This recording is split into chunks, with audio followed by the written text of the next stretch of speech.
Okay. All right. All right. Thank you so much.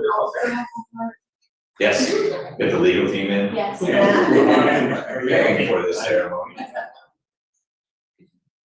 All right, on 3. 1, 2, 3. Just snapping. That is perfect. All right. Thank you. You're welcome. Thank you so much. You're very welcome. Guys, thank you very much. Likewise. Good luck. You're welcome. We will. Excellent. We will, we are. Good. Good. Very well. Congratulations. It's very exciting. Thank Nah, it's good. She's accomplished something important. Oh, really? I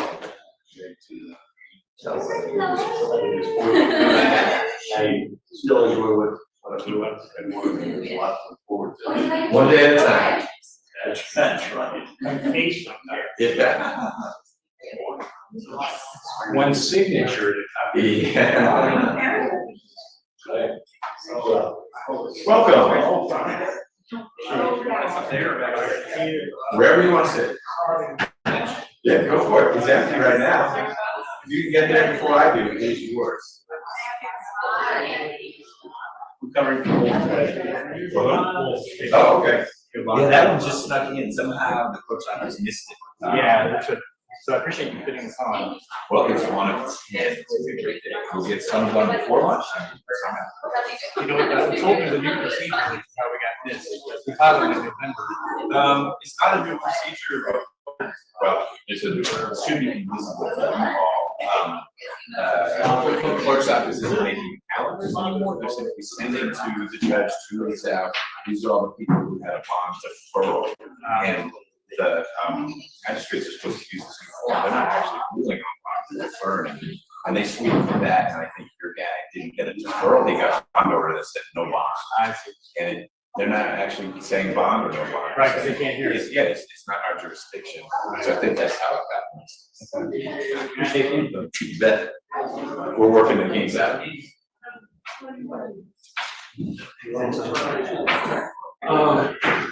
So what's the word? See who she is? Okay. Okay. Yeah, I let people, I don't know what they're doing, phones, but that's not. There's Faraday bags out There's what? there. Fair. Okay, so they're taking phones? Yeah, you're not an attorney. Putting them in a bag. Okay, so they let the attorneys keep them? Yeah. Good, okay. One. So, yes, you can let people come in and then bring up whoever's here, and we'll start with that. Come on. Thanks for your message.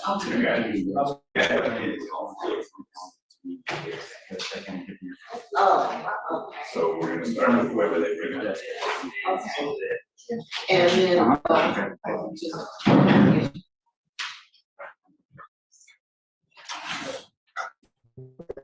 There's a part this year. yes. So that'll make.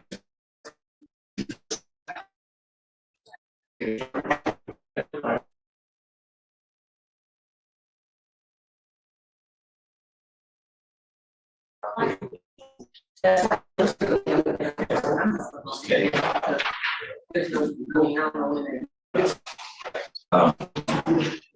So we'll just, it'll be a little. Yeah, it's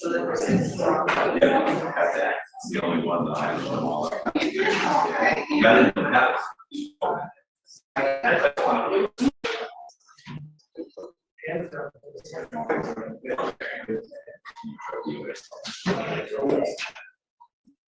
Yes, sir. Thank you.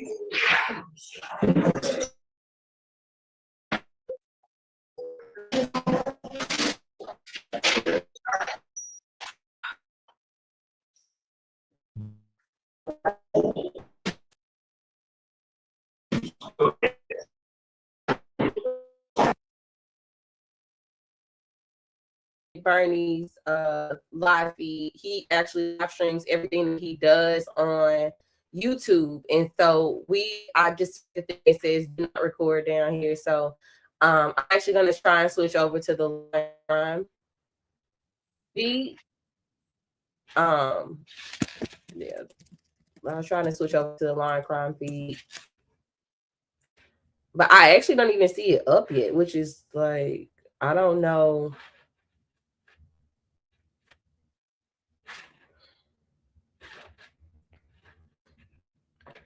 Yeah, I don't know. I mean, this is his feed, but I mean, we're on his feed. But it says do not record, and so somebody called that out. Like, be careful about it because that's what it says on his page. It says do not broadcast. So, I mean, it's how you can make that assertion when you are broadcasting it. So, I mean, I don't understand what I'm doing that's different than what you're doing, but at the end of the day, if Law and Crime gets their feed up, we'll switch over today. And Mr. Bernie will just lose out on our viewership today. I mean, it kind of is what it is. But I'm not even seeing that they have a feed going. So unless somebody has a feed going, that they look at Miss Tasha, y'all. Unless they got a feed going somewhere else. But we're gonna watch it from right here.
Where's Miss Clark? Should be on the way. She may be joining via whatever. Okay, she didn't say anything about that, that's fine. No, he's right.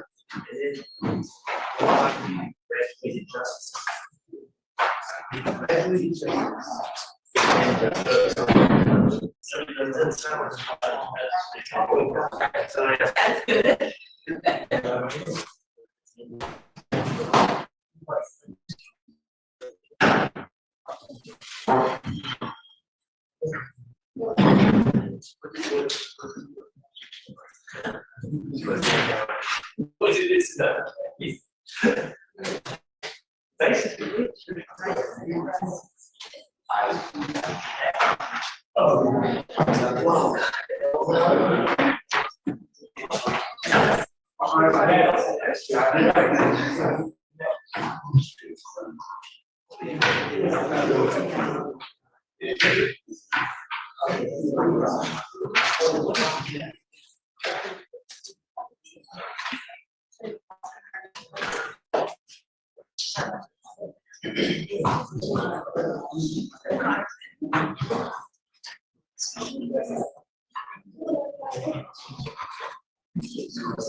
Good morning.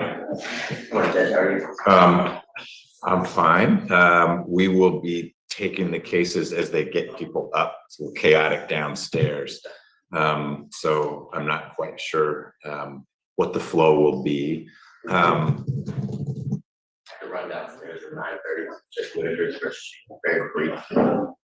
I was told there's something in 1C, there's something next door, there's something in here that is of interest to lots of folks.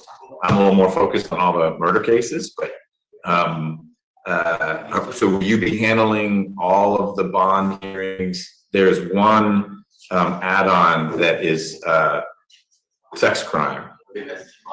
Okay, I saw Ms. Clark kind of briefly in the courtroom and then she left. Sure, there's a couple who have, I think there's 3 defendants who have murder counts, but also the cat cases, so she'll be handling those as well. Okay, got it. Yeah, there's a couple whose kid OD. She'll do that. Okay, and then the add-on with, I think that's Mr. Tevis is handling that. Okay. Is she coming back here? All right.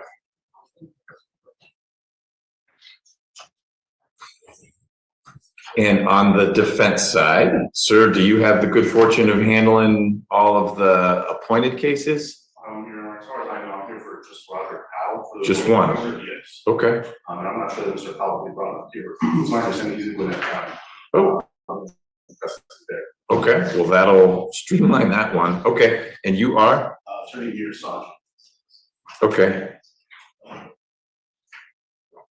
But that's the only one you've got? Yes. Okay.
Will Mr. Rao be able to stay? Will you be able to stay here if Mr. Abate has to go to 1C, or you guys are here? I'm sure we can tag team. Okay. Yeah, he can stay out later. That's what the case. Okay. We'll see. Currently, we have no defendants. Yeah.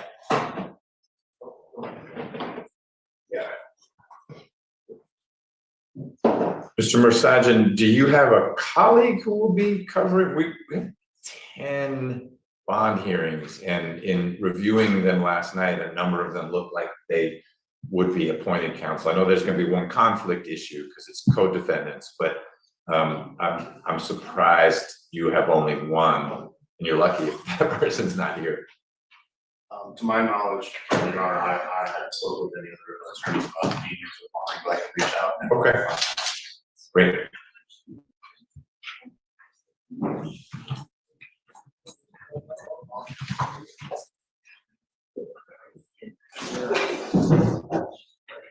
Who typically covers this calendar? We just have the clients are assigned to us, based on when they have their personal appearance. Okay. So, I would have had, Mr. Powell today, so it was. Have it already? I have, but I have it together. Uh-oh. Mr. Beatty hired private counsel, my understanding, so I was on Mr. Powell. Have their public defenders as they were assigned to them. Okay, yeah, do a little outreach. That would be great. All right, are there any attorneys here for bond hearings for someone whose name is not Kendrick?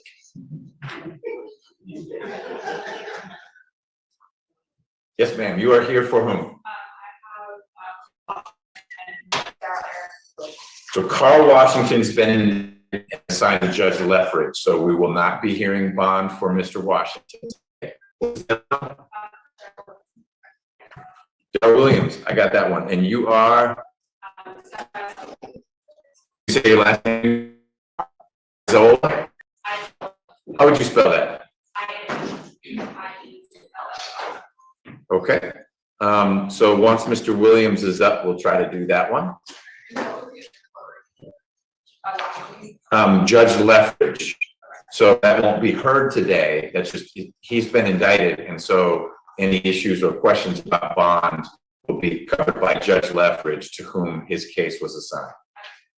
So I don't even think he was brought over today. He may have been, but I won't be addressing bond because it's now assigned to a judge.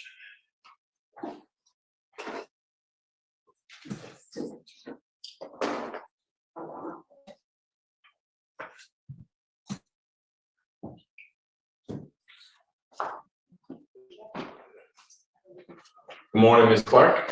Morning, Your Honor. So you'll be handling the bond hearing for, assuming we get lawyers, for Kuykendall and Kaplan, as well as Mr. Tevis's client. Tyreek.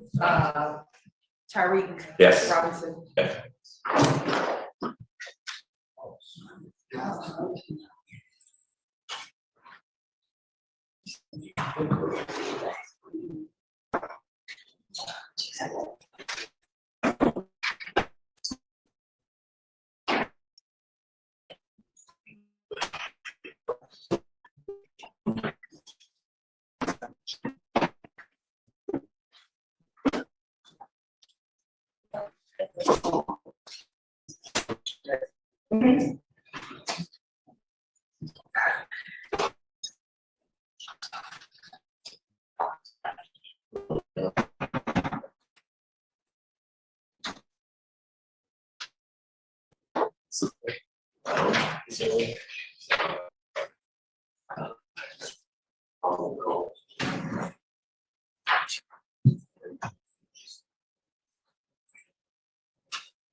Pardon me? I didn't receive a calendar for this date. I don't know about it because I looked up my concept Odyssey. So I get a calendar for that to splits. Okay, let me get you a calendar. Ms. Nelson, can you text me to whom you sent the presiding bond calendar on the public defender side? Because it sounded like it might not have gotten over there. I went to our team, and so it Meaning- didn't go to any private attorney. I mean, it didn't go to the public defender's main office. It went to our team. Meaning it went to Ms. Rios and Ms. Wood. Correct. Okay, I'll print you one. And additionally, I got an extra copy. Of the bond calendar? Yeah. Great, here it comes. additionally, I did not file a bond motion for this hearing today, so I also need to be why other public defender attorneys are not aware or not here.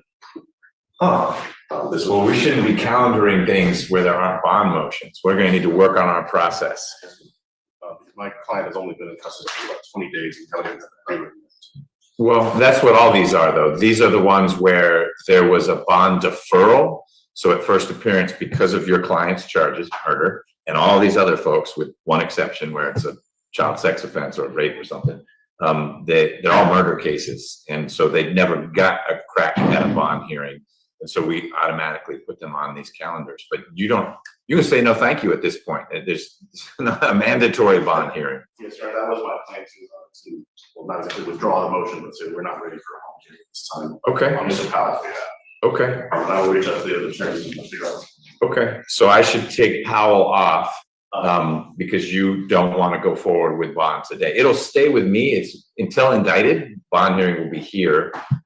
So if you want to defer the bond hearing to another day, that's good to know. I just want to make that notation. Yes, sir. Okay, thanks.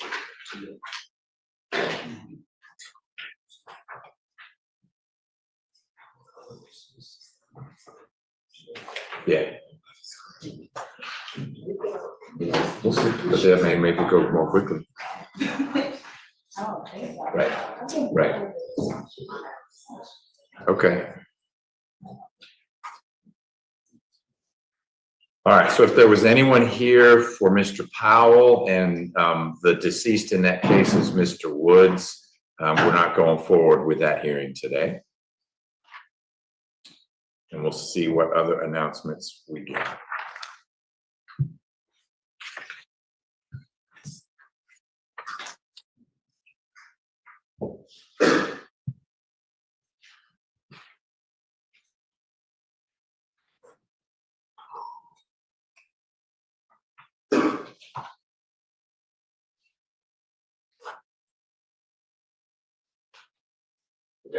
Wow, you're looking to figure out what, I forget the attorney's name, but that seems to be the running theme of these, the positions today. There's no bond motions filed, like in, for example, Mr. Drinker, there's no bond motion filed.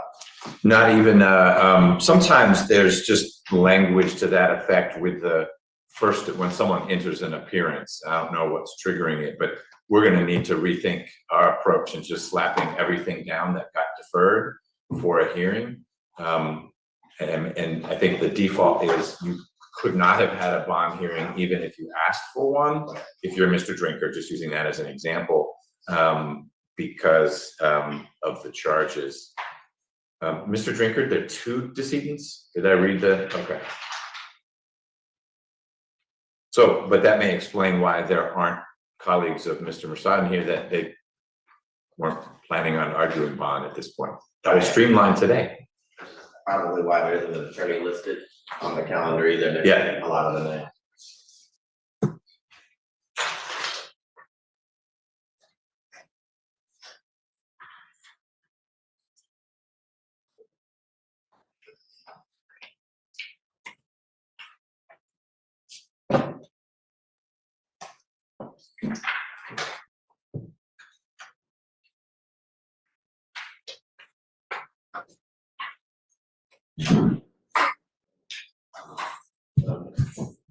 So,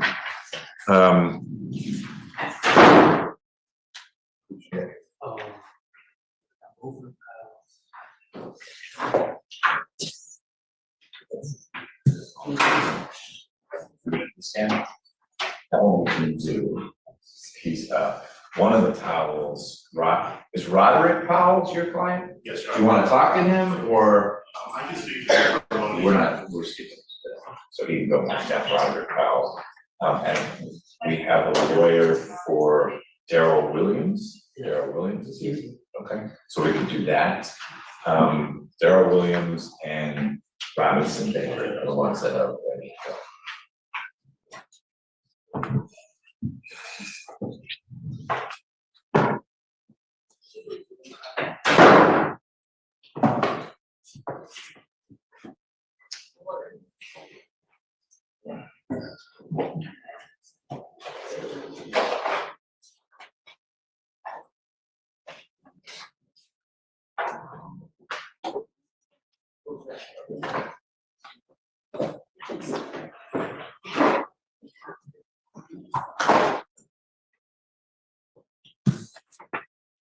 Do you have one of the? You're just a hanger on. That's what I thought. Okay. You got nothing to do these days. Right, no, I'm actually next door. I'm next door, but yes, I'm looking for things to do. Okay. I got some Good to see you things. guys. Yeah, let me know.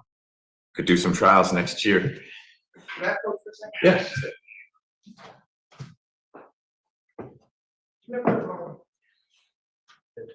This might have been after your time. Did you ever go to University of South Carolina for the Trial Advocacy Center over there as a AUSA? Yeah, a lot. That was where all our trainings were. Right, right. Yeah. I went to school there, and last week, Victoria, she was a mock judge. They have the district court judges go down and help train. So I got to go back down there, and that was always on campus when I was there. Yeah. Towards the end of my time there, it was on campus, but I never really took note of what it was. It was just some fancy building that I knew nothing about. Nice. Yeah. Yeah. So Yeah, because the residences are there, and there's a cafeteria, and then all the classrooms. Well, I heard the residences aren't that great. They put us up in a hotel right next to it called the Graduate. It was a good time. So I got to take Hollis down and show them where I went to school and Good. everything. Excellent. So, Your family event. Yep. We've got Baker. Okay. Mr. Tevis, you ready to go? Ms. Clark, we're gonna do Mr. Robinson Baker. That's who we got.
I'm just saying.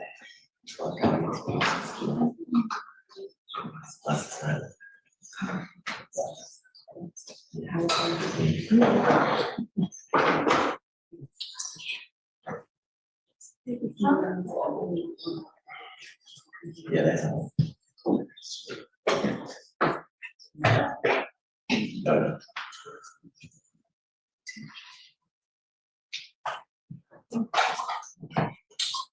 All right, Ms. Rivers, are you ready? Okay, we're going on the record in 24 PI 008168. It's State versus Tyreek Robinson Baker. Good morning, Mr. Robinson Baker. I'm Judge McBurney. I don't think we've met before, but your case has been assigned to me just for bond purposes. The state may at some point indict you for what you were arrested for. And that'll be randomly assigned to some judge. It might come to me. Chances are it will go to a different judge. But as long as there is a question about bond in your case, then Mr. Tevis or Mr. Wolf, one of the lawyers working on your case, will bring that to me. So that's all we're working through today. Mr. Tevis, you are here on behalf of Mr. Wolf? Yes, Judge. Great, and we have Ms. Clark for the state. Mr. Tevis, I am ready to hear from you as to why Mr. Robinson Baker is a good candidate for bond and what that bond should look like.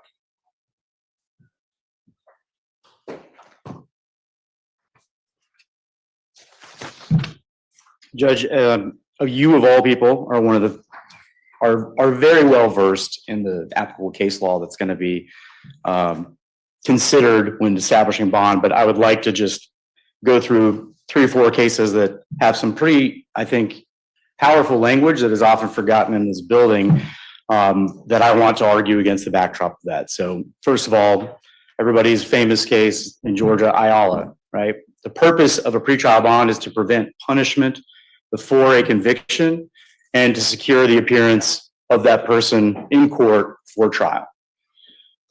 The most fundamental premise of our criminal justice system is that a person ought not to be punished for a criminal offense until and unless the state demonstrates guilt beyond a reasonable doubt. That is Vanderford versus Brand.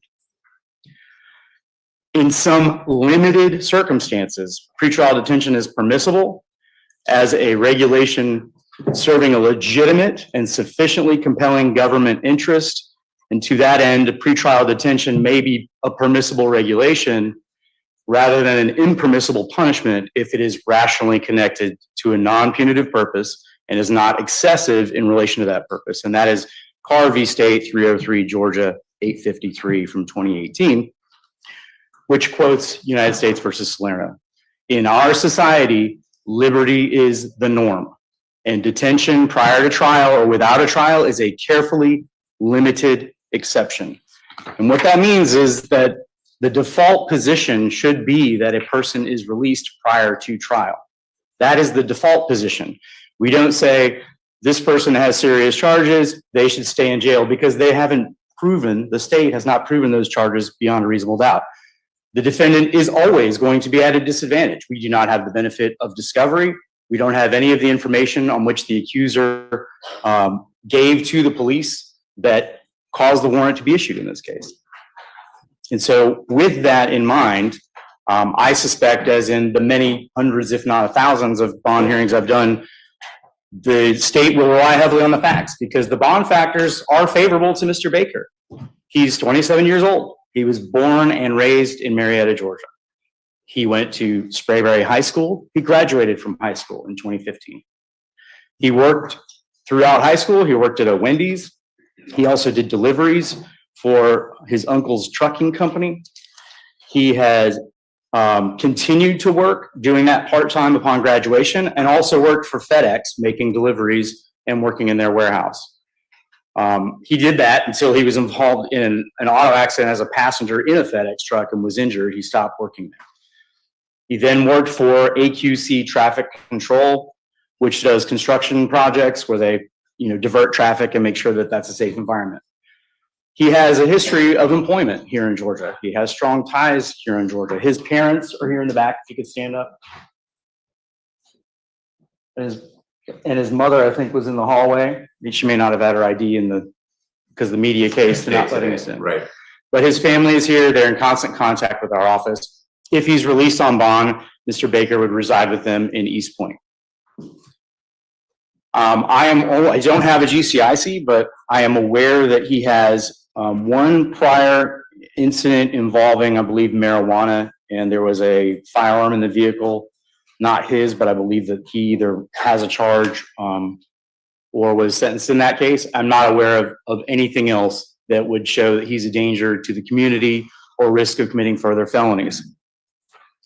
On paper and in reality, he is very tied to the community. There's no risk of fleeing here.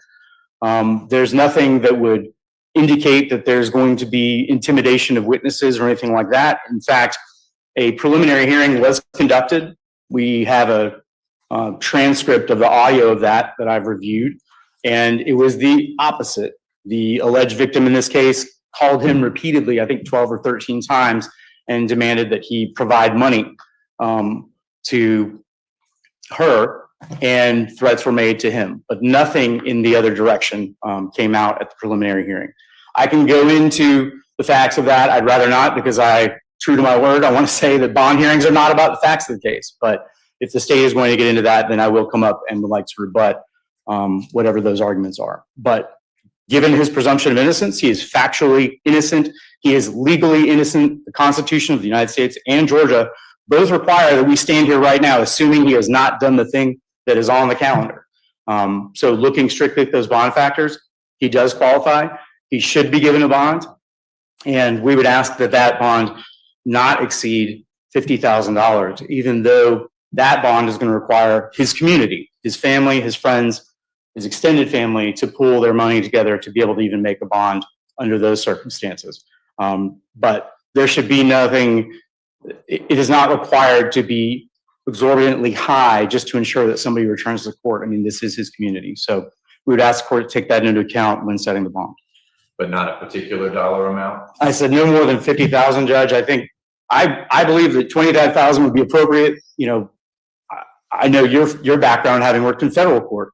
I have clients with extremely serious, complex charges with life sentences at the end who are released without money that are allowed to come to court and turn themselves in. I wish we did that more at the state level, but I'm cognizant of the fact that the common practice to set a high bond which in all honesty is, enriching the bonding company, but I don't think that really it does any more to ensure that a client does or doesn't come to court.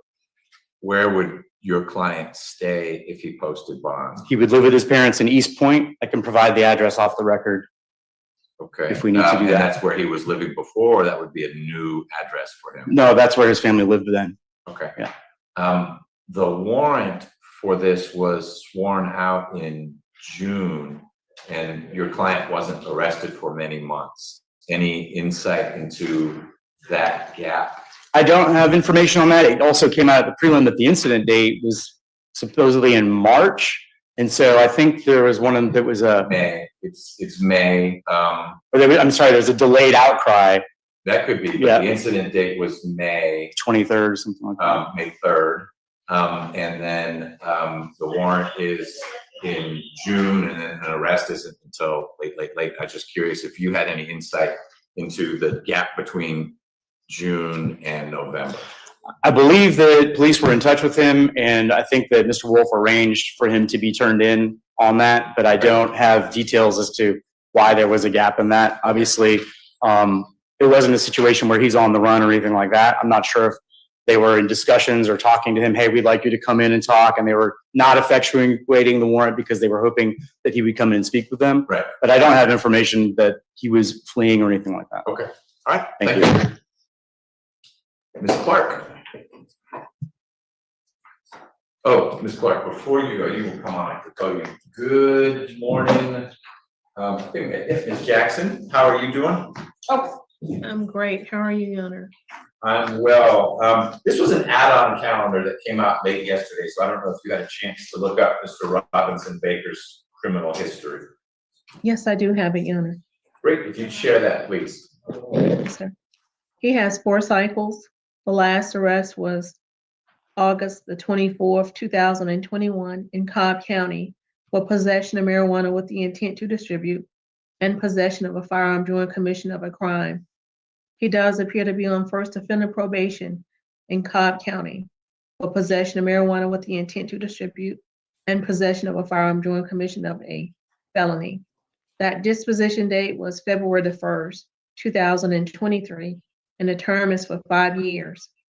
He does have 1 prior misdemeanor conviction in 2022 in Cobb County for a non-fingerprintable offense. Nothing in addition, Your Honor. Thank you so much. Officer Evans, I wasn't going to be calling on you today, I didn't think, but do you know if there is a warrant in the system for Mr. Robinson Baker for his probation out of Cobb in light of this situation? Good morning, Your Honor. Yes, Your Honor, there is an active I can't hear Cobb you. It's County odd, you're not probation muted. but warrant at this Can't hear time. you. Your Honor? Can you hear me? Okay.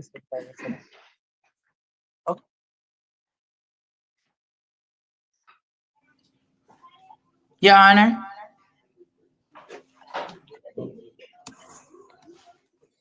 Can you hear me, Your Honor?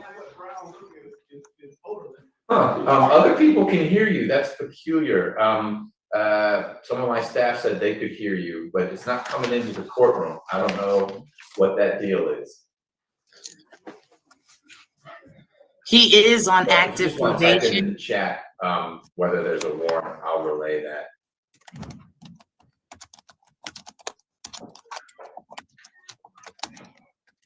He is not yet. He does have a warrant. Okay, thank you. That's what I needed to know. Appreciate it. Ms. Clark, Good morning, Your Honor. good morning. So to answer, I just wanted to start to answer your question about why there was a space in time from when the warrant was sworn out and then when the defendant was actually arrested. From speaking with Detective Shields, he's indicated that he had, in speaking communication with the defendant, he was trying to give himself an opportunity to turn himself in.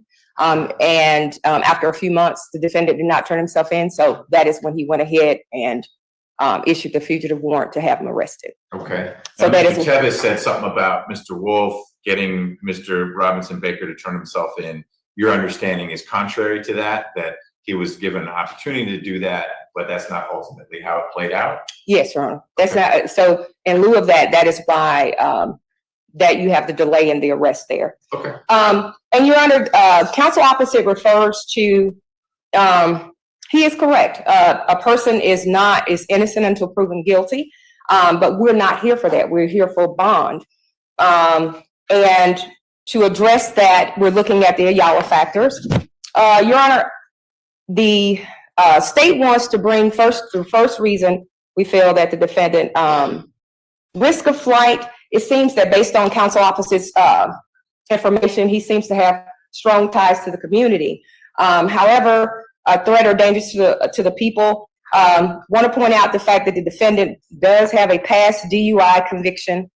Have a past DUI conviction, as well as showing the fact that, bringing the court's attention to the fact that when he was out on bond in Cobb County State Court for the DUI arrest, he was subsequently arrested in Cobb County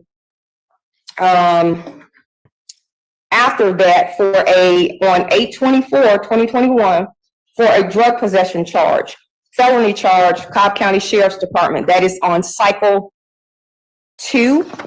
That indicates, Your Honor, that the defendant fails to comply with court orders because he was on bond at the time. So I wanted to highlight that as well.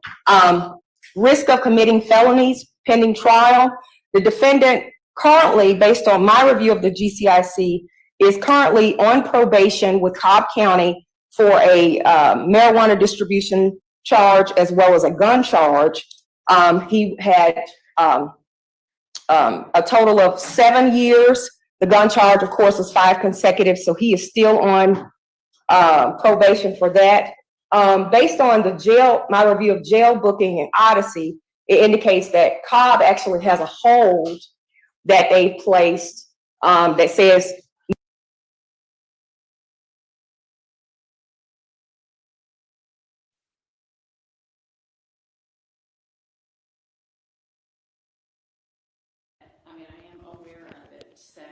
just in the future, if you can try to do it the correct way. Of course, I think my colleague filed that one, but. Okay, well, yeah, you can blame it on your colleague, that's fine. But anyway, in terms of, I do not mind if you have and I don't even know if notice went to anybody or if anybody is gonna have any objection. That's one of the reasons why it needs to be done a particular way. So I'll have to find out when we have everybody here, but assuming no objection, you certainly may use your laptop. And if y'all have a still photographer ever, that's welcome. Any other kind of like feed can just go through the pooled camera. All right.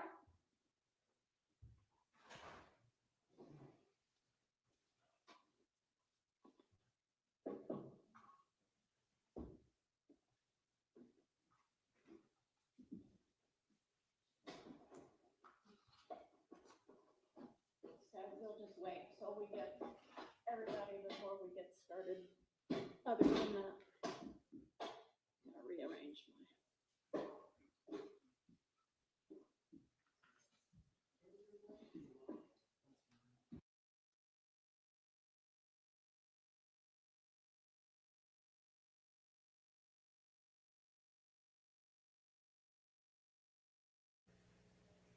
Think you have apparently filed into Mr. Epinger's case, or Rule 22. It has never gone to our public information office, and if you look on our website, there are very clear instructions about how you're supposed to handle Rule 22.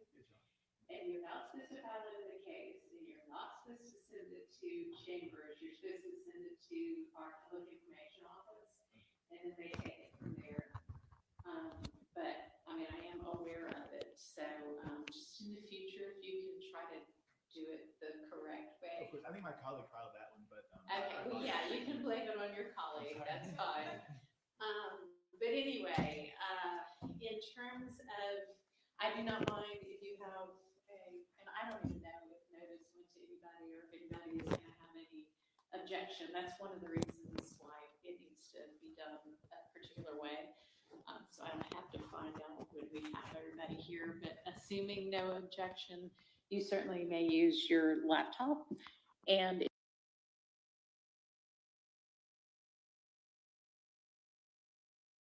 I've checked our records. Mr. Wolf was hired at the beginning of November. I know that they were talking and meeting with him in October.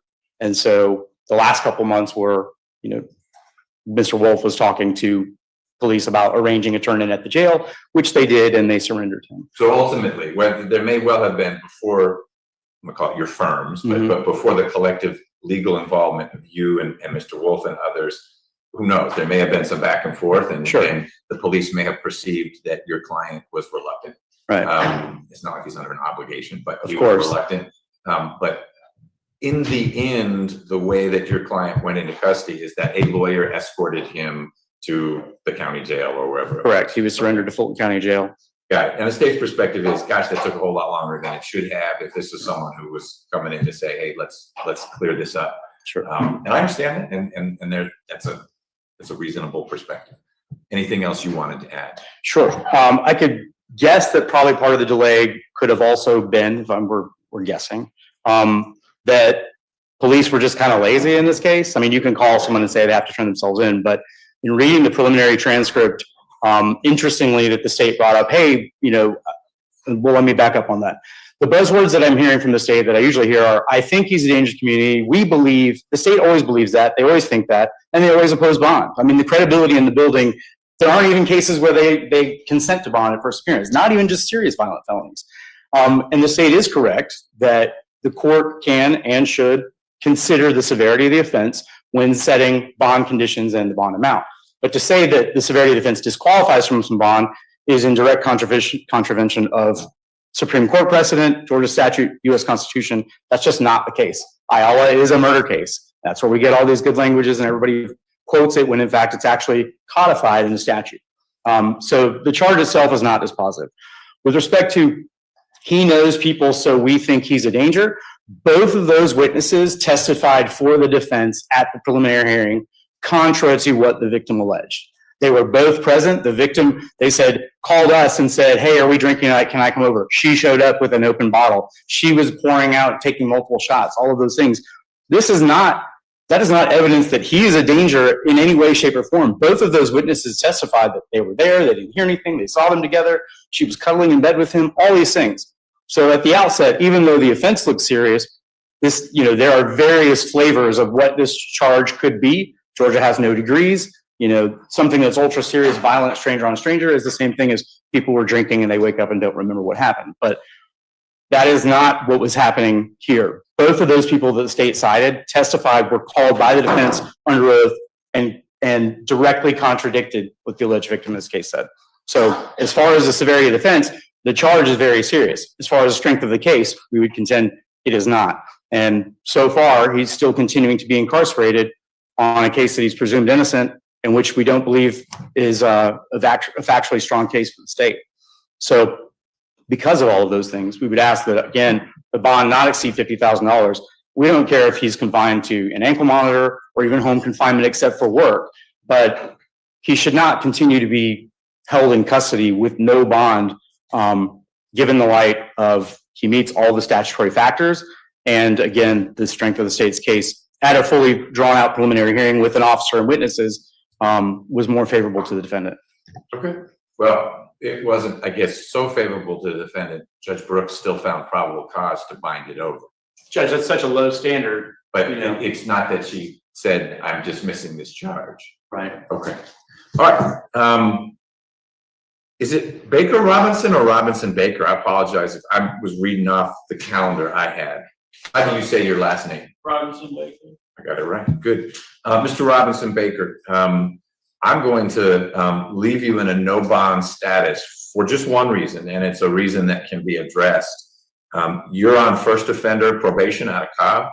That's a delicate situation for you. This has come up while you're on first offender probation. Cobb has issued a warrant saying we need to see Mr. Robinson Baker to talk about what was going on in May of this year while he was on first offender probation for the marijuana and gun case. And I want to get you there so that can be addressed.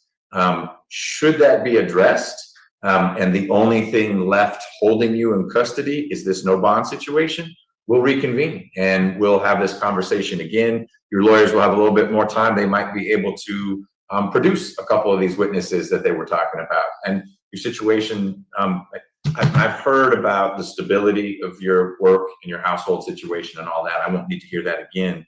But what has come up most prominently is that you actually have a warrant, and I need to make sure you get to Cobb. And so I'll do that.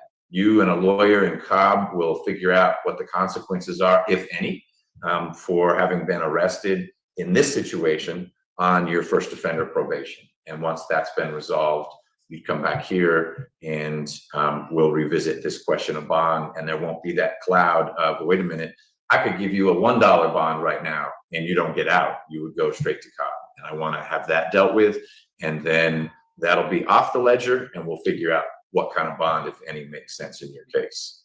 Any questions about that?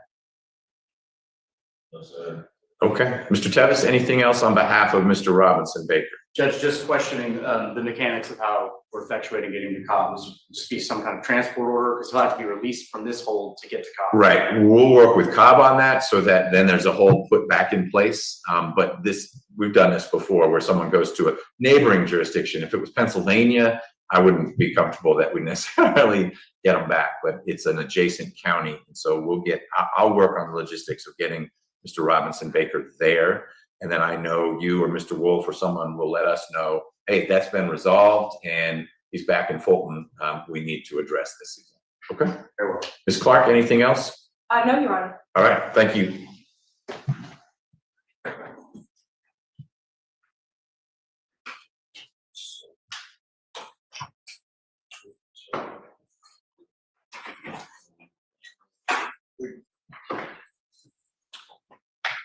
Do we have an update? Yes, Your Honor, update on the third cases for this morning. I have been able to get in contact with the other two attorneys who should be here for their clients. That's Mr. Pizzoli. Okay. He's presently in 2B with Judge Brooks doing preliminary hearings, so he'll be up here as soon as he gets a free moment. Okay, so he does want to go forward on his cases. My understanding is that Mr. Pizzoli said he is ready for Hutchison, McCaslin, and Drinkard. Caslin, now Drinkard, okay, great. And Does he have a client where he's saying sort of like your client, we're not doing it today? yes, that would be for Mighton and as well as Alvin Powell, position 5. Okay, so Ruben Mighton, we will defer to another day. And you said Alvin Powell, number 5? Yes, Defer, got it. And then you said there was a third attorney. yes, one more, Jessica Jones, Attorney Jones, has Daryl Williams as position 1. She also, she's not ready, but she would try to. There's a young lady back there who says she represents Daryl Williams. That was the name, I still didn't get it. She was way in the back. Okay, Mr. Williams hired prior to him. Okay, and did Ms. Jones have anyone else, or that was it? So Hutchison is Cazzoli, and he'll be here. Kuykendall, we don't know. McCaslin is Cazzoli, and he'll be here. Alvin Powell, we're deferring. Drinkard is Cazzoli, and he'll be here. Mighton, we've taken care of. You're Roderick Powell.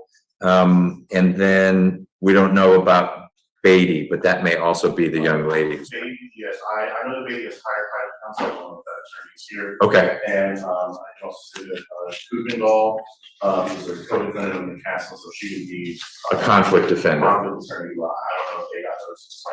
Yeah, maybe not. So I'll at least let Ms. Kuykendall know we're not ignoring bond. We just, ma'am, are you ready to go on Daryl Williams? And did you say you also have Mr. Beatty? Yeah. No, just, oh, you had Carl Washington. Got it. So you've been retained by Mr. Williams or his family? I am doing this hearing pro bono. Okay. I filed a limited extra for the purpose of bond. Just for bond. Okay, got it. Thank you. What do you want to do? So we still don't have Kendrick. He's not up yet. Okay, so if we got Williams, why don't we knock that out? And then do we have, who else do we have left?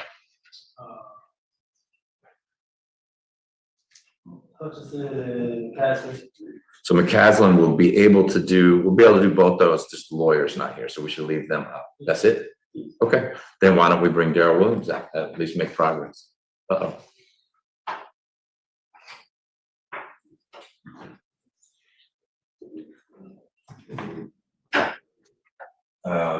Number 5.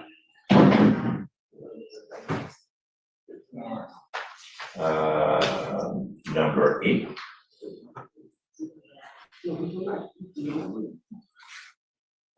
Number 9.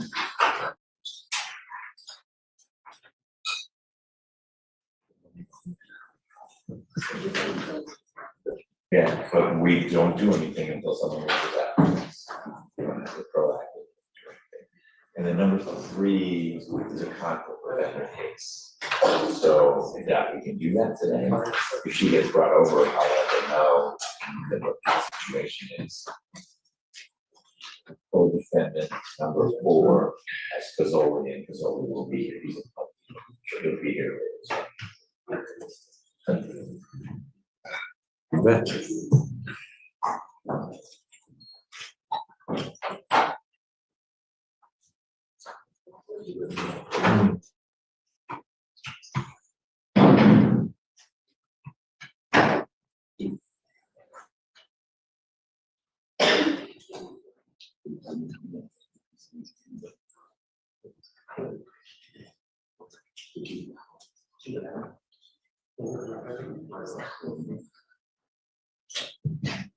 All right, Ms. Rivers, are you ready? Yes.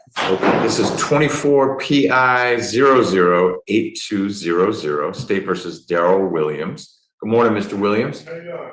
I'm okay. I'm Judge McBurney. I don't think we've met before, but we are going to talk about bond in your case. That's all we're doing today, just bond. And as long as there are bond issues in your case before it's indicted, that'll be in front of me. Once it's indicted, it's going to be randomly assigned. Could be me, could be a different judge. We'll see what the state's doing with the indictment. I need your lawyer to announce her appearance so we get that on the record. And spell your name now that you're closer to a microphone.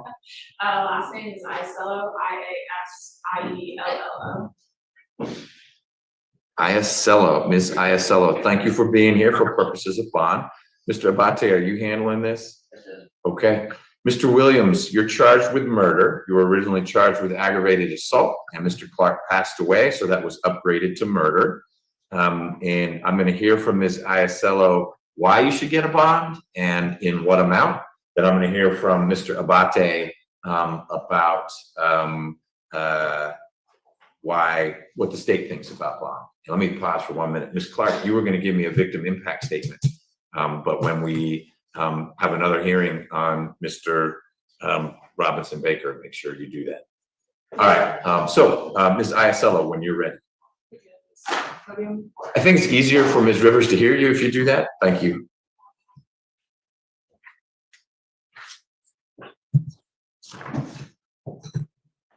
Good morning, Your Honor. Thank you for the opportunity to present this bond argument on behalf of Mr. Daryl Eric Williams, a man who stands before this court accused of a serious charge, murder. While the charge is significant, Mr. Williams is presumed innocent, and the purpose of bond is not to punish, but to ensure his appearance in court and protect the community.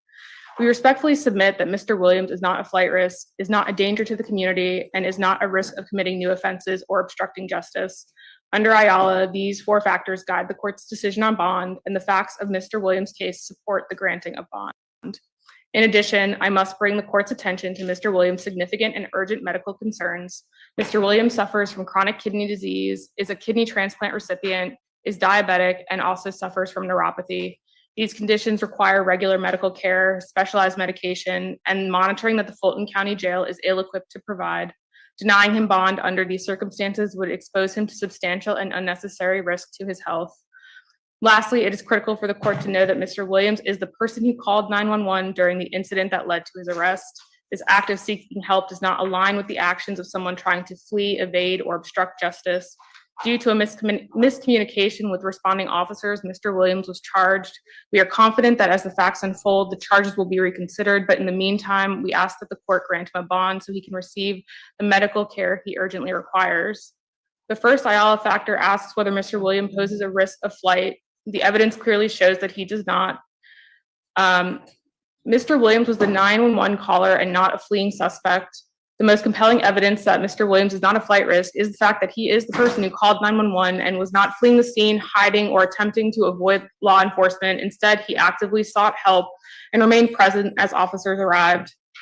As I stated, Mr. Williams' health condition makes it impossible for him to flee. He is a kidney transplant recipient and requires ongoing medical care, including strict medication schedules, metformin for his diabetes, and treatment for neuropathy. Any interruption to his medical regime could have catastrophic effects on his health. He has every reason to stay near his medical providers and avoid life-threatening risks of being on the run. Mr. Williams is deeply rooted in this community. He's the father of 4 children, 2 adult daughters, and 2 young boys. He volunteers with food distribution programs to give back to those who have less than him. His friends care for him so deeply that they reached out to me when they were unable to find him around Thanksgiving and subsequently located him on the inmate roster at the Fulton County Jail. I agreed to handle this hearing pro bono because I was moved by the love and concern of his friends who were desperate to help a man they described as thoughtful, generous, and kind. Mr. Williams has no history of failing to appear for court proceedings. He has shown compliance with all legal obligations and has no pattern of attempting to evade responsibility. The second Ayala factor asks whether Mr.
Laura, Good morning, Your Honor.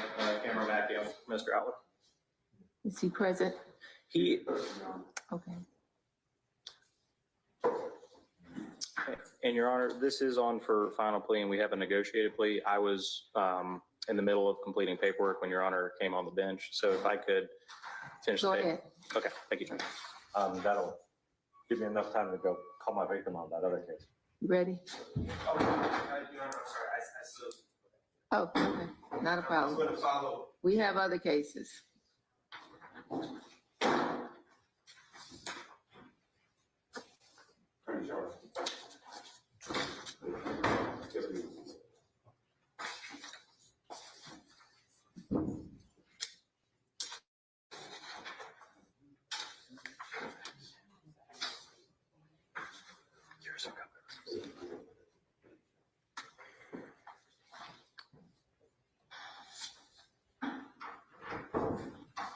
Go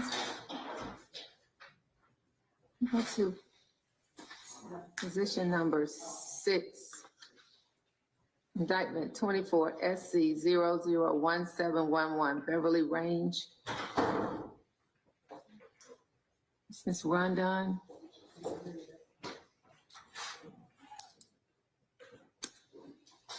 Okay.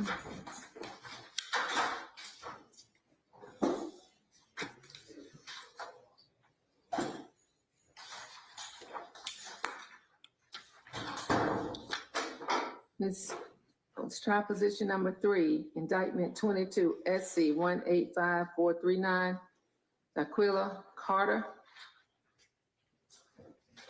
Judge, I'm going to try to get in touch with him. I expect him today.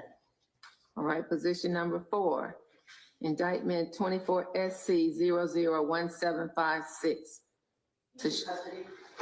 Tashawn Hodge. All right. Mr. Marquez, are you representing the state? I am, Your Honor. Okay.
Good morning, Mr. Hodge. This is indictment 24 SC 001756. Ms. Jones is present representing Mr. Hodge. Mr. Marquez is representing the state. The calendar reflects we're here for a final plea. What are we doing, Ms. Jones? Mr. Hodge is going to maintain his not guilty plea, Judge. All right. Just Any outstanding issues, Ms. Jones? not that I can think of right now, Your Honor. All right. With that being said, you will be put on a trial calendar and be notified accordingly. If there's nothing further, all parties are excused.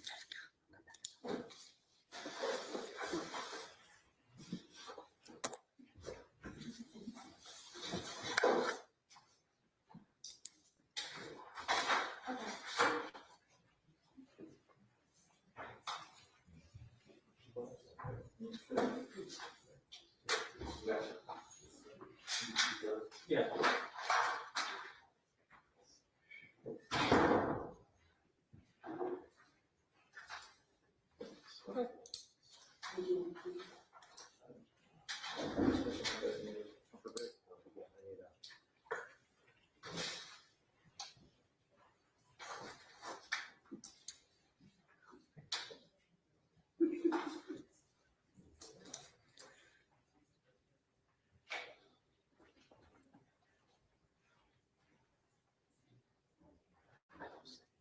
Okay. All right, let me go back to that.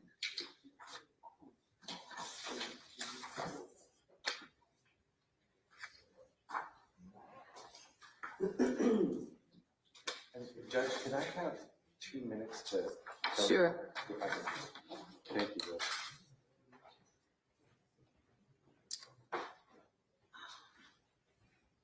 Is Attorney Lewis present in the courtroom? I'm sorry, Your Honor. Lewis? Yes. Okay, before you arrived, the state announced that on indictment 22 SC 182298, Janice Dillard, that they are going to null process that case. Judge, of course you know I have no objection. And it is good to see you. I saw the meeting here and I said, oh, they think you on the bench too. And you told me it was for something else, so. Of course. Judge, is it possible to have this matter sealed without a formal motion, or do I need to send that? I can do that. As long as the state isn't objecting, so you can get with the state. Okay, I'll do that. Mr. Marquez just stepped out, but you can send him an email or follow up. Yes, ma'am. I don't think it'll be a problem since they're not proceeding. Yes, ma'am. Sounds good. Thank you, Judge. All right, if there's nothing, Concluding that my client and I be excused. I was just about to say, unless there's something further, all parties are excused. Thank you, ma'am. All right, Have a great day. you too.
Deputy Hudson, let me know when something's ready. I will, Your Honor.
for 3 months. Okay.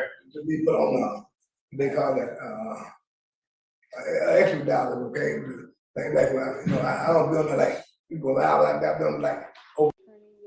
For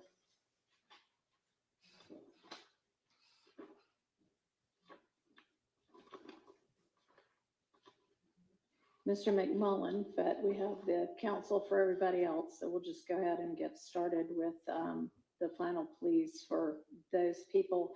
Are there any guilty pleas that are going to be tendered today by any of the attorney, any of the defendants?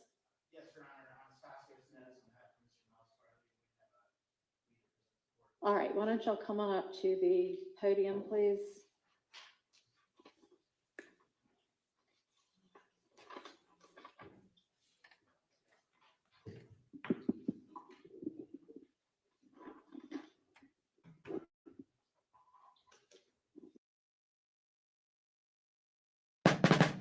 Daring to ask the right questions is how this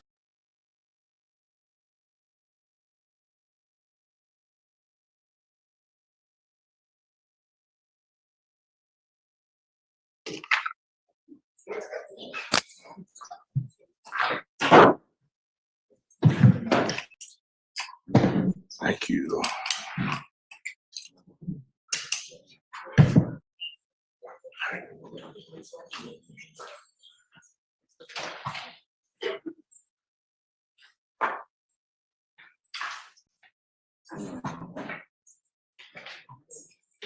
Mr. Rao, are you handling this or do we need Mr. Abate back? You're handling, okay. Let's get one thing up here on the screen.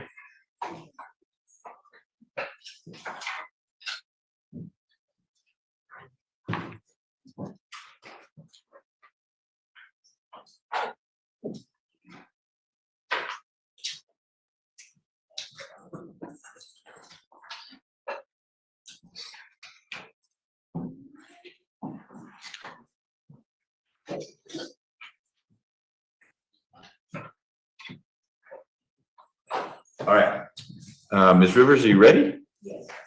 Okay, this is 24 SC 004460 and 23 SC 188186. Both of these are State versus Kendrick.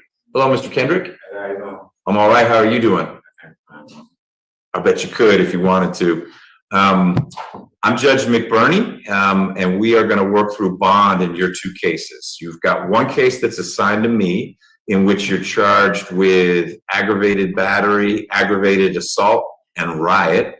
You've got a whole bunch of co-defendants in that case. And you have an older case that is assigned to Judge Whitaker, in which you are charged with having an iPhone and AirPods while you were in the county jail. Ms. Bumpus represents you. Ms. Bumpus, are you representing Mr. Kendrick for bond only or through the duration of these two cases? Through the duration, Your Honor. Excellent. So Ms. Bumpus is here for the whole ride, and then Mr. Rao is representing the state. But like I said, all we're doing today is talking about bond. So I'm going to turn it over to Ms. Bumpus, hear from her about why you're a good candidate for bond in these two cases and what that bond should look like. And then I'll hear from Mr. Rao, and then you'll hear from me when you're ready. Good morning, Your Honor. Good morning. And if you don't mind, I'm going to condense both the cases into one argument. That's fine. Okay. I'm just going to keep it short and sweet. As this honorable court, I'm pretty sure it knows, Mr. Kendrick has been in custody since May 9th, 2022. He has since been found not guilty on the charges that initially had him in custody. During those 2.5 years, he picked up these additional jail cases. The first case was picked up, as you stated, in April of 2023, the second in June of 2024. It is my understanding that Mr. Kendrick has 3 previous felony convictions, none of them being violent convictions. That is my understanding. And as we know, that is one of the factors in this court considering the bond. The second factor I'd like to address, which is extremely important to me, is community ties. And this is important to me as an attorney because Mr. Kendrick has family support. He has a lot of support. And not only are they here today, but they have been in court with him almost every day for the past 2.5 years. And I think that shows that he has a support system standing behind him, and he has a lot of accountability and responsibility to do the right thing if he's given the opportunity, given a bond. This is a jail incident, Your Honor, and I come before you a lot, and it's very sad to say, but normally when I pick up a client who I can't get a bond for immediately, that's a double client because they're gonna get a jail case. It's almost inevitable. And especially when you have been sitting in jail for 2.5 years for something that you essentially are found not guilty for. And had he not been there, this would not have happened. He has no reason, I don't even think he has an ability to contact the victim in this case if he is granted the opportunity to be given a bond.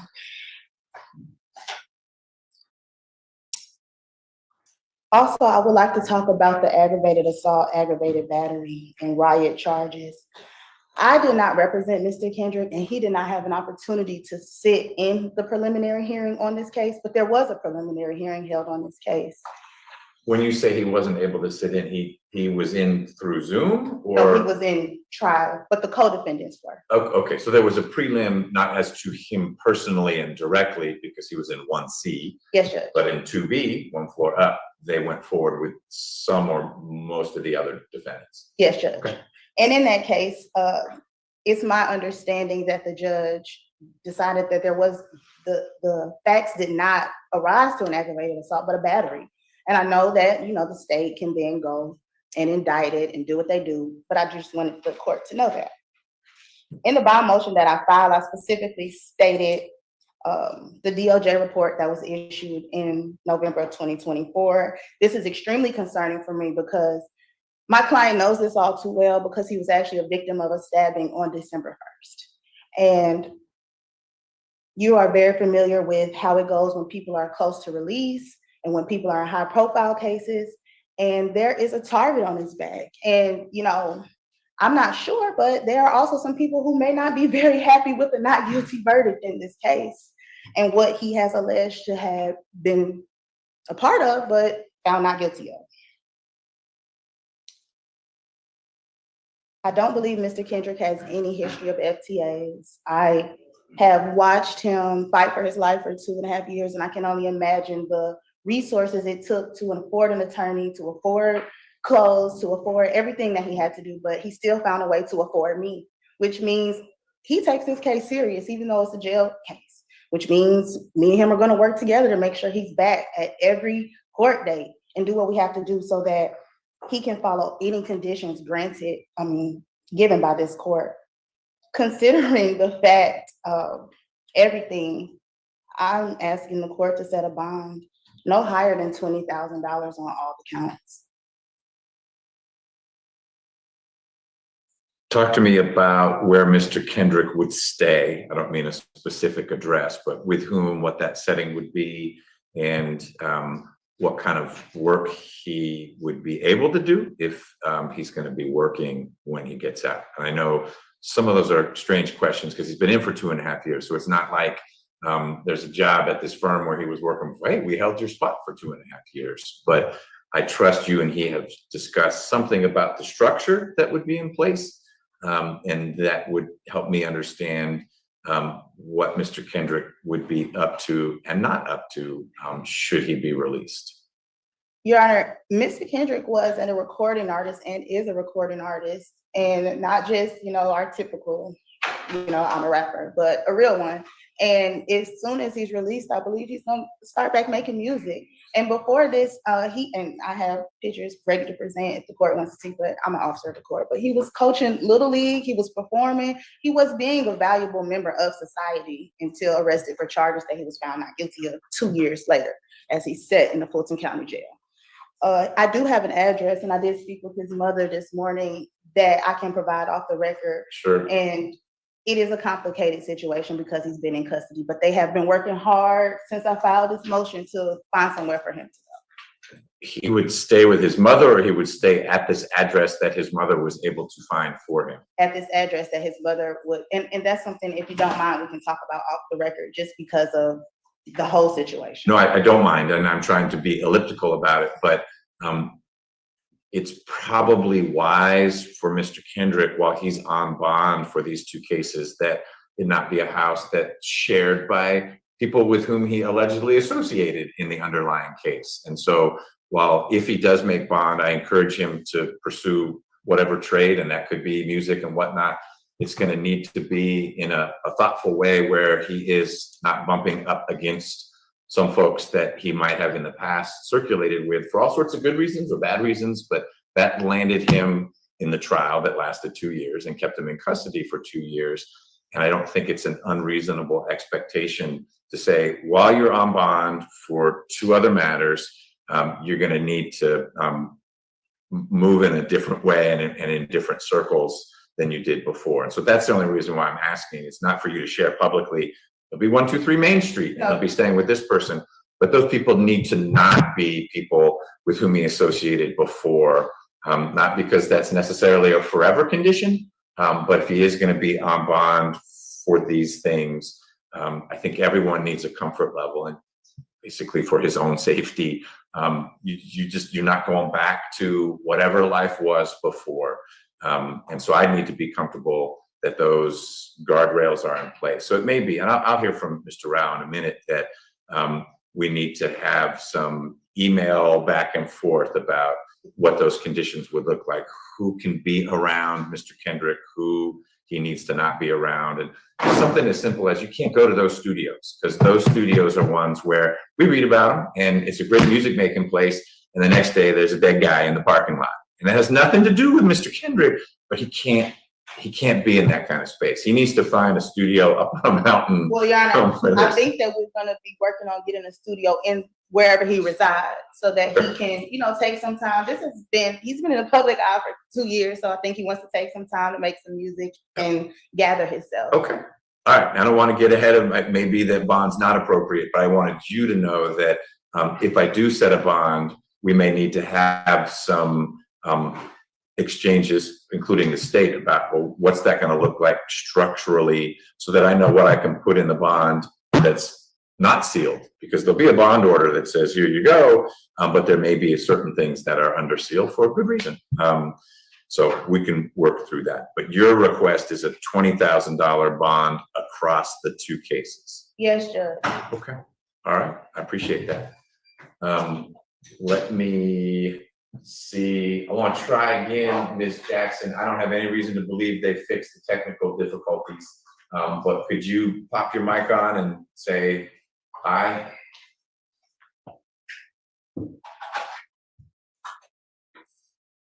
Hi, can you hear me, Your Honor? Okay, yeah, it didn't work again. It's not on your end. It's something happening here, because everyone who is not in court can hear what you're saying. I'll ask Mr. Rao about criminal history, but if the tech folks show up in time to fix it, that would be great. And I'll look in what's in the chat. Oh, okay. Thank you, Officer Evans. Mr. Kendrick has a warrant from DCS, so that complicates things as well. But let me hear your presentation and then I'll get the warrant out to everyone.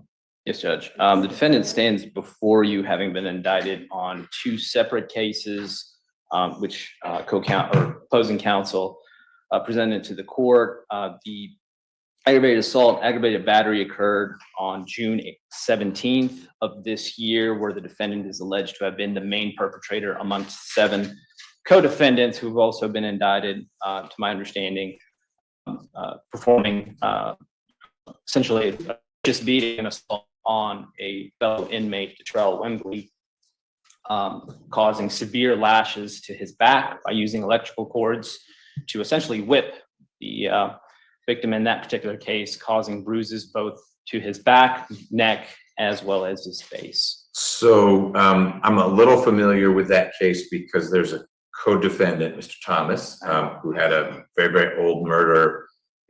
You know the history of that. It's a lot of co-defendants, and I'm wondering if you are able at this juncture to dissect that case enough to say, and we're particularly concerned because Mr. Kendrick had a lead role versus he held the door open with his foot, because my understanding, just from hearing a little bit from Mr.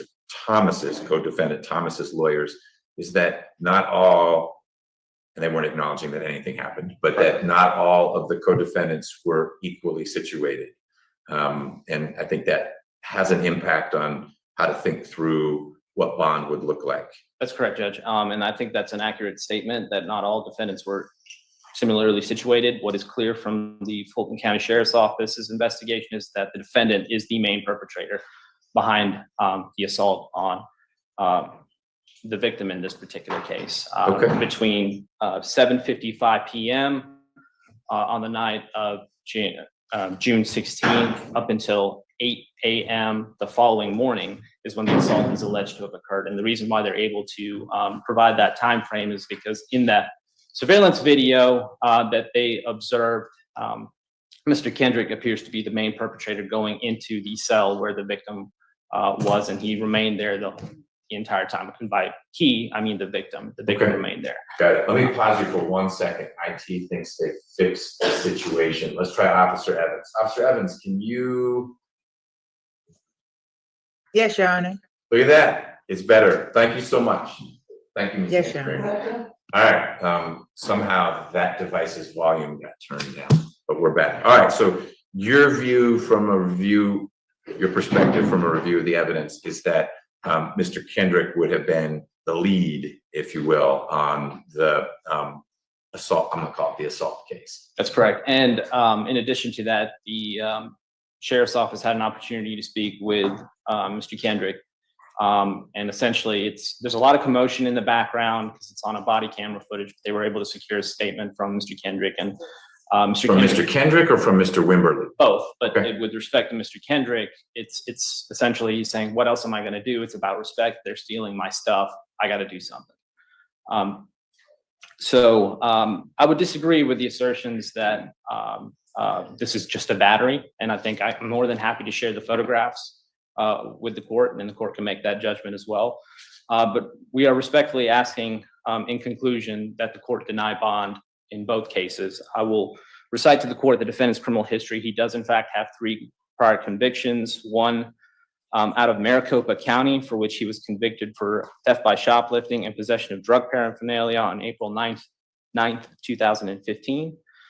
The defendant then subsequently secured a conviction for felon in possession of a firearm. This appears to be a federal case that was prosecuted by the Northern District of Georgia, from my understanding of the NCIC and GCIC, for which he was sentenced on February 22nd, 2017. And I do see at least a probation violation on 2020. There wasn't any further information as to why, whether it was a technical or substantive violation.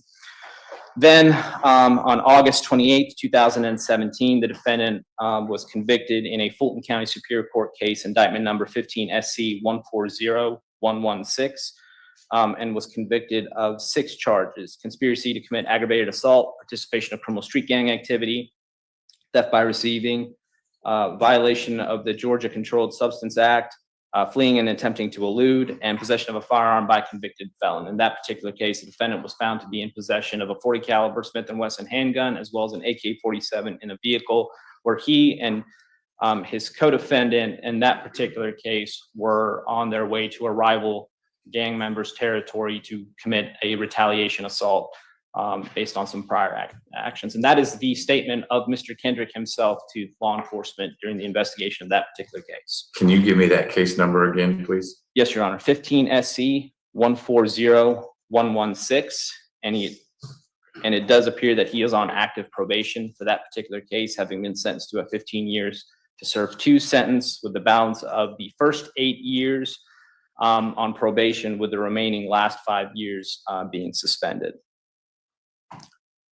In addition to that, Judge, we believe the defendant is a risk to reoffend based on his criminal history.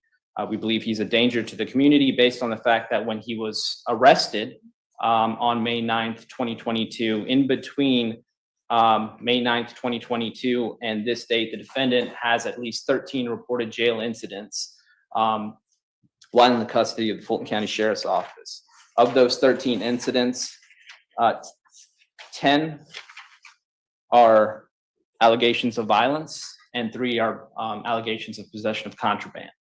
And those include the indicted cases before the court today, which the defense is seeking a bond hearing. And many of those cases, there are other witnesses that came forward, including the most recent one on December 1st, 2024, where the allegations that the defendant was stabbed.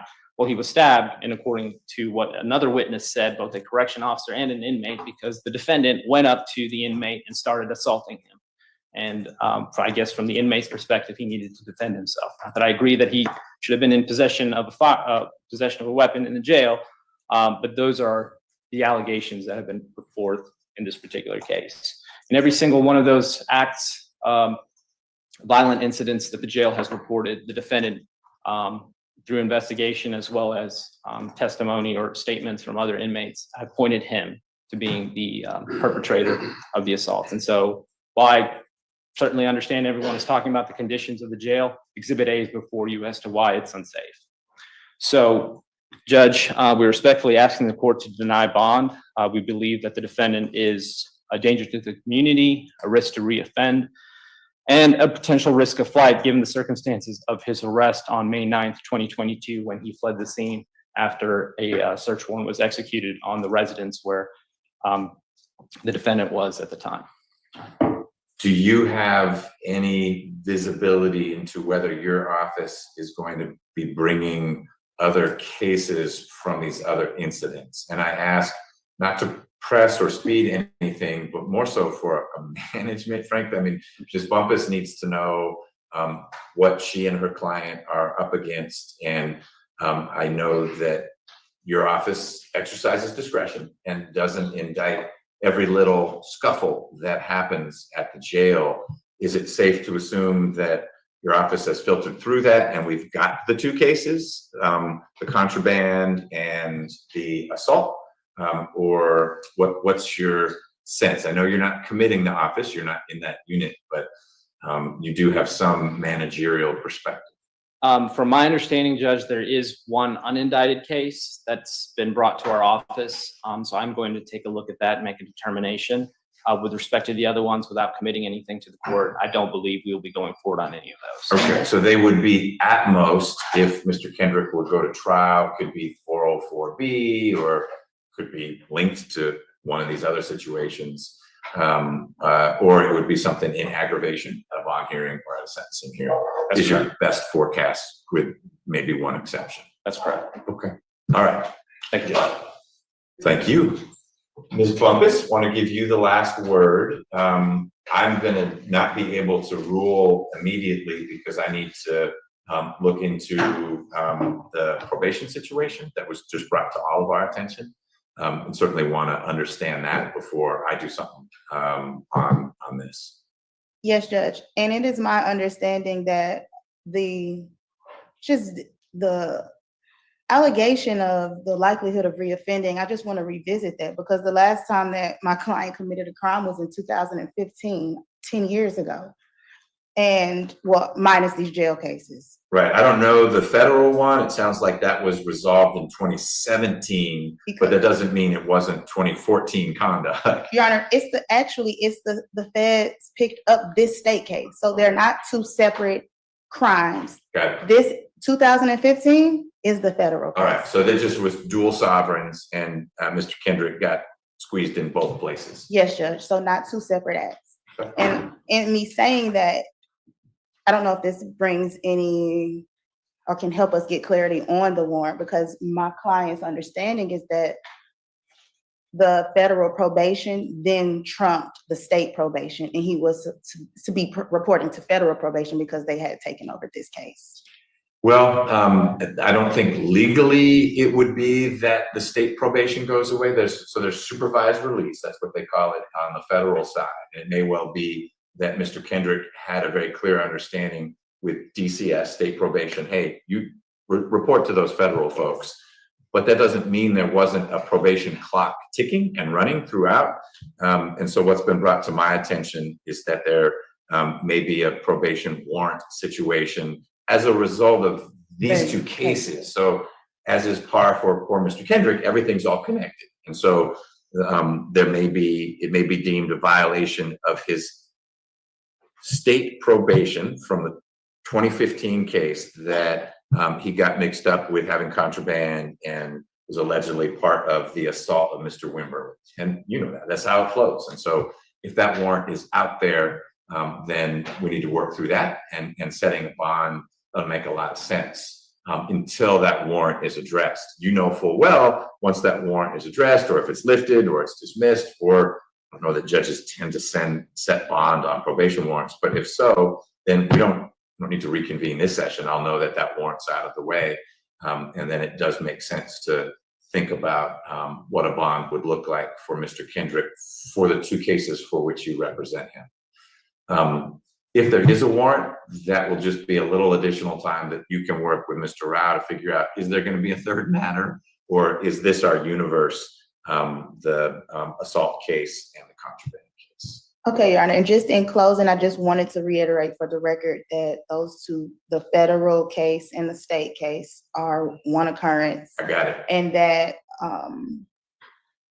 the additional alleged acts in the jail, I mean, he has not been charged with those. Understood. And my inquiries of Mr. Rao were more, as you heard them, which is, is there more coming that we need to be waiting for? Because fair is the wrong word, but sort of from a due process perspective, Mr. Kendrick's entitled to say, can we wrap all this up? And it may be 3 accusations and 2 indictments, but whatever the state's going to do, don't do it piecemeal 3 months later, and then 3 months later, and then 3 months later, for things that have already allegedly occurred. Now, if tomorrow something happens, that's a new vista for the state. But what Mr. Rao was referring to with the 13 incidents and the contraband, that's already happened. And so I can't force the state to say, here's your cutoff and you need to decide what you're going to deal with. But it doesn't help anyone to just keep bringing you and Mr. Kendrick back. It's like, all right, and this time it was a cell phone. This time it was a cheeseburger.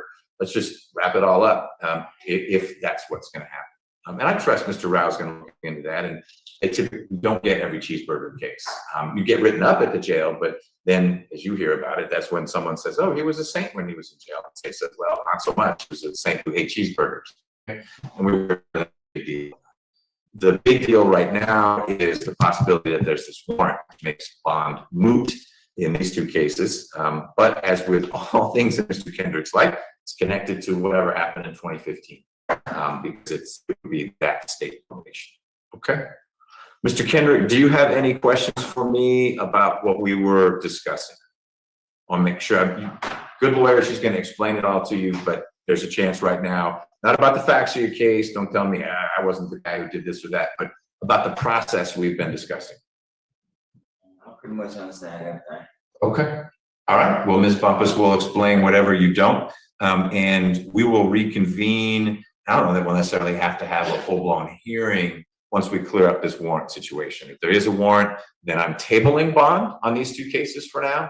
If there's not a warrant or it's lifted or something, then I'll need to have a little bit of that offline discussion with you, Ms. Bumpus, and Mr. Rao about where Mr. Kendrick would be and how that would be structured. So I can see if I'm comfortable that there's a set of conditions that would keep Mr. Kendrick safe and also keep him out of the kinds of things that he needs to stay out of until he resolves these 2 cases. And Your Honor, how am I gonna, can someone email me about the probation? Or I will keep everyone in the loop. Okay, thank you, Judge. All right, Mr. Rao, anything else from the state? Yeah. All right, for those of you who were here for Mr. Kendrick, thank you for being here. I'm sorry you had to give up your phone. You'll get it back when you leave.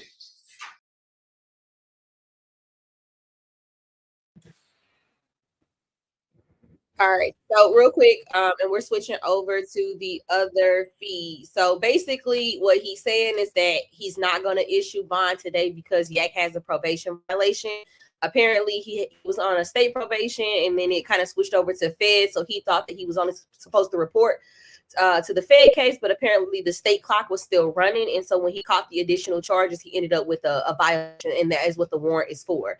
And so the judge will not issue a bond right now because, I mean, if he has a warrant, he's still going to be in custody, which is why he said it would be moot.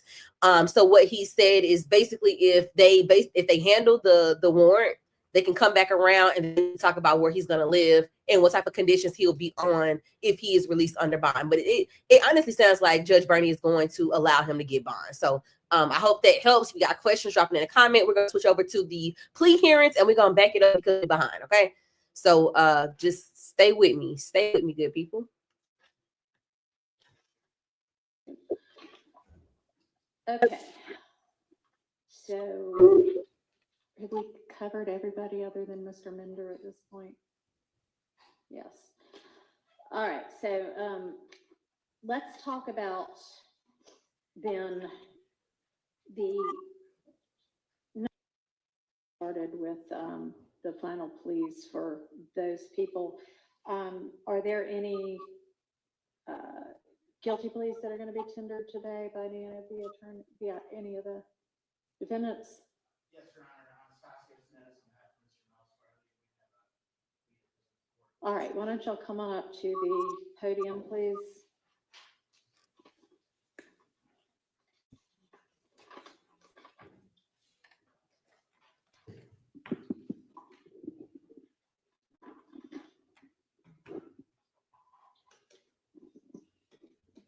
All right, Mr. Body, whenever you're ready.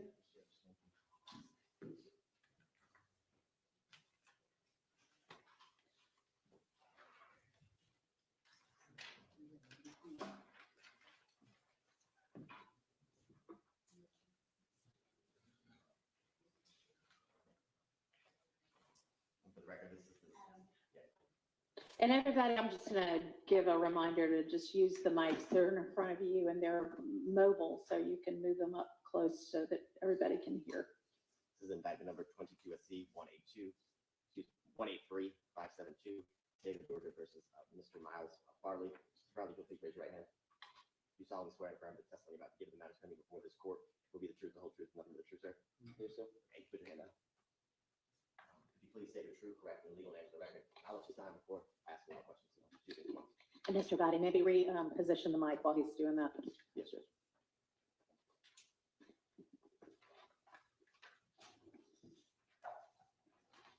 Ms. Farley, could you state your true, correct, and legal name for the record?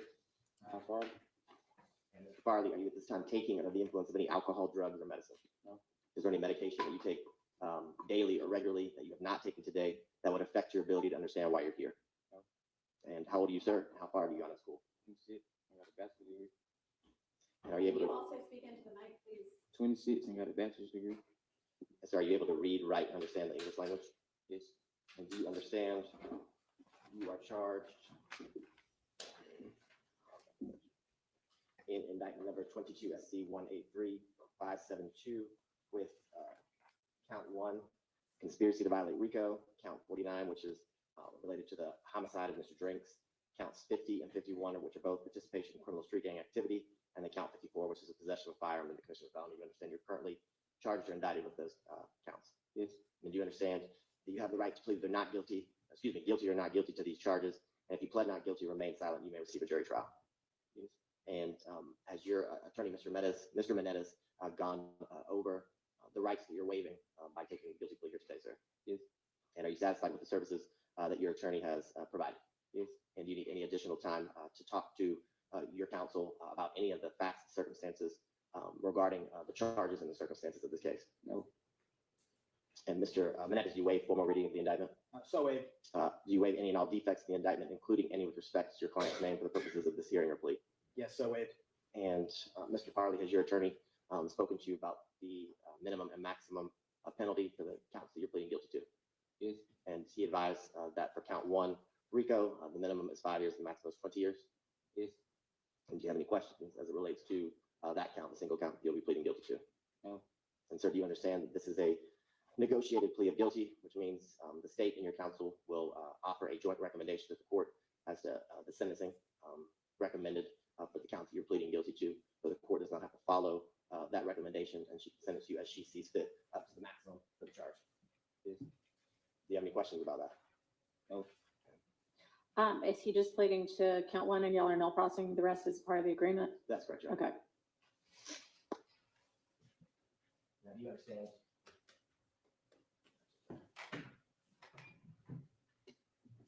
Mr. Farley, do you understand that this plea may be used to enhance sentencing on other convictions in this jurisdiction, as well as in other jurisdictions, including the federal courts? Yes. And you also understand that if you are not a United States citizen, a guilty plea will affect your immigration status and will result in deportation, regardless of any advice given to you by your attorney or anyone else? Yes. Do you understand that you waive any and all defenses by entering a plea of guilty here today, sir? Yes.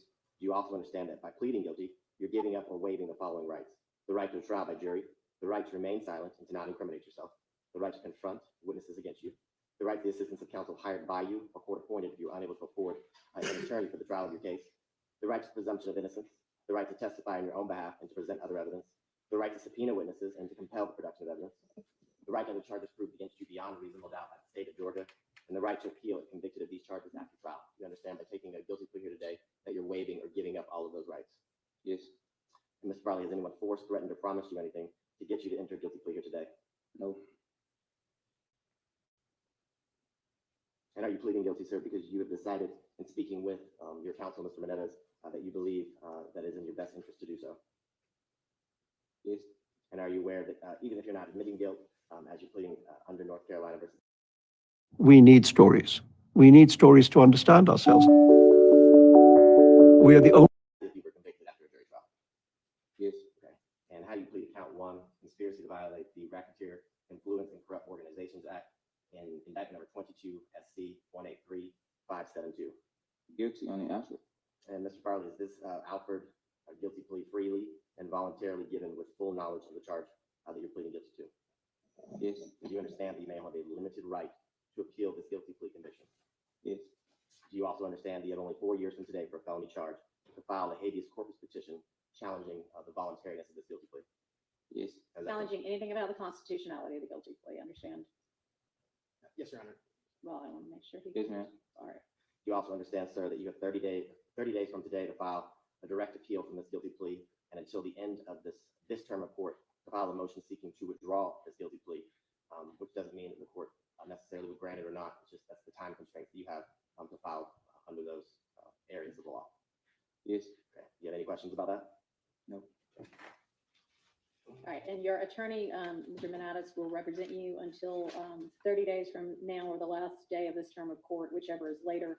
And he would be the one to file any of those things on your behalf unless he is allowed to withdraw before that time. Understand? Yes, ma'am. And just for the record, clear, I just provided his first appeal, the indictment, which was signed by all parties as it relates to All right. the defendant's guilty plea to count one, conspiracy to commit RICO.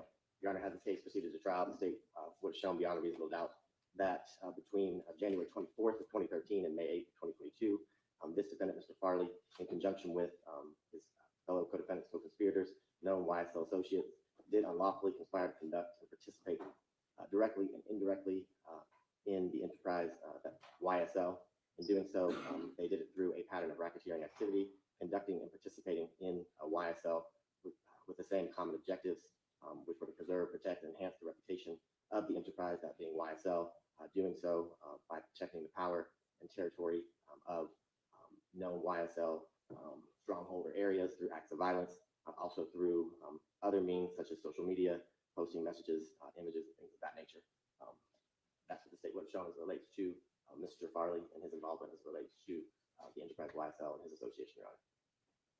All right, I assume at least some of the evidence would have been the same as or similar to what was presented at the trial of some of the co-defendants that just was completed a couple of weeks ago. Yes, Your Honor, very much. All right, so I'll take that into consideration with regard to the factual basis as well. All right, anything else from the state? Nothing further. The recommendation as it relates to, or the joint recommendation that the parties would make to the court, it's my understanding that the defendant obviously would like to tender his plea under North Carolina versus Alfred, and I neglected to ask Mr. Farley, but it's also my understanding he qualifies for the first offender treatment, and he is asking that the court treat him as a first offender, which the state has no objection to either, and the recommendation will be 5 years to be served on probation. All right, Mr. Farley, has your attorney discussed with you the First Offender Act and what all that means? Yes, ma'am. All right, have y'all just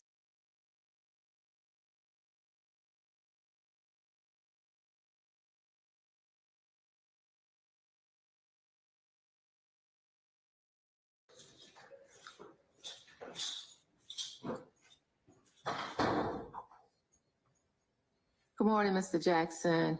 Good morning. As you stand before me today, you are here on 3 indictments. Indictment 22 SC 181814, indictment 22 SC 185532, indictment 23 SC 188183. My understanding in consultation with the state and your attorney is that we have a global resolution to all 3 cases. Is that correct? That is correct, Your Honor. All right, and you're going to be entering a plea of guilty to certain charges in these 3 indictments. So if you will you raise your right hand?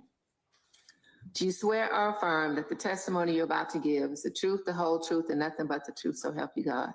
Yes, ma'am. I need for you to tell me your name and spell it, please. Shannon Jackson, SHANNON Okay, put your hand down. Now, Mr. Jackson, the state has a series of questions to ask you. If you can, answer yes or no. If you need an explanation before giving an answer, let the court know and we will provide you with an explanation. If you need to speak to your attorney before giving an answer, let the court know and we will give you an opportunity to speak to your attorney. Do you understand? Yes, ma'am. All right, thank you. The state may proceed. Thank you, Your Honor. Mr. Jackson, at this time, are you under the influence of any alcohol, drugs, or medicine that would negatively impact your ability to understand today's proceedings? No, sir. And how old are you? 32. What's the farthest level of education that you've gone? 9. Can you read, write, understand the English language? Yes, sir. And you're a little soft-spoken. Do you mind speaking up a little bit for Madam Court Reporter? All right. Now, do you understand that you were charged in case number 22 SC 181814 with possession of a Schedule 5 controlled substance, possession of a firearm during commission of a felony, possession of a firearm by a convicted felon? Yes, sir. You understand the maximum possible punishment on the possession of a Schedule 5 is up to 3 years in confinement? Yes, sir. You understand the maximum possible punishment on possession of a firearm during commission of a felony is up to 5 years, which would have to run consecutive? Yes, sir. You understand the maximum possible punishment on possession of a firearm by a convicted felon is up to 10 years in confinement? Yes, sir. Now, you're also charged in resolving today case number 22 SC 185532, in which you were charged in count 1 with serious injury by vehicle, count 2 entering auto with intent to commit a felony, count 3 theft by taking, count 4 failure to maintain insurance. Do you understand that as to count 1, the serious injury by vehicle, you could be sentenced up to 10 years in confinement? Yes, sir. Do you understand that for the entering auto, the maximum possible punishment for which you could be sentenced is up to 5 years in confinement? Yes, sir. And do you understand that for the theft by taking, based upon what the amount alleged in the indictment, that being greater than $5,000, less than $25,000, the maximum possible punishment for that offense could be up to 10 years in confinement? Yes, sir. And do you understand that count 4, the failure to maintain insurance, is a misdemeanor punishable by up to 12 months in confinement? Yes, sir. Now, as to case number 23 SC 188183, you were charged in counts 1 and 2 with participation in criminal street gang activity, count 3, possession of methamphetamine with intent to distribute, and counts 4 through 8 with possession of prohibited items by an inmate. Do you understand that for those counts 1 and 2, the gang activity, you could be sentenced up to 20 years in confinement? Yes, sir. Do you understand for the possession of methamphetamine with intent to distribute, you could be sentenced up to 30 years in confinement? Yes, sir. And do you understand the maximum possible punishment for each of those possession of prohibited items by an inmate is up to 5 years in confinement? Yes, sir. Now, do you understand that you have the right to plead either guilty or not guilty to any and all of these offenses? And if you pled not guilty, you have the right to a jury trial in which the state would have to prove your guilt beyond a reasonable doubt. Yes, sir. Now, as your attorney, going over with you this form that I'm holding, the plea of guilty, acknowledgement, waiver of rights. Yes, sir. All right. And do you have an opportunity to review this form, go over this form in its entirety, and do you understand this form? Yes, sir. Now, Mr. Sharp, are you waiving any potential defects in this indictment on behalf of your client, as well as formal reading of the indictment? So waived both. And Mr. Jackson, do you need any more time with Mr. Sharp? Are you prepared to move forward at this time? No, sir. Now, in relation to this particular case, I believe you've been arrested on all of these offenses. Do you understand that if you enter this plea, that this also can be used in the future? It's what we call recidivist punishment, which means that if you got in trouble down the road, a court could look and see these convictions and therefore go ahead and sentence you to something greater than it normally would. Do you understand that? Yes, sir. You also understand there can be what we call collateral consequences to this plea. What I mean by that is that this can have a negative impact on, say, your ability to vote, your ability to have gainful employment, things of that nature. Yes, sir. Mr. Jackson, are you a United States citizen? Yes, sir. And do you understand this is a negotiated plea of guilty? Yes, sir. Which means that your attorney and I in the state have come to a global resolution. We're going to go ahead and propose that to the court, and the court can choose to accept or reject that. However, if the court chooses to reject it, it could sentence you to something greater than what is negotiated. Do you understand that? Yes, sir. Now, do you also understand that if you are under probation or parole, that this can have a negative impact on your probation or parole status? And to be clear, this would not have a negative impact on the offense for which you just were sentenced, as all of these offenses occurred prior to entering this plea. Do you understand that? Yes, sir. Now, do you also understand that because this sentence will also include provisions of probation, that you will have to comply with all of those terms of probation, which also would include not possessing a firearm? Yes, sir. You also understand that possession of a firearm, aside from a probation violation, also would act as a new offense as you are a convicted felon? Yes, sir. Now, do you also understand that there can be, let me get there. Do you understand that you're waiving any and all defenses, including any mental health defenses, by entering into this plea of guilty? Yes, sir. Now, do you understand? I'm going to read off a list of rights here. At the end, I'm going to ask if you understand you're waiving all of those rights, okay? All right. Do you understand that by entering this plea, you're waiving the right to a trial by jury, the right to remain silent and not incriminate yourself, the right to confront witnesses called to testify against you, the right to assistance of counsel hired by you, or to court-appointed counsel if you cannot afford an attorney at a trial of your case, the right to the presumption of innocence, the right to testify on your own behalf and to present other evidence, the right to subpoena witnesses and compel the production of evidence, the right to have the charges against you proven beyond a reasonable doubt, and the right to appeal if convicted of these charges after a trial. I understand. Now, has anyone forced you, threatened you, or promised you anything to get you into entering into this guilty plea? No, sir. Now, your attorney has worked out certain cases in which, and certain counts in which you're entering a plea of no contest, as well as Alford v. North Carolina, okay? Yes, sir. So I'm going to go over each of these indictments specifically as to the counts. Do you understand Alford v. North Carolina is a situation in which you're not admitting that you are in fact guilty?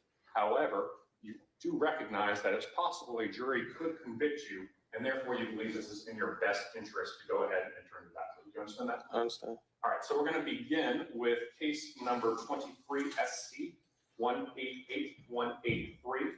You understand you'd be entering a plea of no contest as to the participation in criminal street gang counts, which is 1 and 2. Yes, sir. You understand you'd also be entering a plea under Alford v. North Carolina in counts 3 through 8, which is the possession of methamphetamine with intent to distribute and the possession of prohibited items by. Yes, sir. Now, do you understand as to case number 22 SC 181814, your attorney has requested, and the state is not objecting, to an Alford plea as to the count 2, possession of a firearm during commission of a felony, and count 3, possession of a firearm by a convicted felon. Yes, sir. And then that your plea would be a plea of guilty as to counts 1, 2, 3, and 4 on the 22 SC 185532, that being serious injury by vehicle, entering auto with intent to commit theft. I apologize, you know me, I'm annoying. By taking failure to maintain insurance. Yes, sir. Now, Mr. Sharp, understanding that you negotiated these with other attorneys and sort of standing in place, could I fairly accurately summarize the counts for which are the no contest as well as the offer? Yes, sir. All right, understanding all of that, how do you wish to enter your plea? Guilty. All right, and could that be guilty as to on the 22 SC, the serious injury by vehicle, the entering auto with intent to commit felony, theft by taking and failure to maintain insurance, is that guilty? Yes. As to the 22 SC 181814, which is the possession of a controlled substance, the possession of a firearm during commission of a felony, and possession of a firearm by a convicted felon, as to counts 2 and 3. Is that under Alford v. North Carolina? Yes. And then count 1, the possession of a Schedule 5 controlled substance, is that guilty? Yes. And then as to 23 SC 188183, counts 1 and 2, the participation in criminal street gang, what is your verdict, or what is your plea? No contest. And the counts 3, possession of methamphetamine with intent to distribute, and then the counts 4 through 8, the possession of prohibited items by an inmate. What is your plea? Guilty on the Alfred. And is that plea freely and voluntarily given with full knowledge of the charges against you? Yes. Do you understand you would have only a limited right to appeal this guilty plea conviction? Yes, sir. And do you understand that for the felonies, you would have up to 4 years from today's date is to file what we call a habeas corpus, and that's if you wanted to challenge the constitutionality of this plea. Yes, sir. And do you understand that there is one misdemeanor on here, which is the failure to maintain insurance? Do you understand that you would have up to 12 months from today's date to also file that habeas? Yes, sir. Your Honor, I'm going to go ahead over what the factual basis is at this time for each plea, if it pleases the court. Judge, I will begin with the serious injury by vehicle case, which is the 22 SC 185532. Had this case proceeded to trial, the evidence would show that on June 7th of 2021, law enforcement responded to a motor vehicle accident on I-85 at Metropolitan Parkway, that location being inside of Fulton County. Judge, it was determined that this defendant was the at-fault driver in a motor vehicle collision that did result in the victim sustaining a fractured arm. Judge, there was a bystander that attempted to render assistance. Mr. Jackson then did leave from the scene in that bystander's vehicle without permission, that vehicle being greater than $5,000 but less than $20,000 in value. Judge, the defendant also did not have valid insurance at the time of the motor vehicle collision nor the departure from the scene.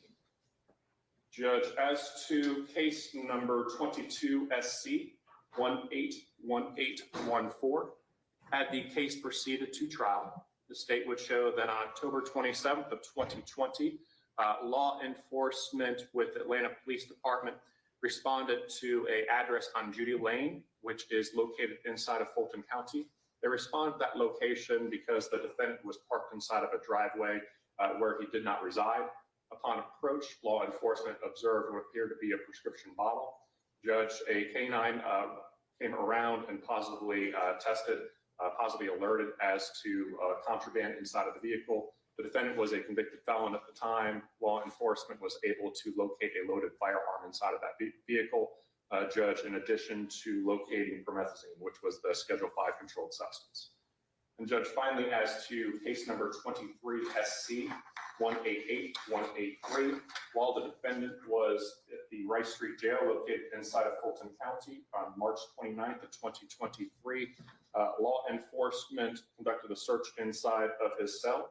A judge, that was a shared cell, and located inside of that cell included a cell phone, the pills that tested positive for methamphetamine. Judge, the quantity would be consistent with the intent to distribute, as well as a shank, which is often used in either self-defense or to be the initial aggressor or primary aggressor, depending upon what day it is at Rice Street. And Judge, possession of Apple AirPods and an iPhone as well. Judge, I'll begin with what the negotiated recommendation is on case number 22 SC 185532. That's the serious injury by vehicle. Judge, the state's recommendation on count 1 is 10 years to serve 3 years. However, that 3 years is commuted to time served. Count 2, the entering auto with intent to commit a felony, is 5 years probated to run consecutive to count 1. Count 3, theft by taking, is 5 years probation to run concurrent with count 1. And count 4, the failure to maintain insurance, is 12 months confinement commuted to time served. Judge, as to case 22 SC 181814, possession of a controlled substance, that judge recommendation is 3 years commuted to time served. As to count 2, that would have to run consecutive to count 3. So count 3 would be 10 years probation, and count 2 would be 5 years probation to run consecutive, for a total of 15 years probation. I believe my understanding of the recommendation was that was going to be 10, the count 2 is going to be 10 to serve 3 commuted to time served, balance on probation, Yes. as opposed to 10 years probation. I will defer to you as you were the one actively involved in the negotiations on this one, Mr. Sharp. Okay, so if you just go over those again for the record, for count, for 22 SC 181814. Count 1. Is possession of controlled substance, that would be 3 years commuted to time served. count 2 would be 10 to do 3, commuted to, You can't do that if you're gonna do count 3, because count 2, possession of firearm during commission of a felony is a mandatory consecutive. So you would have to have count 3, the possession of a firearm at some period of time, so statute minimum of 1. Okay. So if we're gonna get there, man. I don't have the indictment in front of me. I think what I meant to say is count 3. Count 3 would be 10 to do 3, commuted to time served, balance probated, and count 2 would be 5 years probation consecutive. Correct. The difference, Your Honor, is him essentially receiving a sentence of 12 years probation versus 15 years probation. The intent is it would be 12 years probation because he's already served those 3 years. All right, so let's be clear. Count 3, 10 to serve 3, commuted to time served, balance on probation. Count 2, 5 years probation, consecutive to count 3. Yes, sir. Yes, sir. And count 1, 3 years to serve, commuted to time served. Correct, sir. Yeah. You may continue. And as to case number 23 SC 188-183, as to counts 1 through 8, they all would be a concurrent 5 years to serve 2 years, the 2 years commuted upon time served. Judge, there are specific conditions that would go with these cases. Specifically, Judge, there was a negotiated from the trial division for a banishment from Metro Atlanta area as a condition of this sentence. He is to maintain gainful employment while on probation. There would be no contact or communication, either directly or indirectly, with any named co-defendant in the case number 22 SC 183572. There is to be no contact or communication directly or indirectly with any persons associated or affiliated with a criminal street gang. And there is to be no possession of a firearm on his person in any vehicle in which he occupies, nor any residence, quite frankly, just no possession of a firearm, given he would be a convicted felon. Judge, I also understand, and Mr. Sharp had approached me about concerns about being able to travel through the Atlanta airport. There would be no objection to an exception for the Atlanta airport. Judge, this is the only case that was assigned to my unit, and I believe it actually was initially with the high profile unit, was the gang case. And so, Judge, I do want to clarify for future cases why I am consenting to a no contest on counts 1 and 2, as it's not something I typically do, as this court's aware. Judge, the reasons for that is taking into account the working relationship I've had with Mr. Sharp over the years, who reached out to me along with Ms. Bumpus to try to resolve this case. Judge, understanding that there is multiple cases here, so I did not want to run into a situation where Mr. Jackson, who's had some incidents, unfortunately, at the jail, was remaining in jail while we litigated whether or not we were going to be dealing with a no contest on this case. And that is because also in this particular case, the typical negatives of a no contest plea for the prosecution are not present, specifically because he is already a C recidivist. This is irrelevant, frankly, whether or not we will be able to have three convictions in the future. Judge, understanding as well that the negotiated terms of the larger sentence include provisions of no criminal street gang activity, as well as the negotiation of banishment. Judge, I believe that that is a fair trade-off in taking into consideration the banishment provision. And Judge, from a factual basis as to this particular case, Judge, we are running into a situation, had this proceeded to trial, that this was in fact a shared cell. Judge, it's been in the past occasions where other individuals' contraband can in fact be found in other individual cells, as well as the fact that there was a shared cell, so there was other individuals that would have had access. And Judge, in this particular case, I have not been made aware of any cellular dump in this particular case. Had a cellular dump been done in this case, and I've been provided with that, that would have demonstrated possession or control or intent over the narcotics or objects inside of that cell, we probably would be in a different situation. But I am not going to hold Mr. Jackson at Rice Street or ask him to be held at Rice Street while we did a cellular dump in order to ascertain that if we have a resolution that appears to be amicable to all parties. So just for future no contest cases, I want to be able to distinguish Mr. Jackson from other defendants that maybe argued were similarly situated. All right, thank you. So will you go over the special conditions again, so I can make sure I have them correct? Yes, Your Honor. The special conditions would include banishment from the metro Atlanta area with exceptions for the Atlanta airport. Judge, that would also include that he has to maintain gainful employment while on probation. There is to be no contact or communication directly or indirectly with any named co-defendant in the 22 SC 183572 indictment. There is to be no contact or communication either directly or indirectly with any persons associated with a criminal street gang, as well as a no possession of a firearm.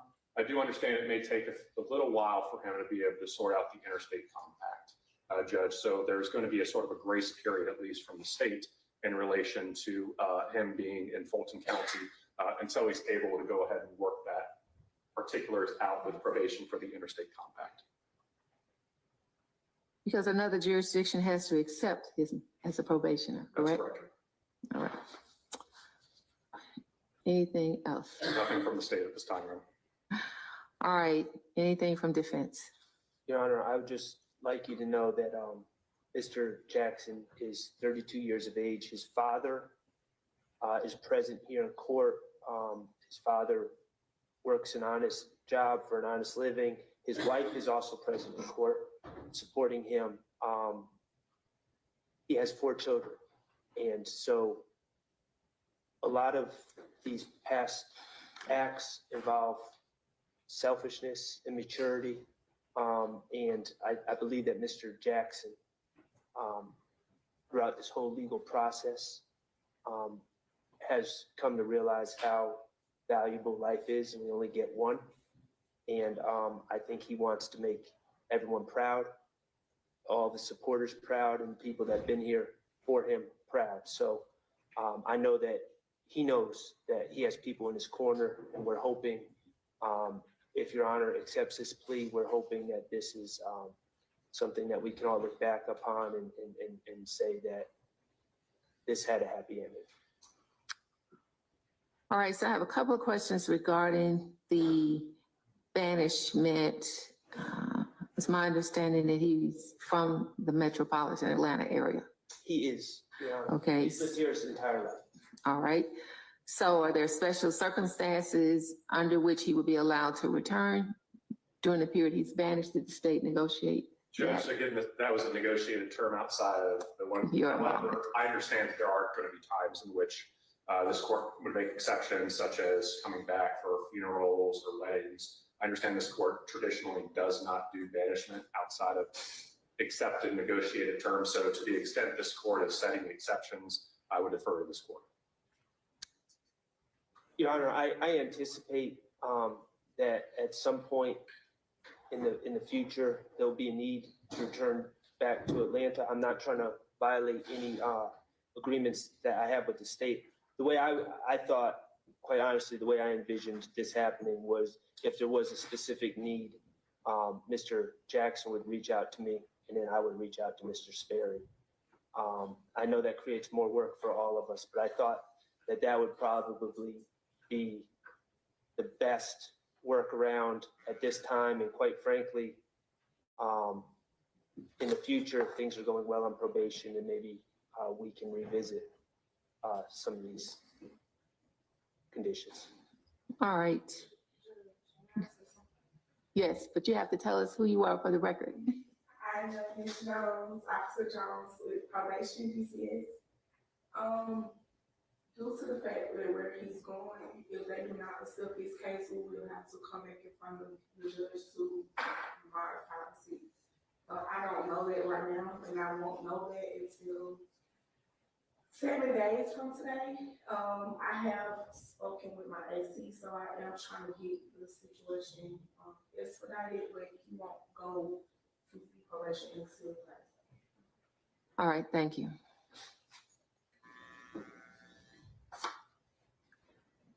So essentially what she's saying is until the state that you are moving to accepts your probation, you will be here in Atlanta, and everybody knows that, somewhere in the metropolitan Atlanta area.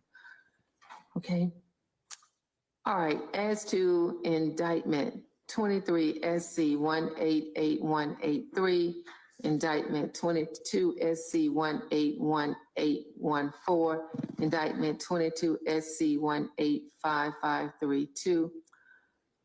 The court is going to find that the defendant has entered a pleas that were willingly, knowingly, freely, and voluntarily given, and that there is a factual basis for each plea, be it no contest or an Alfred plea or just a regular guilty plea. All right, so we're going to start with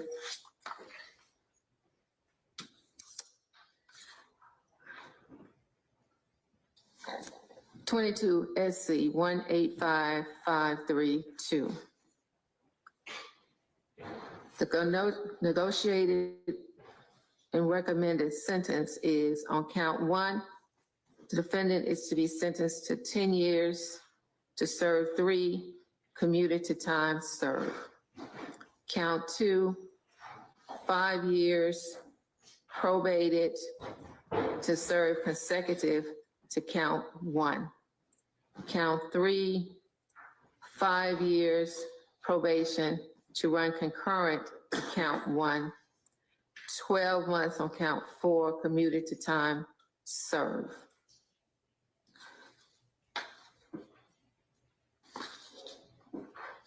Count indictment 22 SC 181814. Count 3, 10 to serve 3 commuted to time served. Count 2, 5 years probation concurrent to count 3. Count 1, 3 years to serve commuted to time served. Indictment 23 SC 188183. On all 8 counts, 5 years to serve, 2 commuted to time served, balance on probation to run concurrent with 22 SC 185532, count 1. And also in 22 SC 181814, the sentences are to run concurrent to count 1 in 22 SC 185532. During the time of your probation, you are to maintain gainful employment. You are to have no contact with any co-defendant in 22 SC 183572. I don't want to assume, is he not related to any of those co-defendants? Sure. All right, okay. So the people who used to be your friends or the ones they say you used to be associated with, you can't have any contact with them. That means you don't respond to emails, texts, smoke signals, shout outs, Instagram, whatever. They're no longer people that you can have any contact with, because if you have contact with them, you run the risk of being violated on your probation and you end up in the Georgia prison system. And from my understanding, that's not the place you want to be. I understand that you were assaulted while you were at the Fulton County Jail. And unfortunately, that's no place anybody wants to be either. So the best lesson for everyone here is to stay out of the criminal justice system.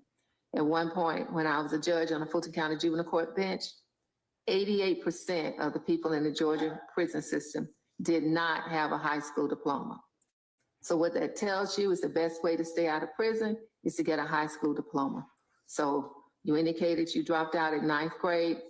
You need to go back and get a GED so you can move forward in life. If someone wants to give you an opportunity, you can step up and take it, because you can check the box that I have a GED or a high school diploma. It is basically a weeding out process and basically indicates to an employer that you know how to show up and do assignments in a timely manner. That's all they're looking for. You will show up, do the assignment in a timely manner, and not cause any problems. Because you've shown you can do that because you matriculated through high school. So they just want to know you're not going to be a problem and they don't have to worry about you. And more importantly, the court didn't want to have to look back and say, I just should have sent you to jail, as opposed to going along with this negotiated plea. You're getting a second opportunity. I suggest you take full advantage of it. You're 32 years old. I can say to you, based on what I've seen, the next time you get a felony conviction, you're going to be looking at a lot of years. And nobody's going to say yes to probation under any circumstances. So the banishment will be for 5 years because they didn't negotiate a term. So that's for 5 years, and you can come back for special occasions, and the state and your attorney can work out what those occasions are. But you cannot come back unless you have been approved to do so and notice has been given to the state and they've signed off on it. You are not to have any firearm in your possession because you're a convicted felon. And you're not to engage in any street gang, criminal street gang activity. I assume that you know all of the co-defendants in 22 SC 183572. So you know the people that you're not to have any contact with. I always make this an issue with the state because I don't want to assume that the defendant knows these individuals. He does not know all the individuals, but he knows who they are from going through the case. So I would suggest that the state provides him a list of all the individuals, their known names and their street names, and any other AKAs they have out there. So there's no misunderstanding, okay? And your family members need to know that although you can have communication with them, they should not be carrying messages from any of these people that you're not to have any activity with. So, did I miss anything? Your Honor, just one thing, if we could put on the sentencing sheet that all these sentences are to run concurrent with the sentence that Mr. Jackson has from 22 SC 183572. Any objection from the state? No objection. Okay, so all the sentences from 22 SC 181814, 22 SC 185532, 23 SC 188183 are to run concurrent with 22 SC 183572.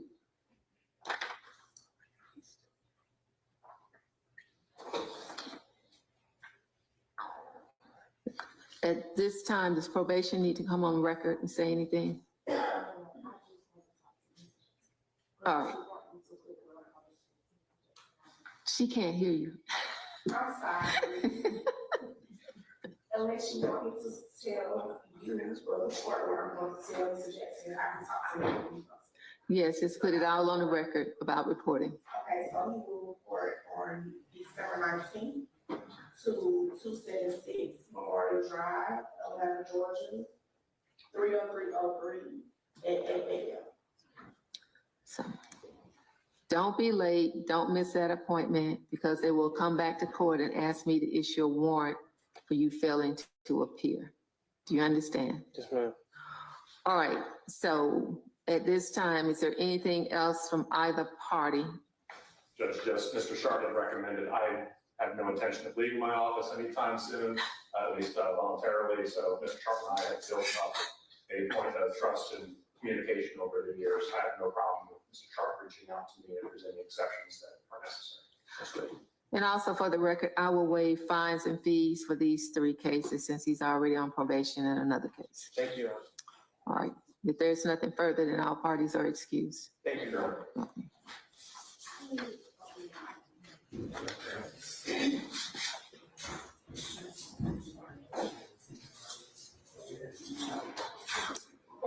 That concludes the business after probation is done for the United States. Yes. See you tomorrow.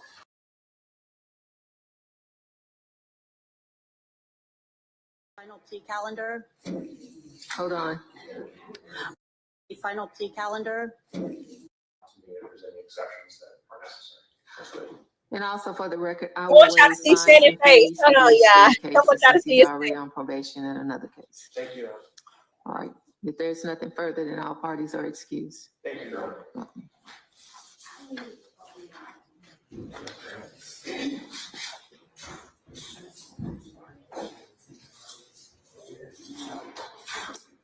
Your Honor, that concludes the business after probation is done with the indicted.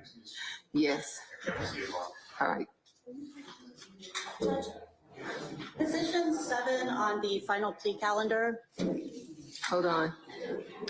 excuse me, position 1 on the final plea calendar. All right. Position number 1. Like, I just wanted y'all to see his face. So if you were tuned in, you know that Shannon basically has probation to run concurrent with his other case, his gun charge that he had somewhere, and I kind of lost count. I want to say it's somewhere between 10 to 12 years of probation. Everything was either commuted to time served or to run concurrent anyway. So I may have to go back and re-listen to it, or maybe one of our better reporters out on X kind of has it written out, because I was tuning in and out, but I want to say it's somewhere between 10 and 12 years of probation. Some of his conditions require that he be banned from the Atlanta area. He has to maintain employment, as well as stay away from anybody that was associating any of the cases that he had. So it's 12 years. Okay. Yeah, I thought it was 12 years. So his fines were canceled. She basically told him, like, get your shit together. In so many words, get it together. Because if you come back, ain't nobody gonna be this nice to you. Ain't nobody gonna give you nothing, and you're gonna be looking at a lot of time. So I think that she was very fair. I think that she did the right thing. I think, they've been put through enough. I think they did the right thing. And so we are going to now switch back over to the plea hearings for the other guys, which I thought I had, but I'm going to share this tab anyway, and we're going to go back to Judge Whitaker's room to watch the plea hearing for the other guys. I want to say that Miles is the only one who takes a plea today, but I could be wrong, so let's get into it.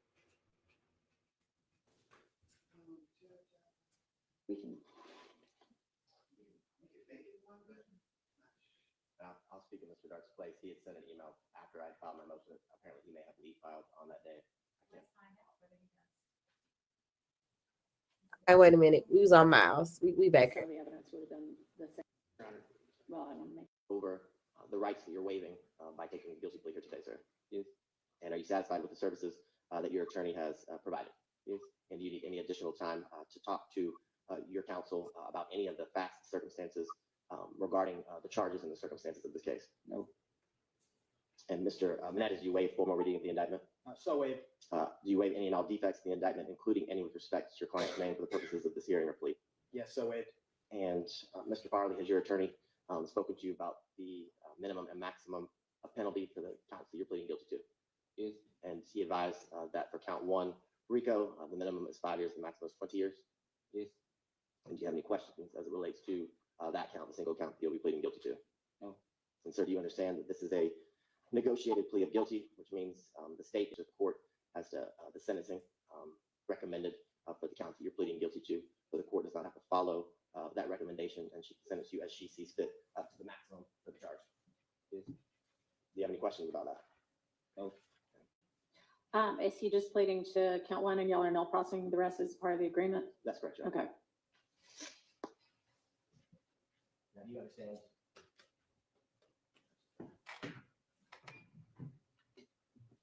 Mr. Farley, do you understand that this plea may be used to enhance sentencing on other convictions in this jurisdiction, as well as in other jurisdictions, including the federal courts? Yes. And do you also understand that if you are not a United States citizen, a guilty plea will affect your immigration status and will result in deportation, regardless of any advice given to you by your attorney or anyone else? Yes. Do you understand that you waive any and all defenses by entering a plea of guilty here today, sir? Yes. Do you also understand that by pleading guilty, you're giving up or waiving the following rights: the right to a trial by jury, the right to remain silent and to not incriminate yourself, the right to confront witnesses against you, the right to the assistance of counsel hired by you or court appointed if you are unable to afford an attorney for the trial of your case, the right to the presumption of innocence, the right to testify on your own behalf and to present other evidence, the right to subpoena witnesses and to compel the production of evidence, the right to have the charges proved against you beyond a reasonable doubt by the state of Georgia, and the right to appeal if convicted of these charges after trial. You understand by taking a guilty plea here today that you're waiving or giving up all of those rights? Yes. And Mr. Farley, has anyone forced, threatened, or promised you anything to get you to enter a guilty plea here today? No. And are you pleading guilty, sir, because you have decided in speaking with your counsel, Mr. Menendez, that you believe that is in your best interest to do so? Yes. And are you aware that even if you're not admitting guilt, as you're pleading under North Carolina versus Alfred, if the court accepts that this plea of guilty places you in the same position as if you were convicted after a jury trial? Yes. Okay. And how do you plead to count one, conspiracy to violate the Racketeer Influence and Corrupt Organizations Act and indictment number 22 SC 183572? Guilty on the Alfred. And Mr. Farley, is this Alfred a guilty plea freely and voluntarily given with full knowledge of the charge that you're pleading guilty to? Yes. Do you understand that you may have a limited right to appeal this guilty plea conviction? Yes. Do you also understand that you have only 4 years from today for a felony charge to file a habeas corpus petition challenging the voluntariness of this guilty plea? Yes. Challenging anything about the constitutionality of the guilty plea, understand? Yes, Your Honor. Well, I want to make sure he. Yes, ma'am. All right. Do you also understand, sir, that you have 30 days from today to file a direct appeal from this guilty plea and until the end of this term of court to file a motion seeking to withdraw this guilty plea, which doesn't mean that the court necessarily would grant it or not. It's just that's the time constraint that you have to file under those areas of the law. Yes. Okay. Do you have any questions about that? No. All right, and your attorney, Mr. Menendez, will represent you until 30 days from now or the last day of this term of court, whichever is later. And he would be the one to file any of those things on your behalf unless he is allowed to withdraw before that time. Understand? Yes, ma'am. Hang on, just to the record clear, I just provided to Ms. Persefield the indictment, which was signed by all parties as it relates to the defendant's guilty plea to count one conspiracy to commit RICO. Your Honor, has the case proceeded to trial, the state would have shown beyond a reasonable doubt that between January 24th of 2013 and May 8th of 2022, this defendant, Mr. Farley, in conjunction with his fellow co-defendants, co-conspirators, known YSL associates, did unlawfully conspire to conduct and participate directly and indirectly in the enterprise YSL. In doing so, they did it through a pattern of racketeering activity, conducting and participating in YSL with the same common objectives, which were to preserve, protect, and enhance the reputation of the enterprise, that being YSL, doing so by protecting the power and territory of known YSL strongholder areas through acts of violence, also through other means such as social media, posting messages, images, and things of that nature. That's what the state would have shown as it relates to Mr. Farley and his involvement as it relates to the enterprise YSL and his association, Your Honor. All right, I assume at least some of the evidence would have been the same as or similar to what was presented at the trial of some of the co-defendants that just was completed a couple of weeks ago. Yes, Your Honor, very much. All right, so I'll take that into consideration with regard to the factual basis as well. All right, anything else from the state? Nothing further. The recommendation as it relates to, or the joint recommendation that the parties would make to the court, it's my understanding that the defendant obviously would like to tender his plea under North Carolina versus Alfred, and I neglected to ask Mr. Farley, but it's also my understanding he qualifies for the first offender treatment, and he is asking that the court treat him as a first offender, which the state has no objection to either, and the recommendation will be 5 years to be served on probation. All right, Mr. Farley, has your attorney discussed with you the First Offender Act and what all that means? Yes, ma'am. All right, and have you all discussed the potential upsides and downsides of that? Yes, ma'am. You understand that if you successfully complete, if I sentence you in accord with what has been negotiated, if you successfully complete the probationary time without having any violations of your probation, that at the end of that, you would not be a convicted felon, understand? Yes, ma'am. All right, you understand as well that if you do not successfully complete that probationary period and your probation is revoked, that not only could you be revoked for that 5 years, but the court could actually adjudicate you guilty, find you guilty, not under first offender, but just straight guilty, and impose up to 20 years imprisonment for the count to which you are pleading guilty under Alfred. Do you understand that? Yes, ma'am. right. Mr. Menendez, is there anything else that the defense would like to place on the record? Yes, Judge, I just want to add a little bit of nuance to the plea in case the court's not as familiar, because a lot of it was on the front end. Mr. Farley is an HBCU graduate with no criminal record, and it's actually his marketing and his genius work as a businessman that even brought him into all of this, which is why we're asking the court to sentence us under Alford. In 2019, him and a friend created a clothing item, a hat that was like a satirical play on the Trump hat where it said "Make America Slime Again" instead of "Make America Great Again." And Your Honor, the clothing brand never said anything about YSL. It was just using this youth term slime, which I'm sure by now the court knows can have many different meanings in many different contexts. Mr. Farley is born and raised in the Cleveland Avenue area, and he does exemplify a lot of the great qualities of the people of that area: his creativity, intelligence, tenacity, his bravery in taking things this far, Your Honor, putting his foot down when he was faced with this, government abuse. But what he did next, Your Honor, is he went to Miles College, and then despite having a vast network of opportunity from his bachelor's degree in business, he returned home because he is a family person. His dad is here in the yellow hoodie in the back. He's also an entrepreneur. That's where Miles gets a lot of that from. And so, Your Honor, when Mr. Farley made this clothing brand, he built off of the hat. In 2020, he made an LLC for Make America Slime Again. And he's actually employed by a record label to be a handler for a musical artist. And then he used those associations and that presence to promote his brand and to have his clothing be as visible as possible. He started making custom pieces for different artists and different people. And Your Honor, if you remember from the evidence that was presented, Mr. Farley's always wearing his own clothing, and he's only ever promoted his clothing for the purpose of himself and his business and his family. And so that's why, Your Honor, I think the most sincere and appropriate way to resolve this case is under Alford. The state, in that respect, did the right thing with its discretion, dropping the murder case. Mr. Farley had nothing to do with the death of Mr. Drinks. And so, Judge, he's been on house arrest. He's been totally compliant. He's not a gang member. He's never committed a crime in his entire life. But he is wearing an ankle monitor. He is confined to his home. It's better than jail, but I think we all know after COVID that that's not necessarily ideal. And he just doesn't want to go to trial. And that's why I think Alford is a textbook case for this type of situation. And so if the court has any questions, we just ask this honorable court to accept the plea as negotiated. Okay, well, I mean, it would be determined by a jury at trial whether his involvement in the case is only because of his marketing and business acumen or something further than that, something criminal. But in tendering a guilty plea under Alford, Mr. Farley, you are admitting that while you do not believe you have committed the crime of conspiracy to violate the RICO Act, you are acknowledging that there is sufficient evidence that the state could present to a jury from which a jury could conclude that you are guilty of that crime.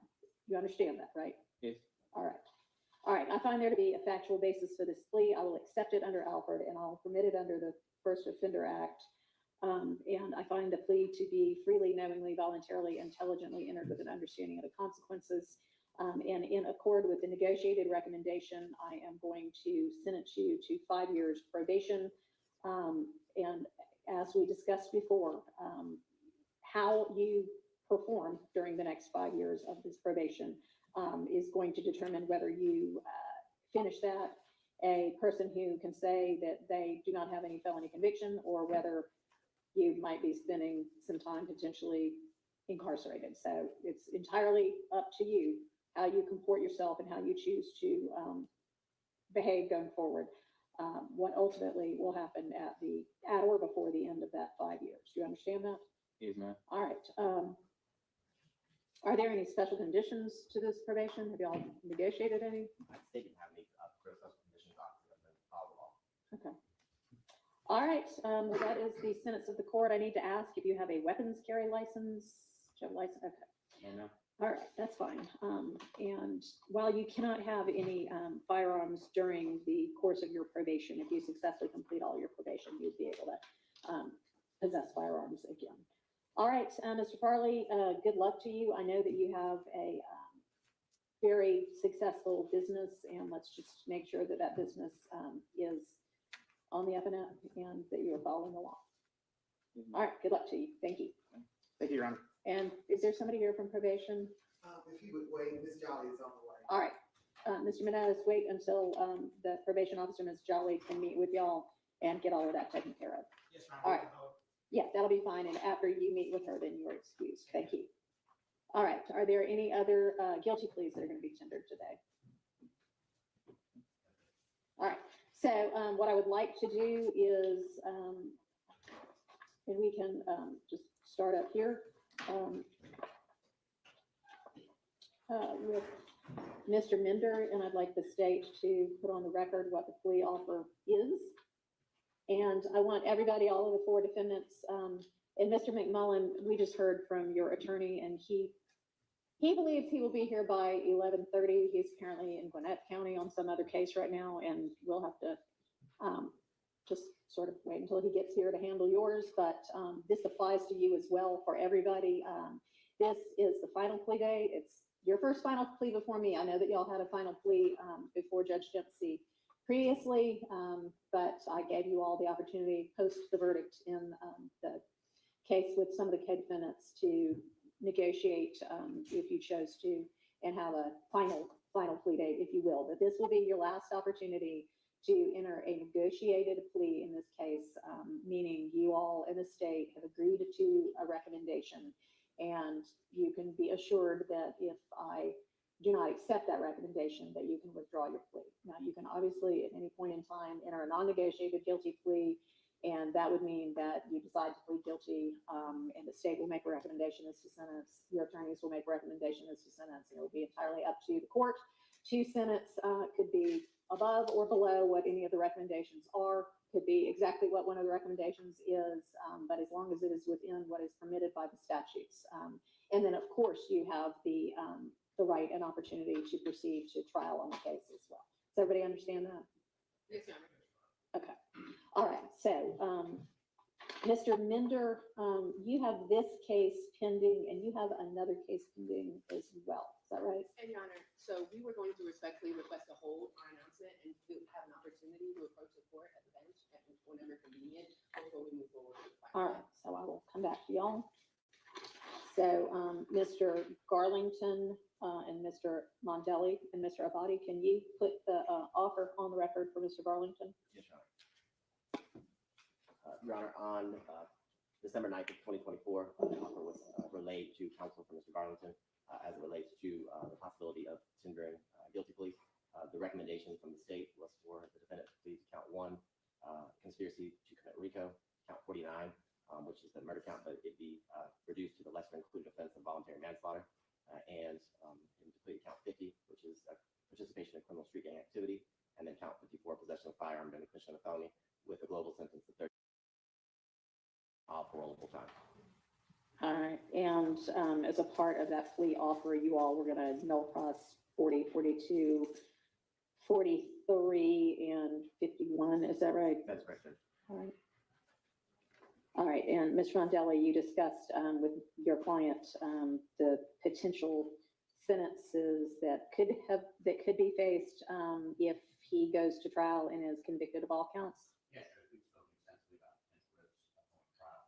I made the offer to Mr. Garlington on December 10th, and we've had some discussion with the body since then. We are not in a position to accept the offer based on the record. We will reject that offer. I will state that there are further discussions that are taking place. We understand the court's definition, though, Yeah, and y'all can certainly present a joint recommendation. It's just not going to be negotiated per se at that point, in that you would have a right to withdraw the plea if the court didn't sentence in accord with that. But I mean, I will say, and this is certainly no guarantee, but I think across the however many years I've been on the bench now, I typically still, if there is a joint recommendation, certainly take that into account, and fairly often probably sentence in accord with that, but that is certainly not a guarantee. So, Mr. Abadi, would you be able to put on the record? All right, now, what y'all got going on over here?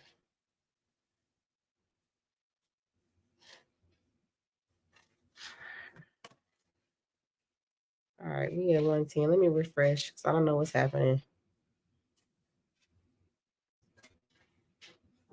Subaru is proud to be the largest automotive donor to Meals on Wheels America. Help.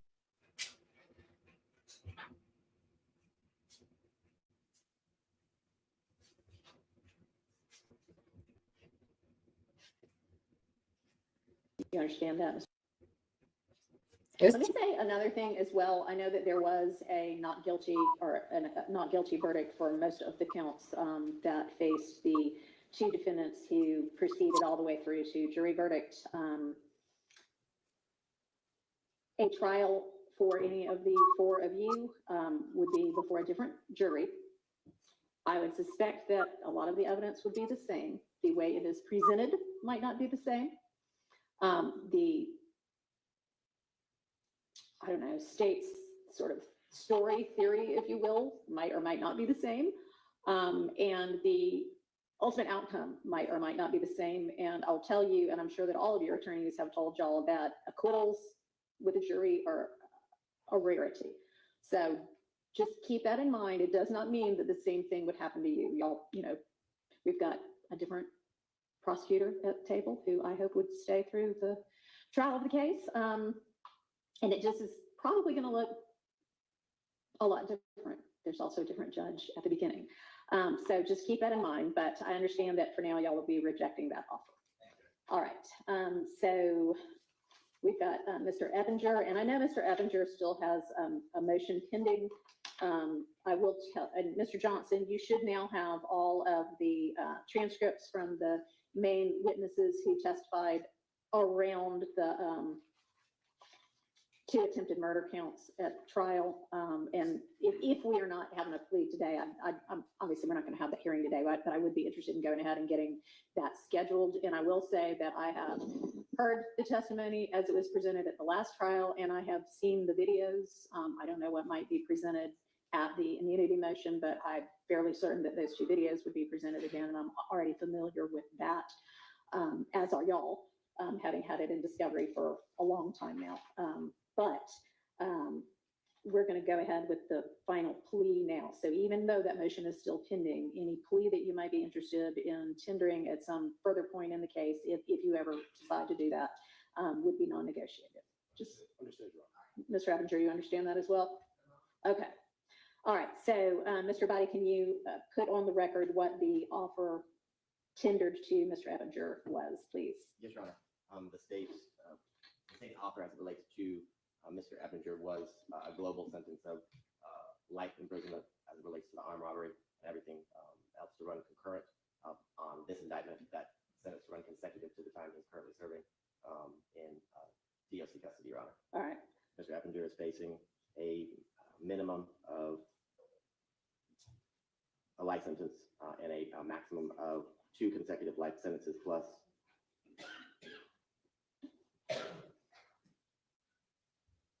145 years, Your Honor. And I don't, this is just my quick count, but Mr. Evinger is facing approximately 15 different felony charges on this indictment. Is that right? That is correct, Your Honor. All right. And if he were to proceed to trial and be convicted of all counts, in addition to everything running consecutively so that it would be, I'm sorry, I think you said 2 life sentences plus 100 and how many? 165 years. 165 years. That time could also be run consecutively to the time that Mr. Evinger is already serving on whatever he's convicted of already. So have you explained that, Mr. Johnson, to Mr. Evinger? Yes, Your Honor. You understand that, Mr. Evinger? Okay. All right. And was there something else you wanted to say? No, just based on circumstances, I came to the podium. Okay. But given the state's offer, Your Honor, at this time we would reject that offer based on our view and our view of the evidence in this particular case. All right. So yes, we would reject that matter and like to proceed to trial. All right. And once I get through everybody, or maybe everybody we can get through right now, I'll talk about trial dates, and I'll talk with y'all first about in the immunity hearing date as well. All right. Thank you. Your Honor, I believe that motion can be held as close to trial as possible. Well, I mean, it could be, but I'm not interested in doing that. I'm interested in getting that taken care of as soon as possible. Thank you, Your Honor. All right. Not December, though. Not that soon. Okay. So have we covered everybody other than Mr. Minder at this point? Yes. All right. So let's talk about then the number of witnesses. I would think maybe about 4 or so for the immunity motion. State of no witnesses. None? Okay.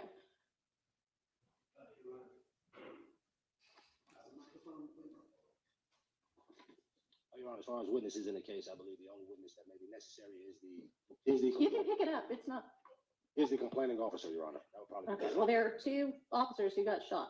Well, actually, there's only one who got shot. There's Well, another. one who got shot at and one who got shot. You're right. I stand corrected on that. So. So your motion is just with regard to the one who got shot? No, Your Honor. I don't think so. No, it is related Okay. to both, but the other witness is not necessarily important for the. Okay. All right. So that should be able to be taken care of in what, 4 hours at most? I would imagine no more than an hour. I mean, I think two, but half a day at most, right? I don't even think it'll take that long, Your Honor. Okay. All right. So let's go ahead and get that scheduled then. I guess I would have my inquiry with the court and counsel would be, it's the burden of the defendant to show that he's acting in self-defense. Typically, you don't call the complaining witness or the victim to establish your intent, how you're acting in self-defense. I mean, if he wants, whomever he wants to call, he can call.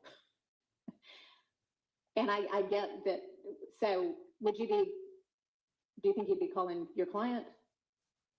Because it sounds like the state does not intend to call any witnesses. Understood, Your Honor. It may be a situation where I may call my client. Okay. After discussion with him, and it may be a situation where we may just, the calling of the witnesses is just necessary for the introduction of the video, and we can make arguments based on that. Okay. So let's look at sometime the week of January 13th. Fine with the state. If it's just the video, the state would stipulate to the video coming in, Your Honor, making a. Okay. All right. Did you, I don't know if you heard that, Mr. Johnson. If it's just the video, then the state would stipulate to it coming in. I think they were. All right, let's do 10 a.m. January 13th.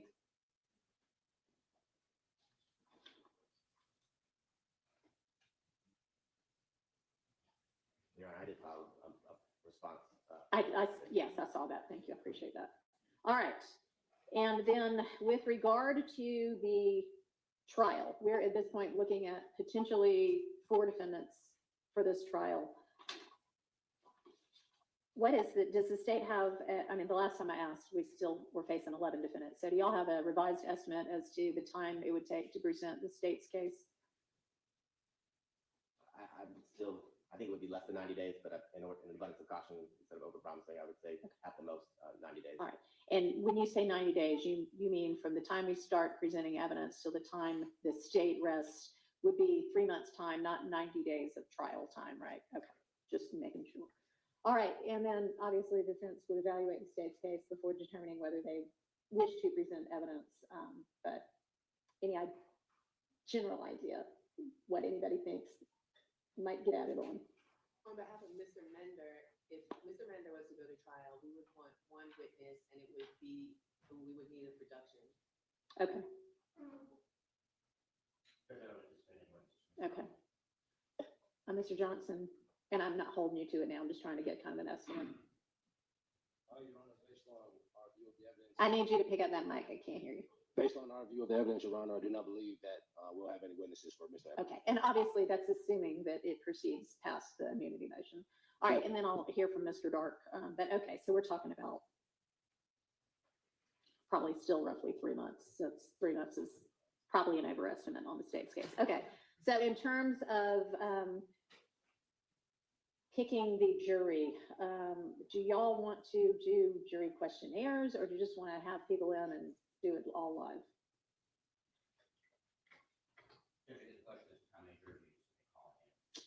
So, I mean, if this were a typical case,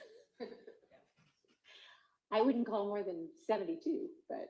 My experience is that they are more comfortable being honest and letting their thoughts come out in the questionnaire. Okay, excuse me.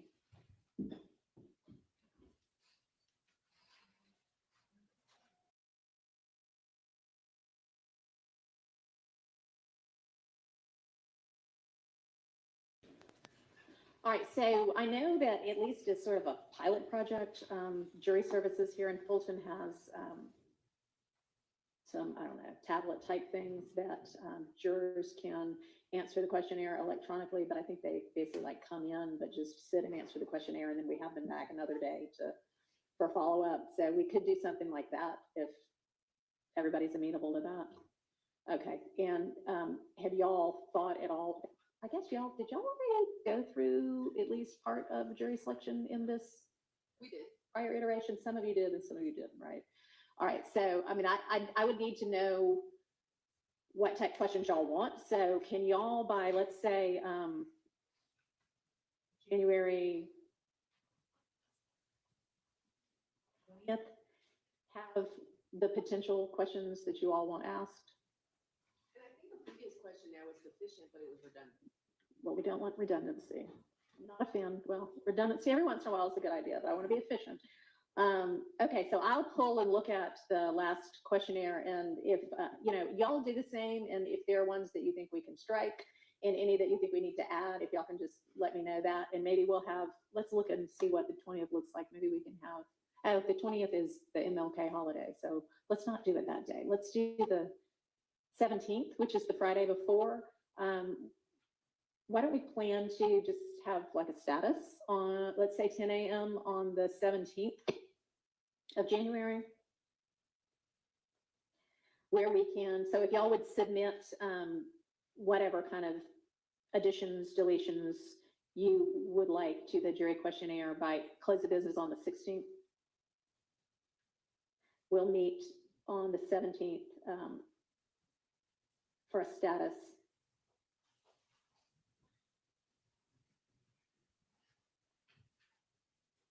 And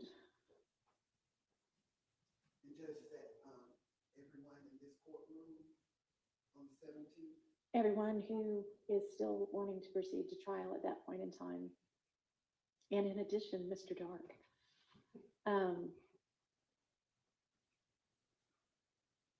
And then I know the state had proposed, did y'all say February 24th as the beginning of trial? Yes. I had been thinking, I mean, is that a trial day for us?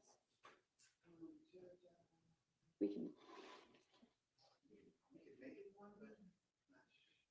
I'll speak in Mr. Dark's place. He had sent an email after I filed my motion. Apparently, he may have leave filed on that day. Let's find out what he does. If it's not filed in this case, it doesn't.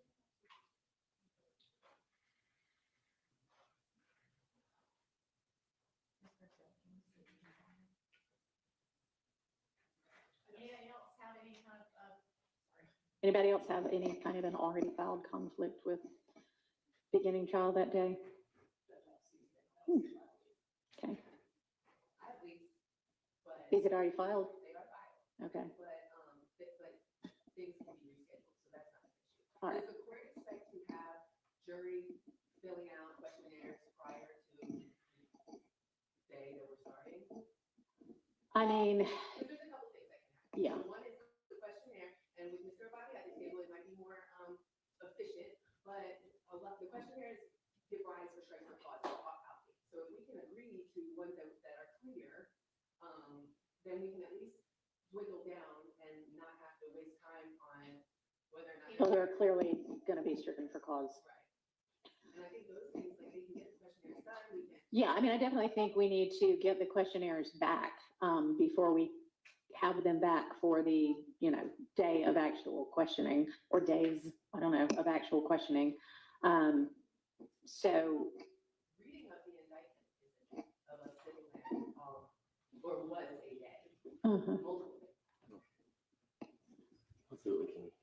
I mean, it may be that the state's not intending to go forward with however many overt acts it was before, 213 or something. They may winnow down the indictment. Could you have that done before the 16th as well, or by close of business on the 16th? Okay, and I was going to say there's no reason to read the substantive counts that are against defendants other than these four or whomever it ends up being, but they may be overt acts anyway, but we wouldn't need to read the counts, even if they were included as overt acts. So, it would be a redacted indictment that we read. But yeah, we'll talk in more detail on the 16th, on the 17th about that, about, what date we're going to have jurors in, how many jurors we think we need to call, things like that. Okay. And then I know there are no, other than the immunity motion, no outstanding motions, but are there going to be motions in limine, evidentiary kind of things that have not already been resolved? I need y'all to think about that and get all of those filed by January 16th as well. Okay.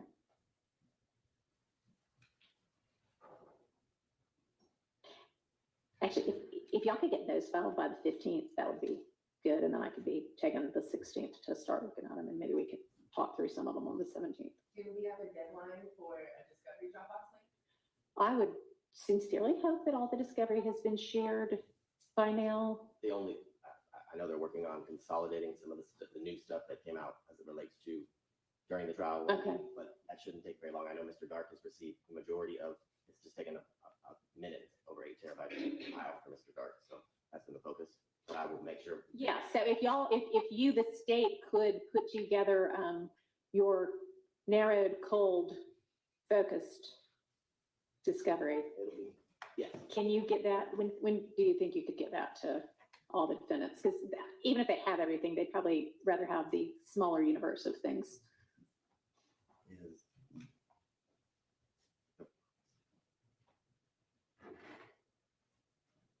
The first week of January, is that sure. Yeah, that works. All right, so that would be, find my calendar again. January 3rd. By close of business, January 3rd.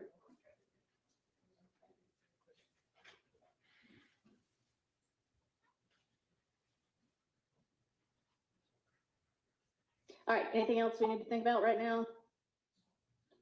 All right, everybody else, I'm going to go ahead and release Mr. Abadi. Obviously, you'll need to stick around, and we had an anticipated 11:30 arrival time for Mr. Dark, so we'll hold on to Mr. McMullen as well, and then once we have Mr. Dark, we'll reconvene for his final plea and to discuss with him the deadlines we've set. Was there something else, Ms. Fagan? Oh, sure, yes, I'm sorry, you did mention that.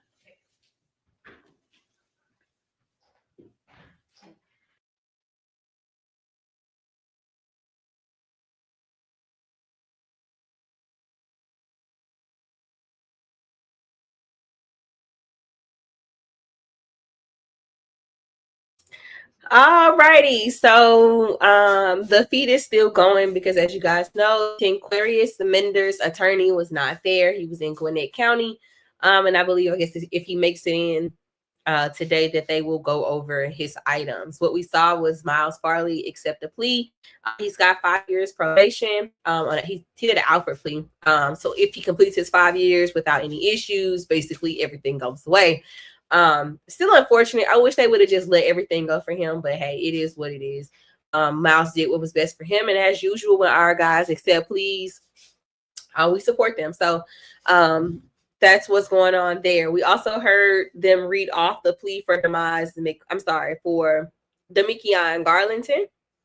And he turned that down. So we will be seeing him go to trial. We know that Chris Eppinger is also going to trial. He's also getting ready to have an immunity hearing, which is basically he's alleging self-defense in the shooting against the police officers, where one was actually shot and then the other was shot at. So that's a hearing that they're going to have. It also sounds like the discovery, in which they want the discovery condensed down to basically what they're going to be using in trial. So Mr. Abate, who was in there a lone horse per usual, is going to condense that and then get that over to the defense. So yes, we are down to 4. We have we don't really know what's going to happen with Tinquarius Mender, who is Nard. So I mean, it's going to be super interesting what they say about him, because he's I want to say that Nard has the unaliving of Donovan Thomas, and he's got Rico. That's what I want to say he has. I don't think he has anything else. And then we've got Demise McMullen, Damikian Garlington, and then again Chris Eppinger. So that is the update today. It's been a long day. It's been a long morning. Honestly, we've been bouncing back and forth amongst we've been bouncing back and forth among the many feeds that we've had, but we did get a victory today. Shannon Stillwell is going home. He's going home today with time served and some probation. He's going to be getting out of the Atlanta area, and hopefully, getting his education up to par so that he can pursue a career. So your head hurt. It's okay. It's okay. We made it through though. We made it through, Taylor Gang. I feel like I'm missing something. Yak. So I saw a lot of conversation in the chat about Yak. So Yak basically has a pending warrant for a probation violation. Basically, he caught a case. Him catching a case violated his probation. So I saw some conversations about that. And here's the thing: there's this thing called laws. When you are on probation, you cannot have any interaction with the police whatsoever, like at all. You can't get a ticket. You can't get anything. But if you do, then your probation violation, or your probation violation, your probation officer or the state can, say that you are in violation of your probation. And so even though Yak was acquitted of his charges, the fact that he even had the charges was a violation of his parole. So it sounds like that is why he has a probation violation on the state level. Honestly, I don't know. It seems like everybody was kind of caught off guard with it. So I don't know if Kayla knew that or not, I don't know if she knew that or not. I don't know if there were checks or things that she could have done to check that ahead of time. But I do think that it was a weird and interesting thing that happened, because we know that this case has been indicted since 22, and then even his additional charges that he's picked up were picked up 6 months ago. So it makes me feel like if a warrant was going to be issued, it could have been issued. It seems like if a warrant was going to be issued, it could have been issued a while ago. So I personally believe that it is another strategic move by the state in order for us to, in order for them to try and keep Yak in jail. That's my personal opinion. So yeah. So it was what we heard was Yak was on. He picked up he had a case. It was picked up by the feds. There was some type of probation there. He was under the assumption that the federal probation trumped the state probation, but apparently there was still a clock running on the state probation. And when he got indicted, it was a violation, and a warrant. And they issued a warrant. When that warrant was issued is questionable. I would love to see if we could get a date on it on that warrant. Because again, I think that there is just it's very coincidental. It's very coincidental that he's at the point where we know he should be let out of jail. And now y'all saying he's got a warrant. So I think that's crazy. In addition to the fact that they talking about Yak was the aggressor, I say hold the front door. Hold the front door. I think, in jail is a different ball game. Like, I've never been in there, but the people that I know that go, they all say, look, you got to stand on business, because if you don't stand on business, people gonna think that you're, a punk. And so Yak saying that it was about respect and he was in there stealing his stuff lets me know that it was more to that story than what they are putting out. And if they got all this video footage, I can't wait to see it, because y'all also saying that he was the aggressor of him being stabbed in his head. Yak knew he was finna get out. He knew he was finna go home. So I can't see him walking up to somebody starting a fight days before he getting ready to go. He getting ready to go home while the jury is deliberating. Come on now. That don't sound right. I need to see the footage. I need to see it in 3D. Where is the footage? Where the recording? Okay. I don't believe it. I don't believe it. They want that man to get unalived in jail. I believe that too. Yeah, we got a little motion. We did have motion sickness because we was bouncing. I was trying to make sure we got the right stuff. And with only having to watch your stream, I'm trying to tell you, because I got everything. Oh, I got everything for y'all today. Everything we got for y'all today. Yeah, it was a violation to the state probation. You are welcome, long hair. Thank y'all for tuning in. I appreciate that. Yay! That's what I'm talking about. I'm making life easy for everybody. That's what I'm talking about.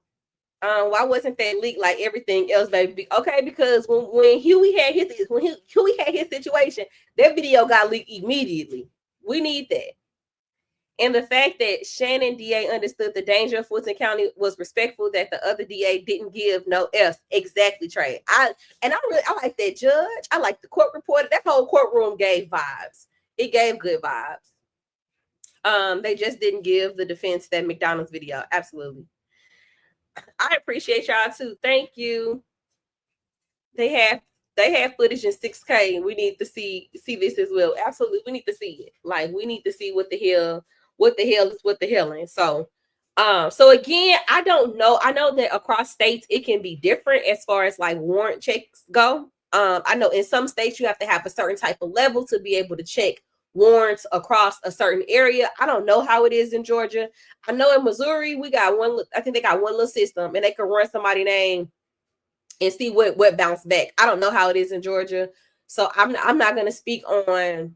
Well, I kind of already spoke on it, but I'm not going to say that Kayla should have known or she shouldn't have known. Like, I don't know. So I'm gonna leave that there. But yeah, so that is the day. So again, thank everybody for tuning in. We've been streaming for 3 hours and 16 minutes. So I'm gonna take a quick break, and for all of my Telegram members that trial watch with me every day, we are going to go back to our trial wedding anniversary. We can still chit chat in the comments like we usually do, because that's what we do over here. And we're gonna finish out our day. Y'all know we go into what? We go into about 3:30-ish. 3:30-ish, something like that. We're going Central time. Before I cut off, before I gotta go pick up my baby from school. So we're gonna have our regular watch session, and I'm gonna take a quick break. So I will see y'all in about, give me like 5-10 minutes, and we'll be back to trial watch. Because this is what we're watching right here. This is what we're watching. No, thank y'all for choosing to watch with me. You could have watched with anybody today, but you chose to watch with me. So I appreciate that.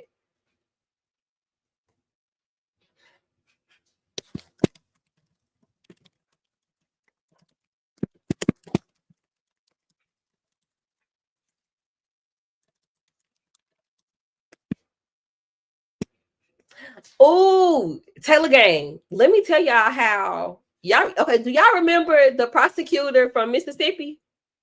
Miss Agco, Gwen from Mississippi versus Sheldon.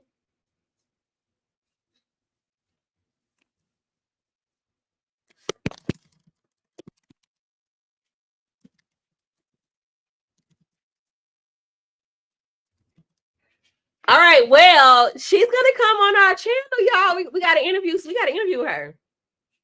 We're gonna interview with her. I want to tell y'all that we are going to interview with her. It'll be in a couple weeks, but I wanted to share that with y'all because I think it's gonna be so cool. And we won't be able to talk about the case, but we're gonna take this time to get to know Miss Gwen. We're gonna figure out why she decided to become a prosecutor. All of it.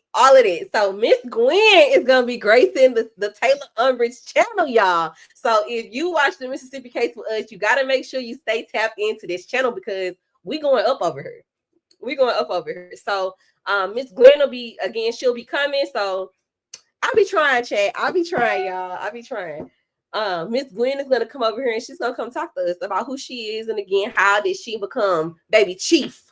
I seen her signature. I was like, hold on. Yes.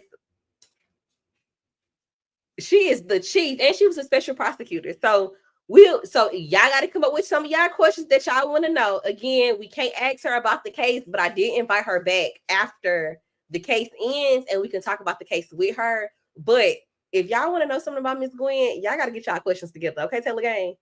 All right. All right. So I'll see y'all in a little bit. Just let me take a quick break.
All right, friends. So let's jump back into our case. We're watching the wedding anniversary murder trial, which is Vermont versus Joseph Berlazzo.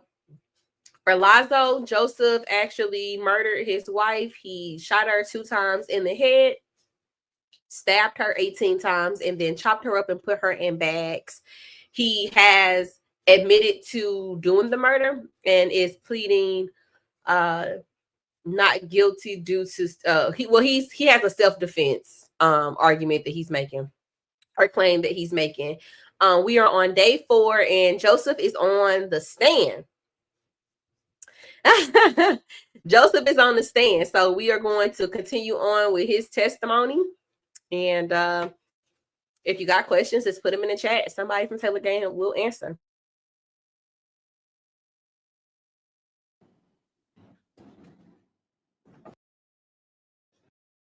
So my wife got me this weird new tool for Christmas. And at first, I thought it looked kind of crazy. But after using it just one time, I could not believe the results. It ended up being one of the most useful gifts I've ever received. The Super Gauge is a new tool that fits against any weird shape, object, angle, or corner, and automatically adjusts to the perfect size so you can trace a perfect outline. So instead of spending hours tracing outlines by hand, now I can do the most time-consuming part of remodeling in seconds. I mean, even if you don't plan on starting any home projects soon, I'm sure you know someone that does. And with the Super Gauge, they can save hundreds of hours of measuring work. Before I share how it works, I wanted to let you know you can get one on sale by clicking the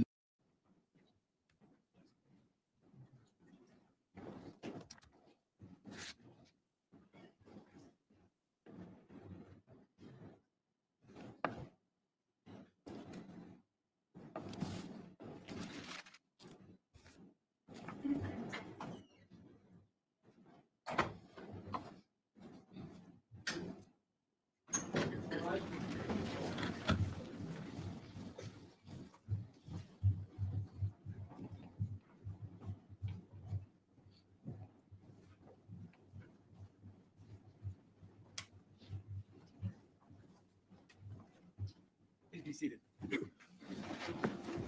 We are back in the matter of State versus Joseph Berlazzo, 21 CR 8967. We're back from a lunch recess. All 16 members of the jury are present and accounted for. My usual questions. Anybody learn anything about the case since leaving the court? Did any of you read or come about any information or discuss this case with anyone during the lunch break? Seeing shakes of the head of all 16 members of the jury in answer to both questions, we'll resume. Here. And what we all have settled on is the state gave an expected duration of trial of about 3 months. They think that's probably on the outside, but that's what we will anticipate at this point. We are going to have a status conference in this case on January 17th at 10 a.m. And we're going to discuss jury questionnaires and the voir dire process and things like that. And can you let me know, Mr. Dark, I know that some of you started the trial that already occurred, started voir dire, and some of you didn't. And I don't know what Mr. McMullen did. Was he a part of the past trial when it started? Mr. McMullen told me that he's in custody for the past few years with no counsel, so I don't believe that he will participate. Okay, all right. And when did you become involved in the case, Mr. Dark? I just was appointed, I cannot remember right offhand, but I know it was in the last 60 days, I think, 60 days or more. Your entry was August. Yeah. And that's a lot more than 60 days. That's more like 5 months. August in the other case, and then in this case, it was in July 19th. Okay, 5 months. Some other case or something. All But right. Your Honor, as I was saying at the last court appearance, I just got the discovery on this case on, I think, the 11th. And then I don't know what his other matter is. And as I said to you at the last conference, you should have been able to get all of the discovery from the, oh, you said there was no prior attorney? Okay, well, it was, your responsibility when you were appointed to the case in July to reach out to the state and say, hi, I'm in the case now, I need the discovery. So I'm not going to delay the case past the trial that we're going to have of all of the remaining co-defendants.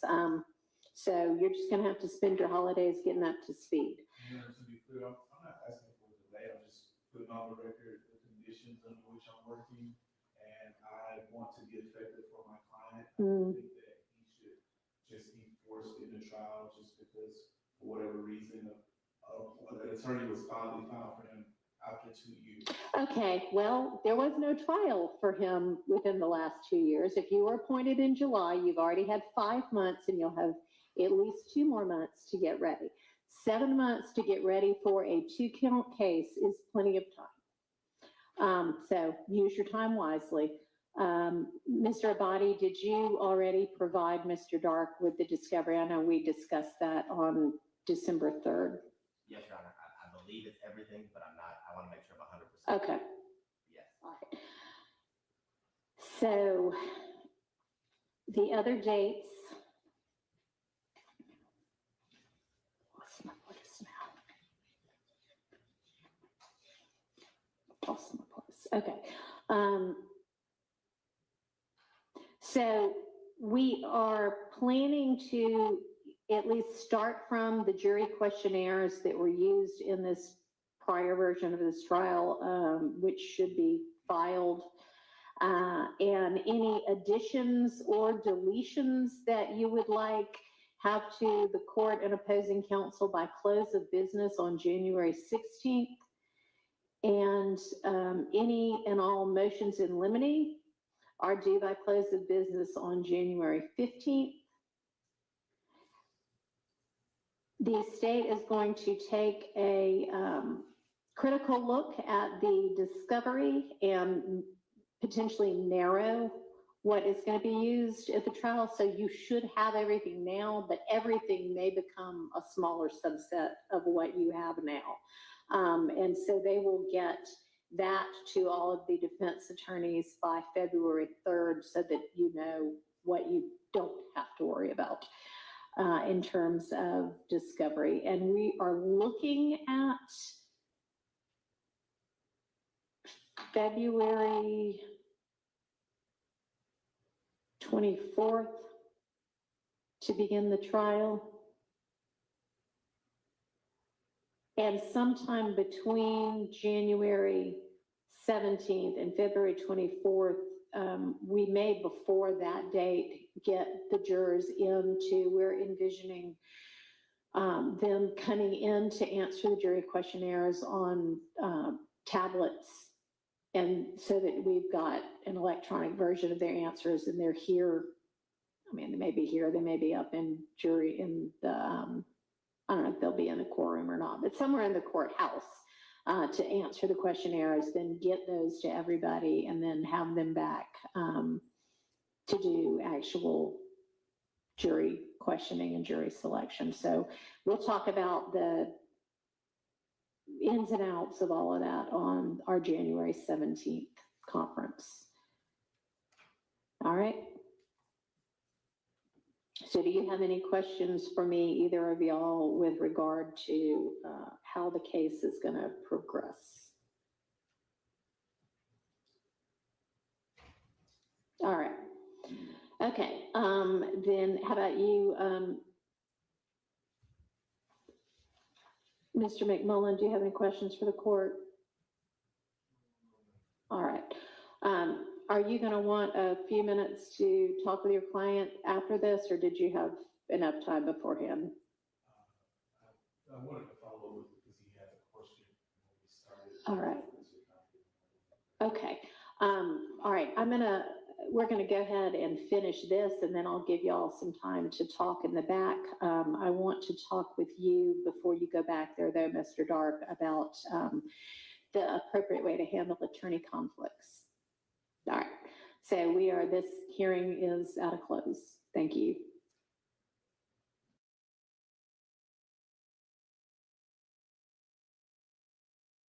All right, so a bunch of nothing.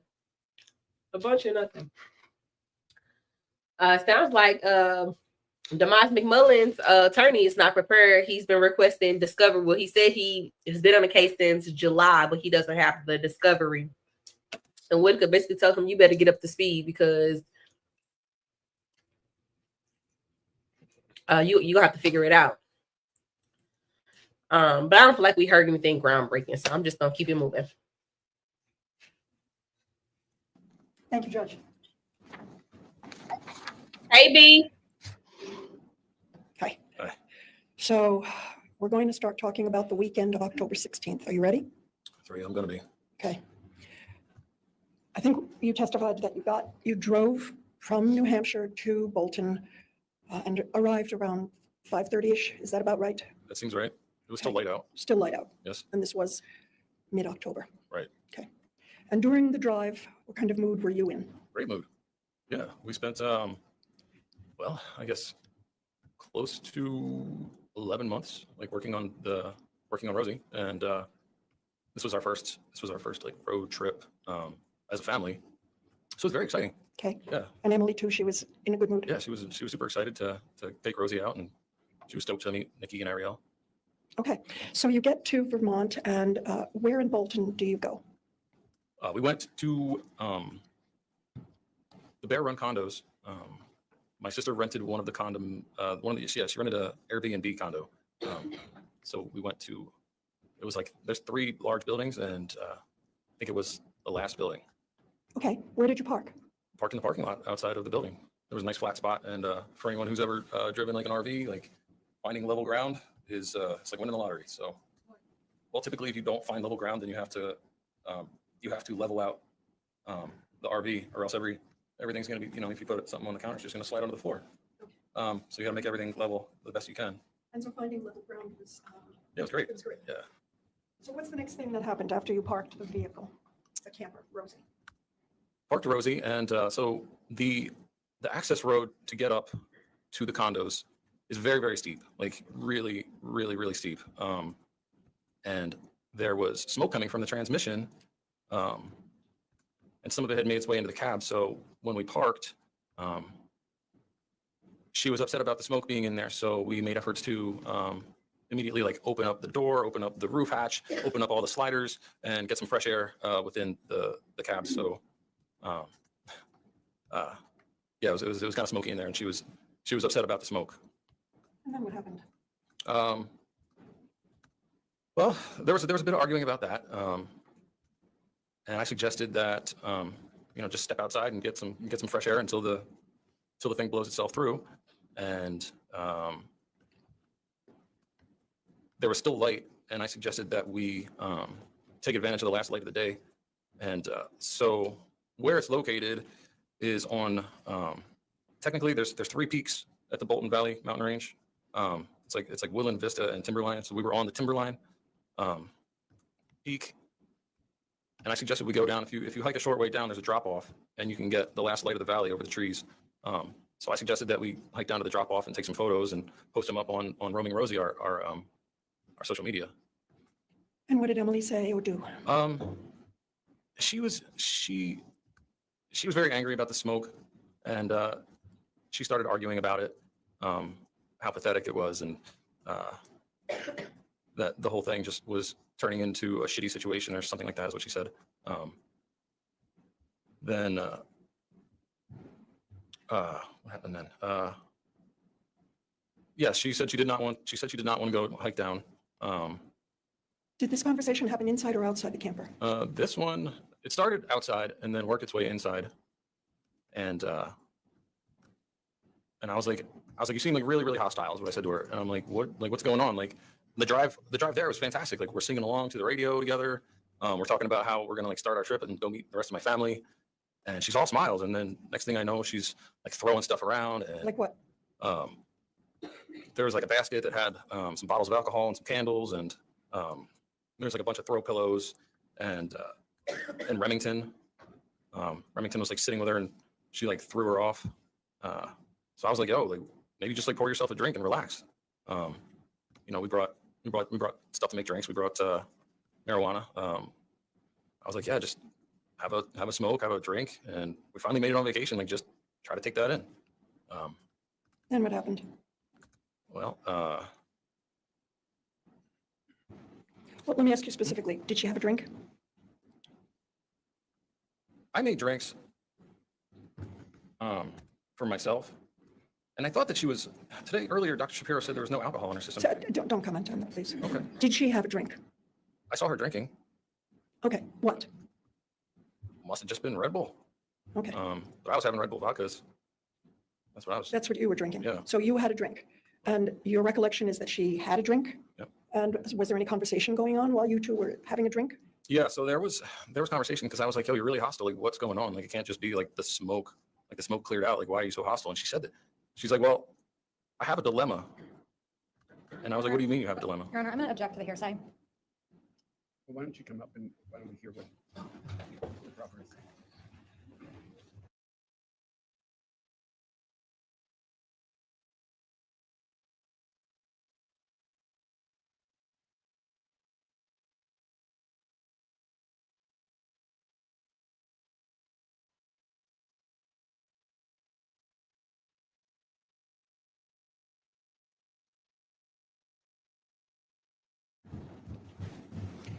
So you started telling us a little bit about the specifics of what Emily may have said, but without going into specifics, we saw in the interview that she was saying hurtful things to you. Is that a fair statement?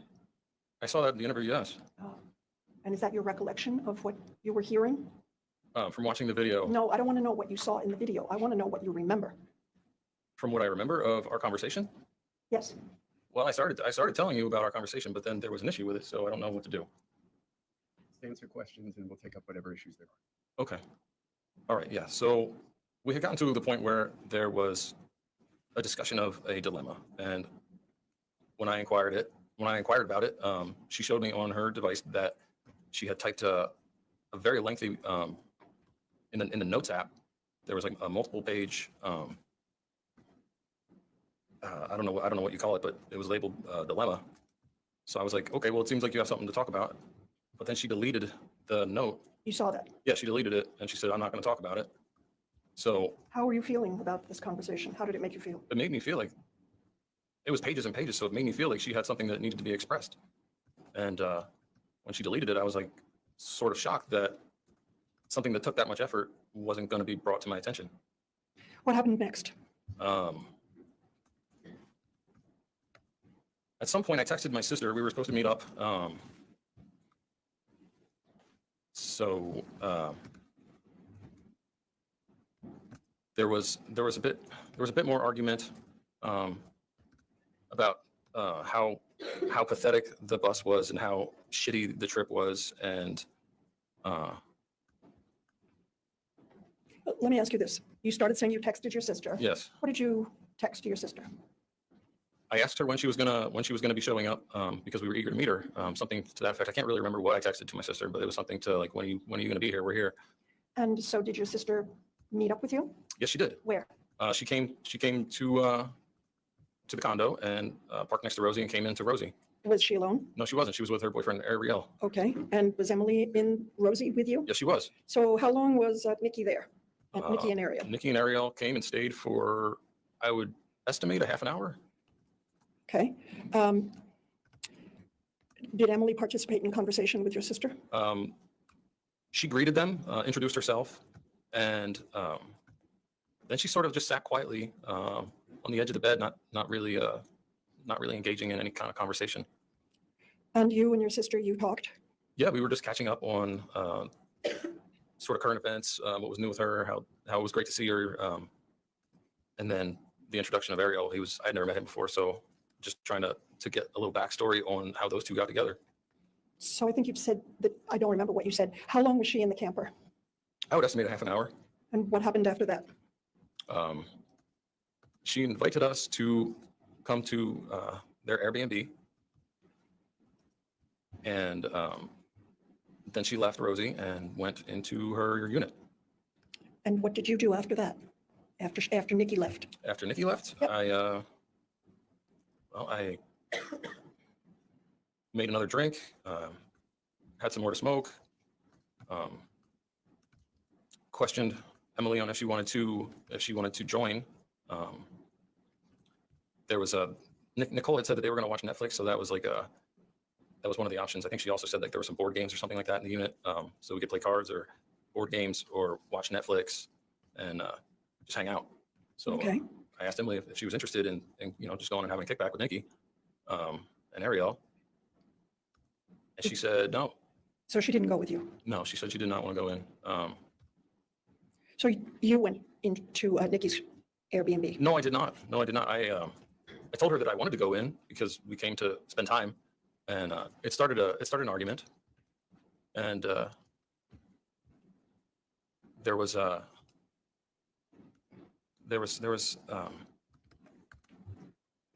time where we were talking about she had made a new acquaintance in Vermont, and Are you talking about a conversation you had that evening? yes, this is a conversation with Emily. And this is after Nikki left. Yes, Nikki left, and I invited Emily. I was like, let's go hang out with them, and she said, I don't know if I want to. She said, I don't know if I want to.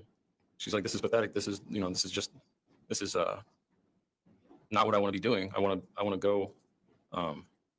She had met someone, and she told me about using. Your Honor, again, we're getting into hearsay, and I also don't know what the relevance is of this.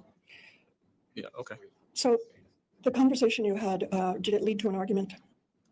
Yeah, there was an argument because she wanted to go hang out with her friends, and I told her that she came on the trip, and she told me earlier that day, she said she was here to meet my family, to hang out. Like, so I was very confused. Like, well, now you say you want to leave, but we just got here. So. So what did you do next? Well, I told her I was going to go, and then there was, she started saying some very hurtful things and some very threatening things if I was to go and leave her to her solitary. So yeah, that was the next thing that confused me, was why are we getting threats all of a sudden? Do you have any idea about what time of night this was? This could have been somewhere, I'm going to estimate around 9 p.m. So what did you do after that? Well, I told her if you want to go, then go. Like, I don't want you to be unhappy. If you don't want to be here, then don't be here. But up until now, like you said, you wanted to. So,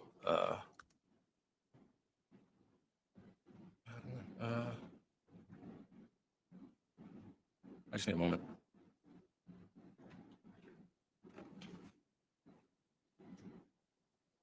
Well, what happened is I ended up staying in the bus with her. What was she doing? Well, she was having a fit, really. She was cussing and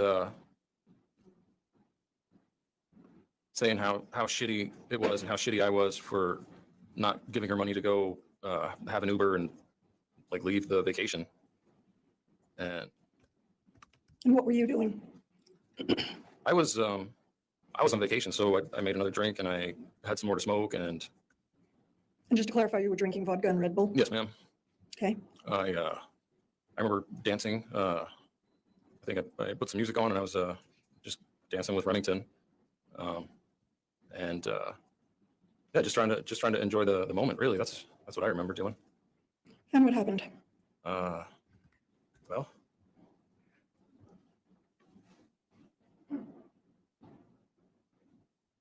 just need a second. So at some point,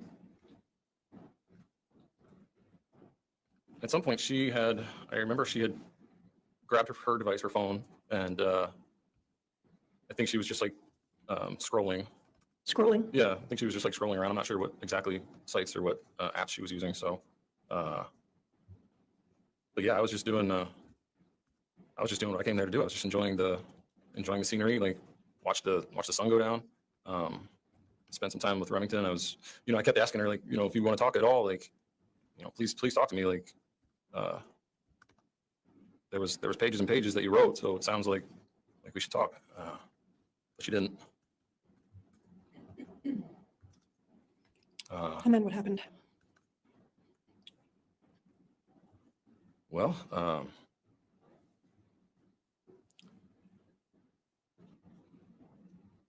there was points where I would take Remington out to to do go potty or do her business,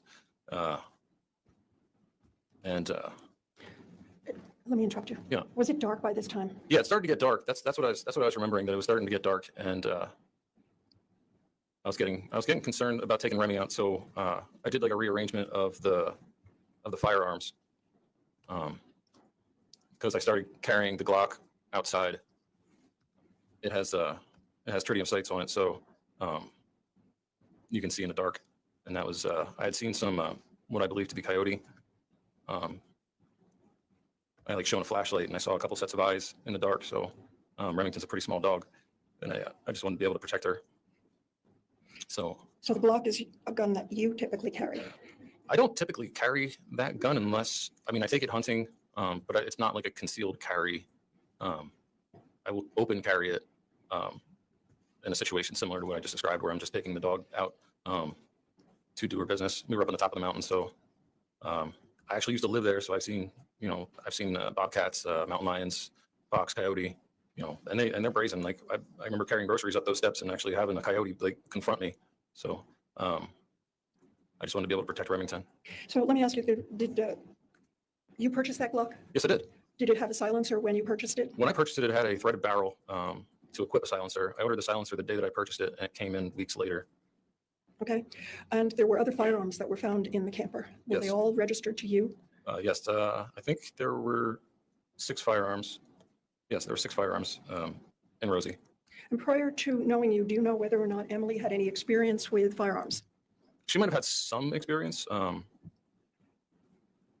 but when her and I started going target shooting, it seemed like she was still fairly novice.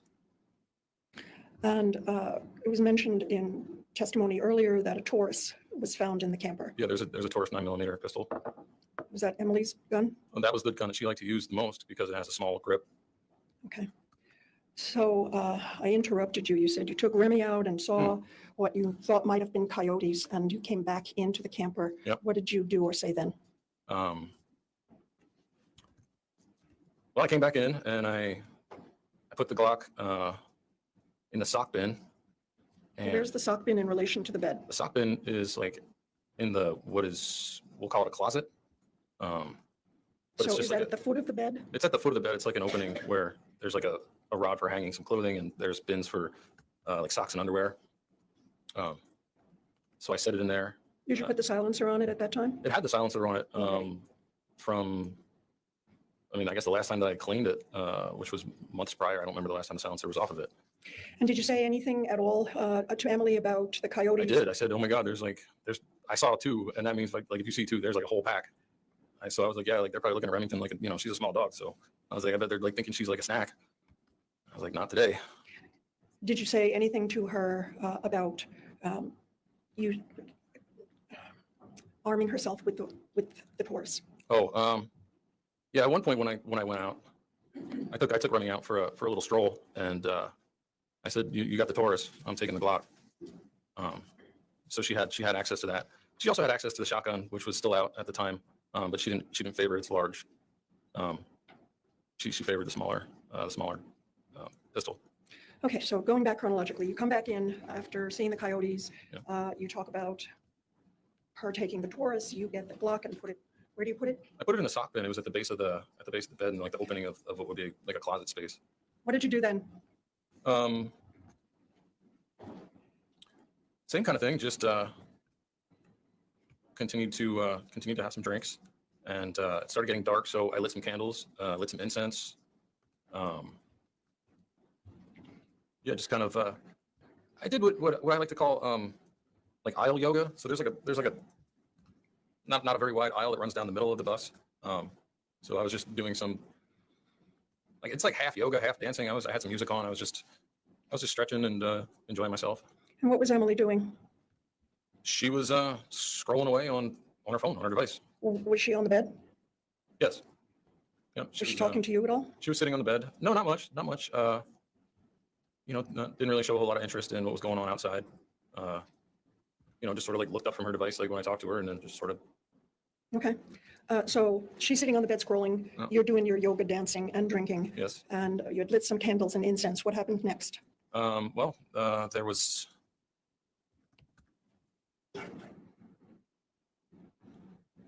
a point where Emily went from like she was sitting up kind of like cross-legged, and then she went to like laying on her side,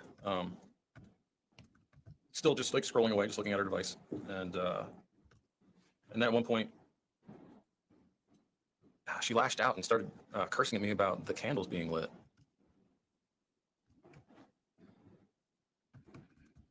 What did she do, if anything? Well, she was, she was cursing. I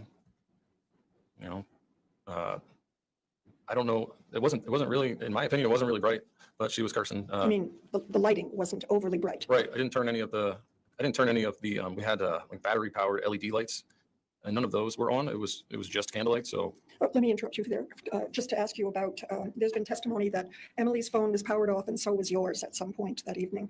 Why was that? we turned our phones off to conserve battery life because we didn't have the ability to plug in. Okay. So that's why. Yeah. All right. So you didn't think it was overly bright in the camper? No, I didn't think it was overly bright. I think there might have been 5 to 7 candles lit. So How many? 5 to 7 candles lit. Okay. Of varying sizes? All the candles were about the same size, like a large, Like a sort of Yankee candle? candle. Yeah. Like, so you're Yeah, gesturing about, whatever it is. to me, it looks like about, 7, 8 how many, inches. you're saying about 7 or 8 inches tall? Yes. And what's the diameter? Possibly like a 4-inch diameter. Okay. So 7 or 8 of those large candles. Right. Yeah. And what happened? After her telling me to turn the fucking candles off, and I said it's not that bright, like you could always just roll over. She got up and ran at me and grabbed one of the candles, and it was like all I could do to like grab the lid of it and like put it on top of it, and she like pulled it away and started swinging it at me and hitting me with it. Where? She hit me in like my neck and head, and in my arms. I was like blocking. I think she might have like hit me in the chest. But I like wrestled the candle away from her, and, like put it back on the counter, and then there was like a flurry of punches and kicks that she started punching and kicking me, and Where? in my shoulders and arms, my forearms. Closed fist. Yeah, closed fist, trying to punch my face, and I had to restrain her. I had to like physically grab her by her arms and like hold her arms down, and she kept kicking. She actually kicked Remy. I like sort of turned myself sideways and I like pushed her back to the side of the bed, and I told her that that we're not your punching bags, and You said what? I told her that we weren't her punching bags. We weren't. Yeah, she kicked Remy, and she was kicking me and punching me, and I pushed her back, and I told Remy, I was like, yo, we're gonna take a walk. So I've asked you this question before. When she hit you with the candle, did it hurt you? Yeah, I don't know what that thing weighs. Probably like 2 pounds or something. It's a heavy candle, and it hurt. And after you took the candle from her, you just told us that she continued to hit you and Yes, kick you. And yes. did that hurt? Yes, she hits hard. And then you restrained her arms and pushed her to the side of the bed. I did. I held her arms down, and I like turned my hip sideways. She had kicked me in the groin, so I was not trying to have that happen again. So I like, turned sideways and sort of like just sidestep and like pushed her back. And I said, all right, like, we're not your punching bags here. Like, I'm like, no more hitting. And I said, you're gonna stay on your side. I'm gonna stay on my side. And then I looked at Remy and I was like, you know what? Let's just go outside. And so I grabbed a couple things. I grabbed the Glock. I grabbed Remy's leash, and leashed Remy up, and we went outside. And when you went outside, what was Emily doing? I don't know. I told her. Let me rephrase that question. You said you pushed her to the side of the bed and told her what you've already described to I us. said, you stay on your side, and I'll What stay. did she do anything after that? I don't know. I went outside. Did she stay on the bed? When you left, was she on the bed? She was like leaning against the bed when I left, and I grabbed my stuff, took off outside, and on the way out, I said, you know what, like, just wherever you want, like, just be wherever you want, like, I'm stepping out. Remington and I stepped outside, and she, when I say she, I'm talking about Remington, went and did her business. When I came back inside after after letting Remy out, Emily was on the bed. And What did you do? Well, I believe you told us earlier it had been raining. yes, it was actually, yes. It was raining outside. So when I came back in, Remington and I were wet. So I grabbed a towel and dried Remy off and dried myself off. And I came back in. And Where was Emily? she was on the bed. I think she was like scrolling on her phone. And So what did you do? I made a drink. I came in, I put my stuff down. I came in, made myself a drink, and had some more smoke. Asked her if she was up for talking about why exactly she had a fit about the candlelight. And I don't know what she was saying. She was saying something, but it was just like she was just like muttering. So I couldn't really hear what she was saying. Okay, then what happened? Well,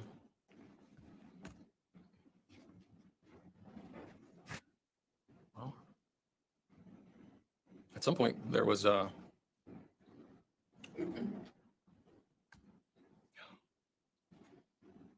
just need a minute.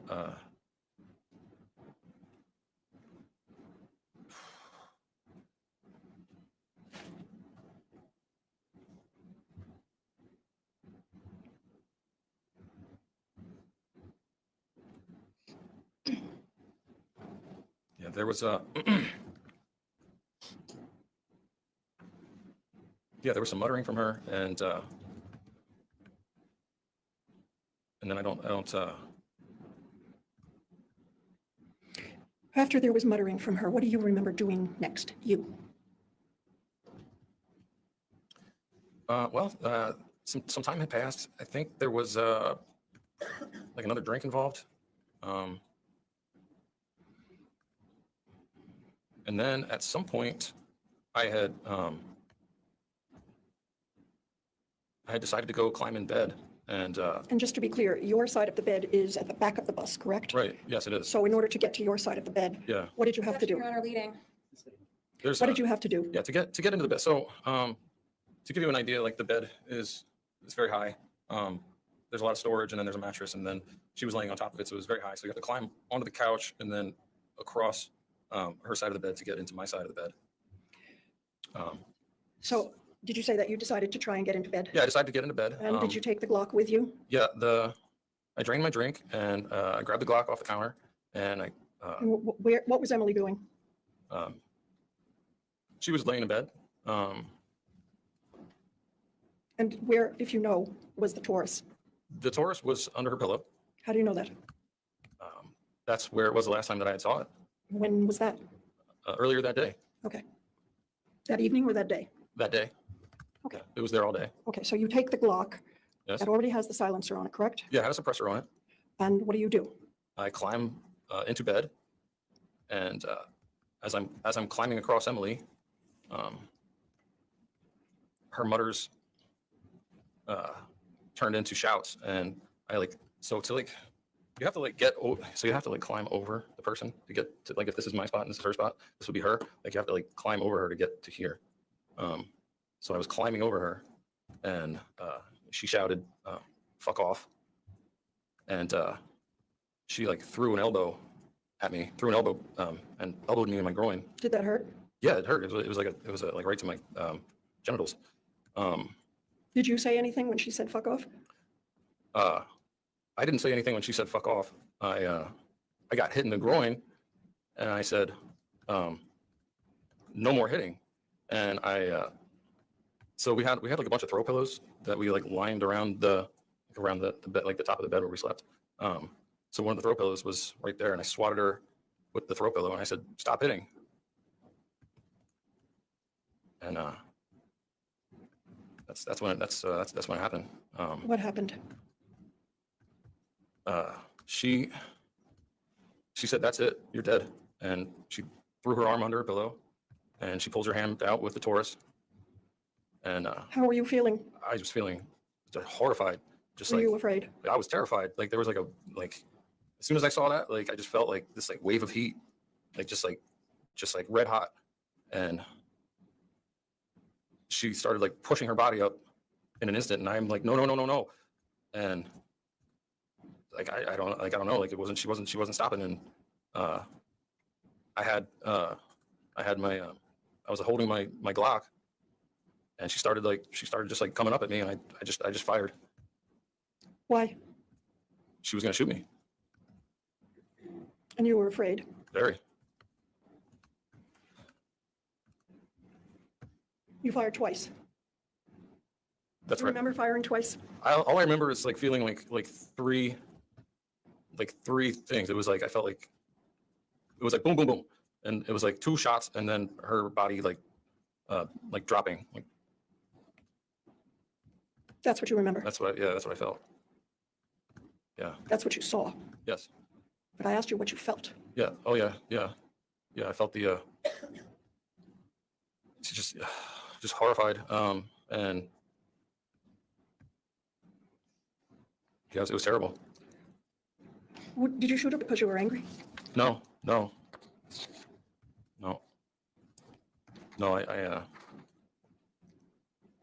Yeah, it was like she wasn't gonna stop, and like that was the only way. Like it didn't didn't have to be like that. Like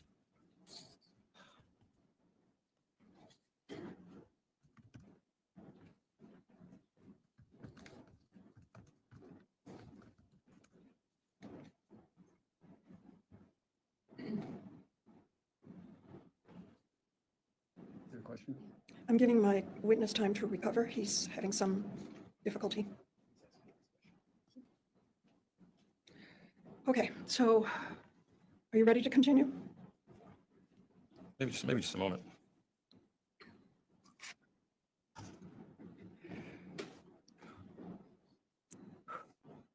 So, Joseph. Okay. What happened after you shot her?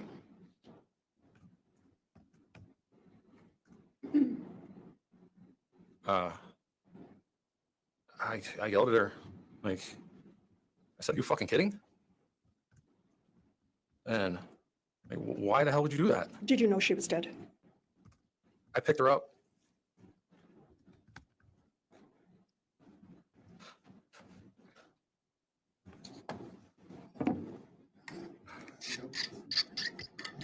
You're asking for a sidebar escort, but I'm coming. May we approach briefly? Very briefly.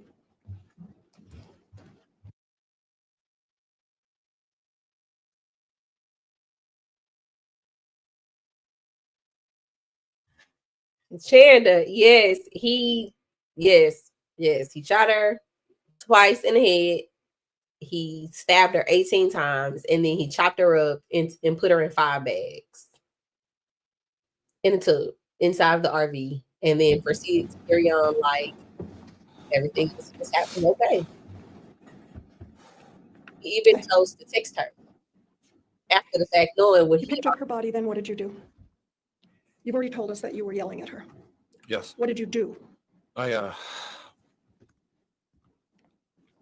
shook her.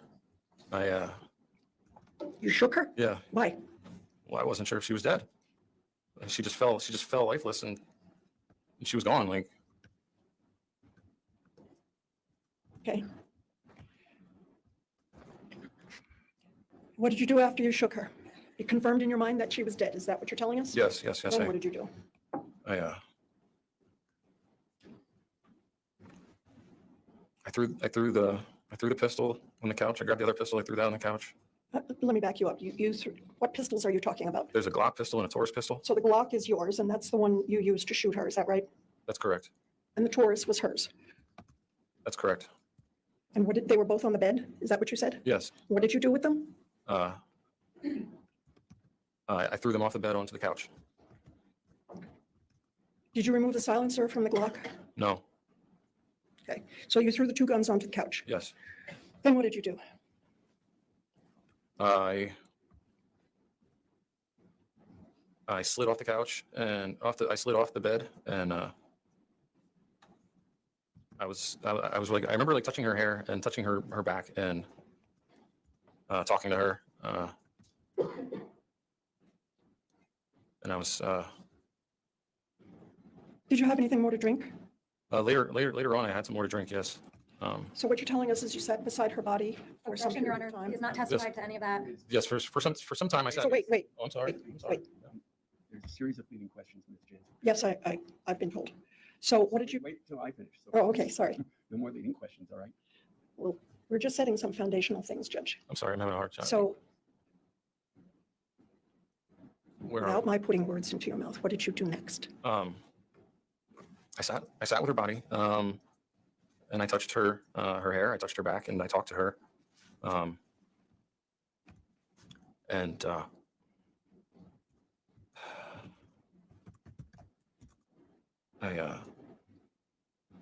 Do you have any idea what time of day or night this might have been? this was probably after 2 a.m., which would be Saturday morning. Then what did you do then? At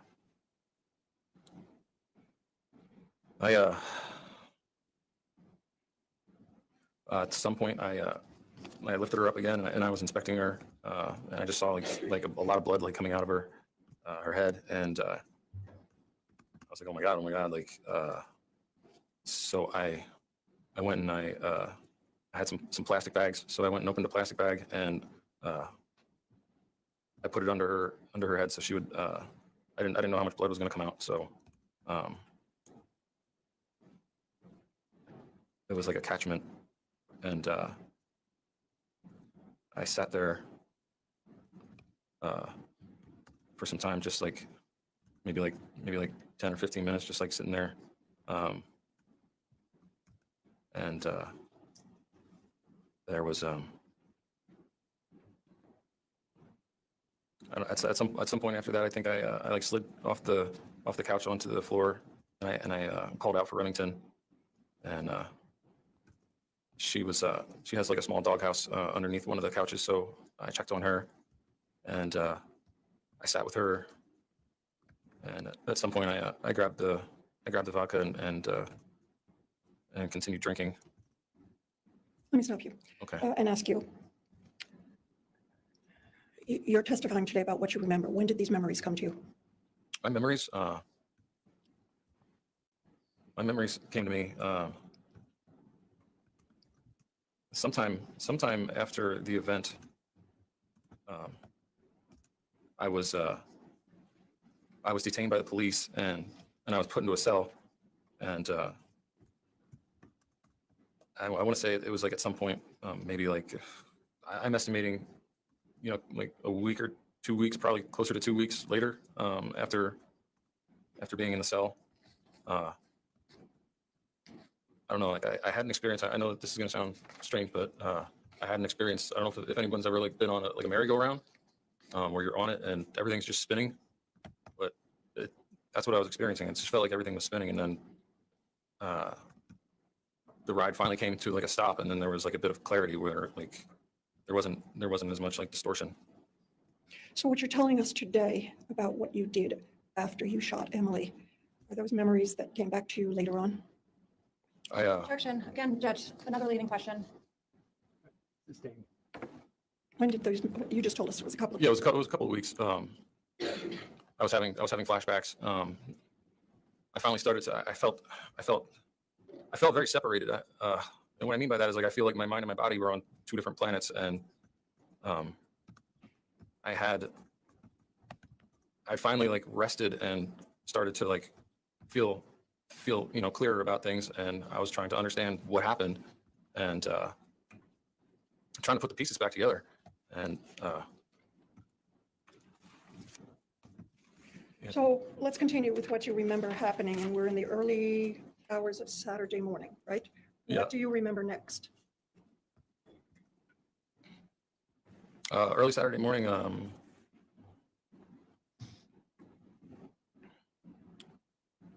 I sat with Remy, and we mourned together, and we were just so scared and confused, and yeah, I remember drinking from the bottle, and And then I remember the sun coming up, and yeah, I remember the sun coming up, and then at some point, I made the call to get some coffee together. So So you remember making coffee? Yep. I remember it being sun up, and I remember making some coffee. I had a French press and some coffee grounds, and made some coffee. And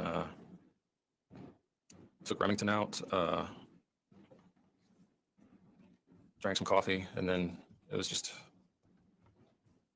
yeah, I don't know, like I was just like, I was really shook. So I just I was having a hard time focusing, you know. I just remember like my mind was like working in loop or something. Like I just kept seeing it happen over and over. It was terrible. Are you telling us that you saw yourself shooting Emily? Objection, Your Honor. No. Wait until the judge rules. Oh, sorry. You can answer. No, I just remember like the sensation of like her body dropping, and I remember like picking her up and her just like falling, just lifeless. And that's what you remembered? Yeah. You were, I think you said over and over. Yeah, like intermittently just interrupting everything. What, if anything, do you remember doing on Saturday? On Saturday, I reached out to my sister. I was reaching out to see if she was awake, if she had her morning coffee yet, to see what her plans were for the day, and I don't know if she asked me or if I asked her about eating, because the next thing that I remember is we went to eat some breakfast. You remember that? I have like a couple flashes of like getting in her car, somebody's car, Ariel's car, I don't know whose car. I remember getting in their car. I remember like being at the restaurant. I don't really remember specifics. Do you remember telling her anything about where Emily was? Yeah, yes, okay. Yeah, I do remember she asked, is Emily joining us?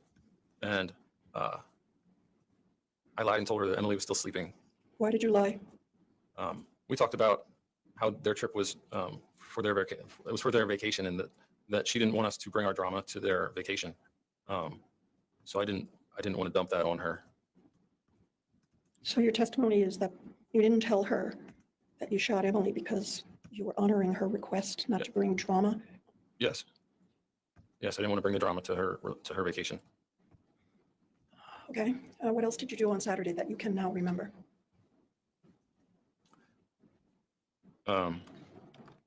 After breakfast, there was talk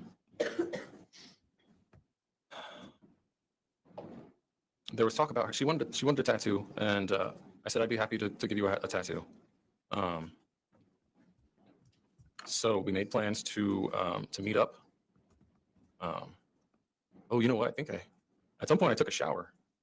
Yeah, I took a shower. Yeah, I think after breakfast I took a shower in her Airbnb.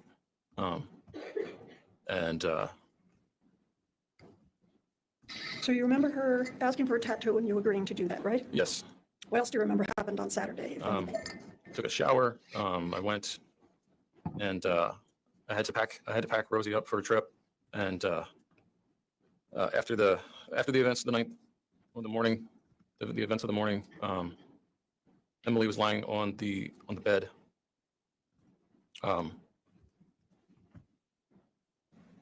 So I had to do like a cleanup. I had to clean up some things and move some things around and sort of pack everything up to move the bus.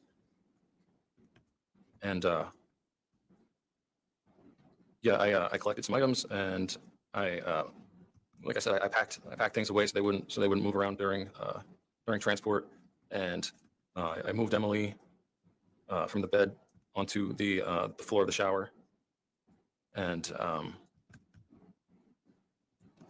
then Any idea what time of day this happened? I want to say midday. So after you had breakfast, took a shower, came back, you cleaned up. Is that what you're telling us? Yes. Then what else, if anything, do you remember about Saturday? Saturday, I drove to Sarah and Jason Lang's. They were letting me use a room as a studio where I was doing some tattooing, and there was I want to say maybe like an hour and maybe like an hour and a half drive up to St. Albans from Bolton. So I drove. I drove through Jonesville. I stopped at the river where we used to go swimming. I threw some items into the river. I drove to. When did you remember all of this? This is all stuff that I'm just putting back together. I feel like everything, all my memory is very fragmented. Like it's just like pieces of a puzzle, and I'm just trying to put the puzzle back together. So I didn't remember until we started trying to figure out why everything happened and how everything happened. Okay. So you drove up to St. Albans, is that right? To the Langs. Went to the Langs. What happened then, if you remember? I parked Rosie, and I went to speak with Sarah. She was home. I think Jason was working. What, if anything, did you tell them about where Emily was? They, well, Sarah was there, and she asked, "Where's Emily?" And I lied to her, and I told her that Emily had left to go hang out with some friends. Yeah, she was talking about going to hang out with her friends, so I just sort of like ran with that information and just told Sarah that she was hanging out with her friends. What do you remember happening next? At some point, my sister and Ariel showed up at the Langs.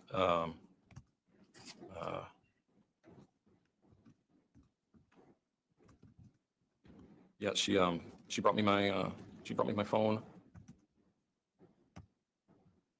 and What do you mean she brought you your phone? Wasn't it with you? no, I asked her if I could use her electricity at her Airbnb and leave the phone charging, and she could just bring it with her. So she brought me my phone, and we talked about doing a tattoo, and I remember doing like a sketch out of the tattoo. I remember feeling like really angry. Not with my sister, but just like the events that happened, it just kept like rolling over in my head. And I was just so angry, like thinking like how anyone could push me to that. Like I just never thought that was possible. And yeah, just like really out of focus. And We've heard testimony from other witnesses that you appeared very calm and natural. Remember hearing that? I do. But you're telling us that that was not what your emotions were. I was falling apart inside. Outwardly, yeah, I think I'm a very closed off person. I'm a very private person, and I do drink and use THC to excess. I mean, not anymore. I've been sober for 3 years, thank God. But out there, it was pretty bad. I was drinking and I was smoking almost all day, and it definitely helped to like just keep me numb. But are you telling us that in general you're a closed off person? I mean, I don't really show outwardly like how I'm feeling or what's going on with me. Okay. And it's been commented before that, and we've also seen it on the interview. You were able to go from showing emotion to having small talk just like that. How is that possible? I mean, the interview, the video is hard. We're going to talk about that in more detail. I'm just asking you about well, flipping so the switch. And yeah, a lot of times I've been working with people for a long time, and I usually will start talking to someone to get them to open up about themselves. And you're talking about working as a tattoo artist. Yeah, working as a tattoo artist and a piercer. What I do, it hurts. It hurts people. Like tattoos hurt, piercings hurt. So as a distraction, I will get people to talk, and once they're distracted enough, then I will do the procedure. And typically they're not they're not focusing on the sensation, so they can be still. I don't know if anyone has tattoos, but you can't move around. It's permanent marks. So if you move around, if you want the word Bob, it might come out saying Bub. So you don't want to move around a lot when you're getting. So is this your explanation of how you're able to engage in small talk? Yeah, I just get people talking. This is a habit that you've developed. Yeah, it lets me focus on what I'm doing without having to worry about them. Okay, so you said you were drinking a lot and smoking a lot at that time over that weekend. Yes. And we were talking about what you did on Saturday. And what else, if anything, do you remember from Saturday? Saturday, the tattoo for Nicole happened, and then Nicole, Ariel, and myself went to get some food and some drinks, and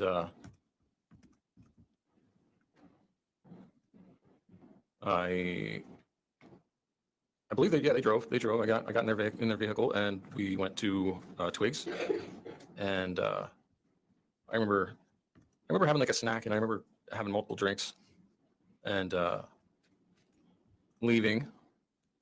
Well, really, I remember them dropping me off back at the Lang's place. Okay. I don't remember a lot of the conversation, or I felt very distracted and very just. Yeah, I was going through some pretty emotional stuff. What do you mean by that? I don't know. I can't really explain it. It's like the first time anything like this has happened to me. So like I couldn't focus. But what I do remember is them dropping me back off at the Langs, and I remember going back into Rosie and just sort of seeing the state of affairs in there. And what does that mean? Emily was deceased, and there was blood, and it was bad. And did you sleep that night? no, I got a blanket, and I covered him, and I sat with her and talked with her, and yeah, the three of us just sat together, and yeah, we just cried, and You cried. yeah. Remington was it was like she knew what happened. She was like it was like she was crying too. You know, she was like whining, and So that's Saturday night. Yep, Do you have yeah. any recollection of Sunday? But I remember drinking. I remember sitting on the floor, like holding Em's hand. There. Uh-huh. Did you have all of this? What were you drinking? Was it still what you told us before, vodka and Red Bull? No. No, I believe that was Saturday night. So I remember drinking red wine and gin. Was this alcohol that you already had purchased and had in the bus? Yes. It's a lot of alcohol. Yeah, I had a real problem. And I didn't want to feel it. I didn't want to be in my emotions like that. And I drank, and then I remember the sun coming up on Sunday, but I don't really remember Sunday. Okay. Do you remember anything happening on Monday? All I remember is from there on is just like flashes of things and just really like distorted. Let me ask you specifically, do you remember going to the Basses on Monday? I remember like a flash of being on the road, like riding there. I remember a flash of seeing Adrian's eyes. Why did you go to the Basses?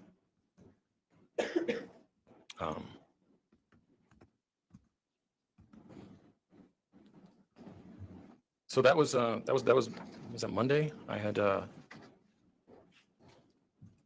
found out that I went to the Basses. What And do you mean you found out? What do you mean you found out? well, I read a transcript. Okay, so I'm asking you if you have an independent memory or recollection of going to the Basses. All I remember is like seeing Adrian's eyes, and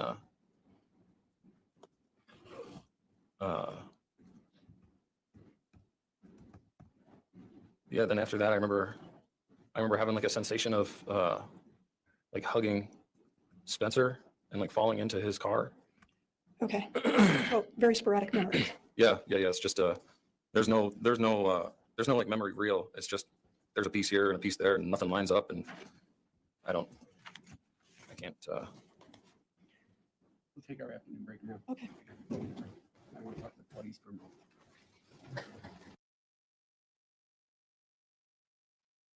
Yo, he is literally sending me like the way that he's choosing to recollect this incident is it's crazy. Like it's crazy. Like I can't wait for us to get the cross because I need the stake to go turn into his behind.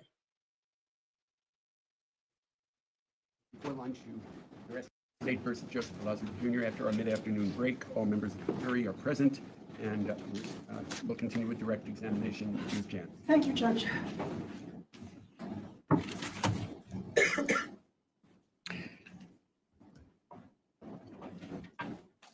So, there's a couple of things I want to talk about. You've admitted that you lied on multiple occasions over the course of the weekend, right? Right. Do you remember the things you've already testified that you lied to your sister, you lied to the Langs? Yes. Any other lies that you remember telling? No. Do you remember sending text messages to Emily's phone over the course of the weekend? I do remember sending messages when I was with my sister. She brought up Emily, and I was like, oh, I'll send, I'll text her, see where she's at. And why did you do that? That was another lie. I did not want to tell my sister what happened. And when you were at the Basses, do you remember having a telephone conversation with a law enforcement officer from Vermont? No. You don't remember that? Okay. Why were you lying to all these people about where Emily was? Well,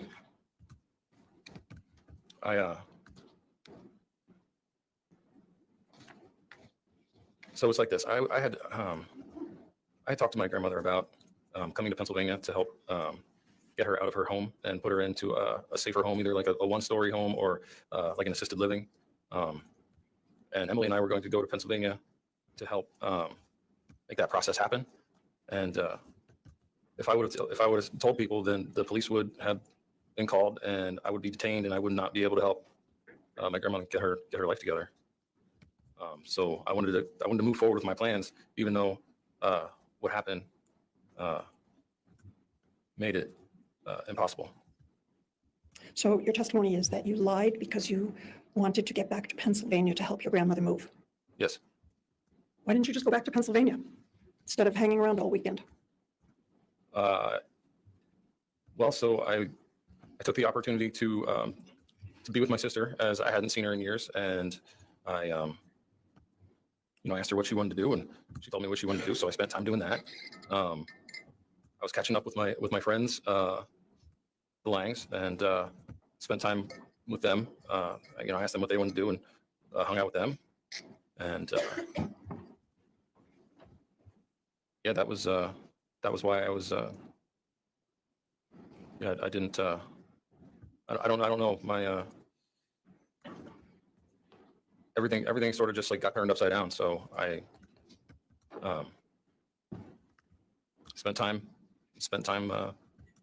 with the people that were around, and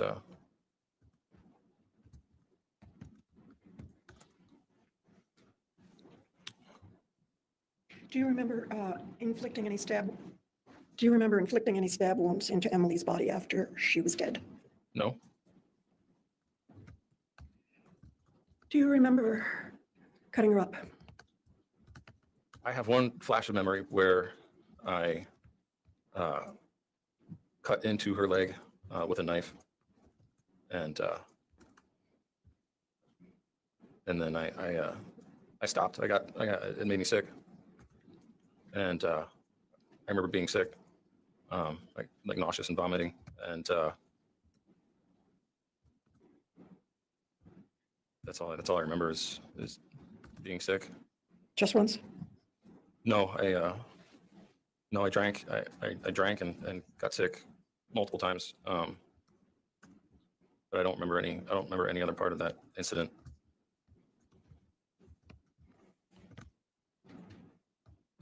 I want to talk to you a little bit about your taped interview with the police. At the time you talked to them, when was the last time you had slept? So you talked to them about 2:30 roughly on Tuesday afternoon.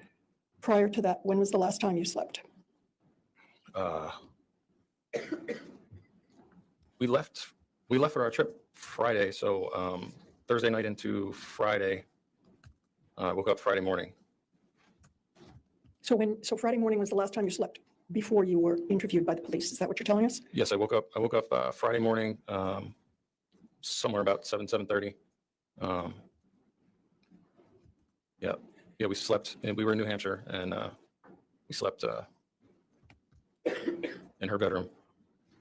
You've seen your recorded interview a couple of times, right? I have. And do you remember Detective Voris asking you more than once, where did you sleep that night? Do you remember seeing that? I saw the video of it. I don't remember. I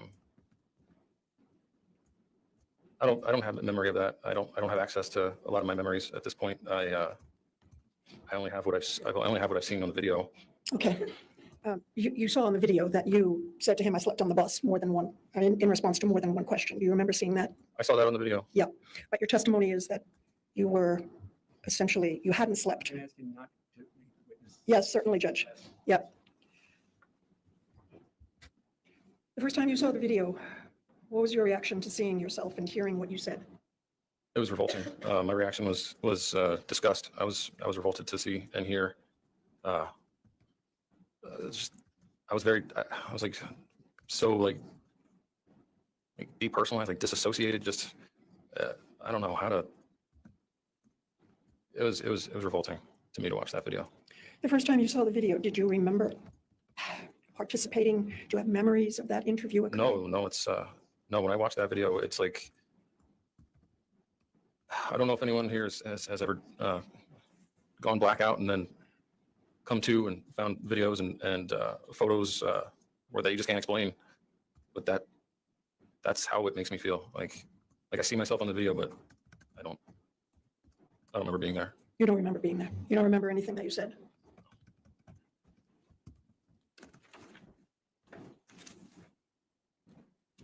I think you told us earlier that several weeks after you were detained by the police, you started having flashback memories. Is that right? Yes, I did. And what's the first thing you remember? Were these in dreams, or how did these come about? Well, after recovering, there was a. What do you mean recovering? There was a period where I wasn't sleeping, and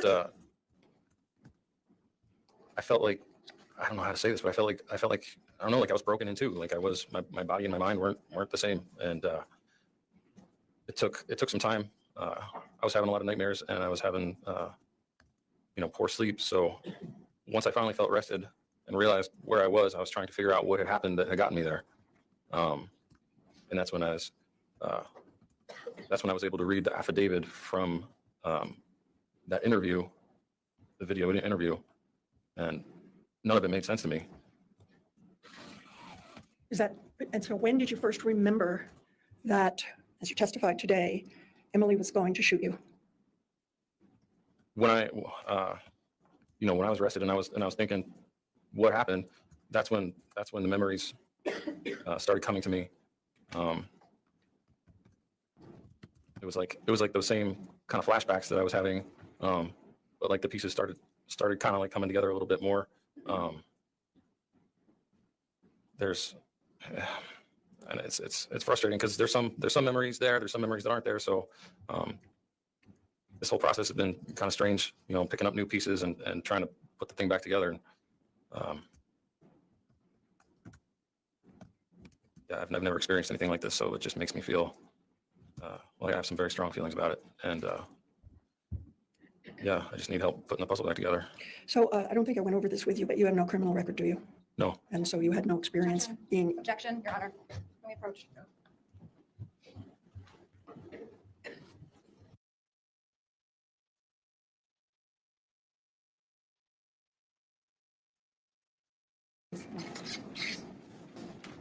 Ms. Adams. Thank you.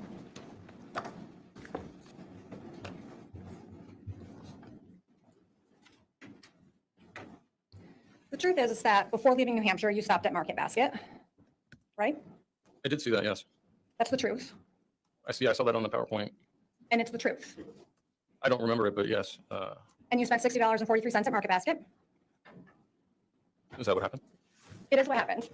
Okay. Do you agree with me that that's what happened? I don't remember it, so if you have fact that says that, then I agree with you. And you left New Hampshire around 3:45 on Friday. Is that the truth? Yes, that's what the geolocation thing provided. Well, Mr. Filazzo, you testified today that you left New Hampshire on Friday afternoon, so you remember that. I don't remember the exact time. And you stopped in Andover for gas, Yes. and you spent money on gas, $27.09. Okay, I'm agreeing with you. And you stopped in Lebanon. Is that correct? That's the I truth. You don't- stopped in Lebanon. Okay. All right, you're welcome. Go ahead. Okay, thank you. You got to Vermont, and you stopped at Crossroads Beverage in Waterbury. I did see that on the PowerPoint, yes. And you spent some money at Crossroads. You got some gas, $40. Okay. And you bought a bottle of liquor at the liquor store, $22.40. Okay. And then you went to your sister's Airbnb, Yes, parked in the parking lot, correct. and you got there around 7:20 on Friday night. Yes, And we can all agree that at 7:20 on a date in the middle of October, it's dark in Vermont. yes, And your sister was still in Burlington, yes, and you texted with her, yes, and she and Ariel stopped by the camper to talk when they got back. that's correct. And you guys discussed plans to go and watch Netflix inside. That is correct. But you changed your mind and didn't go watch Netflix. That is correct. And you texted Nikki at 9:39 and said you weren't coming in. Is that correct? I don't remember sending the text, but you have it there in front of you, so, And you said to her, I'll see you in the morning. all right, And you said, you still drink coffee? all right. Said that to your sister? That was what I said to her? That's you have that? Would you like to see the text? I don't remember the text. I don't remember the text exactly, so if you have them, then, Do you want to see them? I mean, I don't have to. If you're gonna read them to me, then we can do it this way, or So you testified that Emily was mad when you got to Bolton. she was angry. And she was mad about Jolene. I would believe so. She never said anything about that to me, so I don't know if I should speculate on that or not. Well, Jolene's your ex-wife, Correct. and Jolene lives in the same condo complex as your sister's Airbnb. That's also correct. And approach.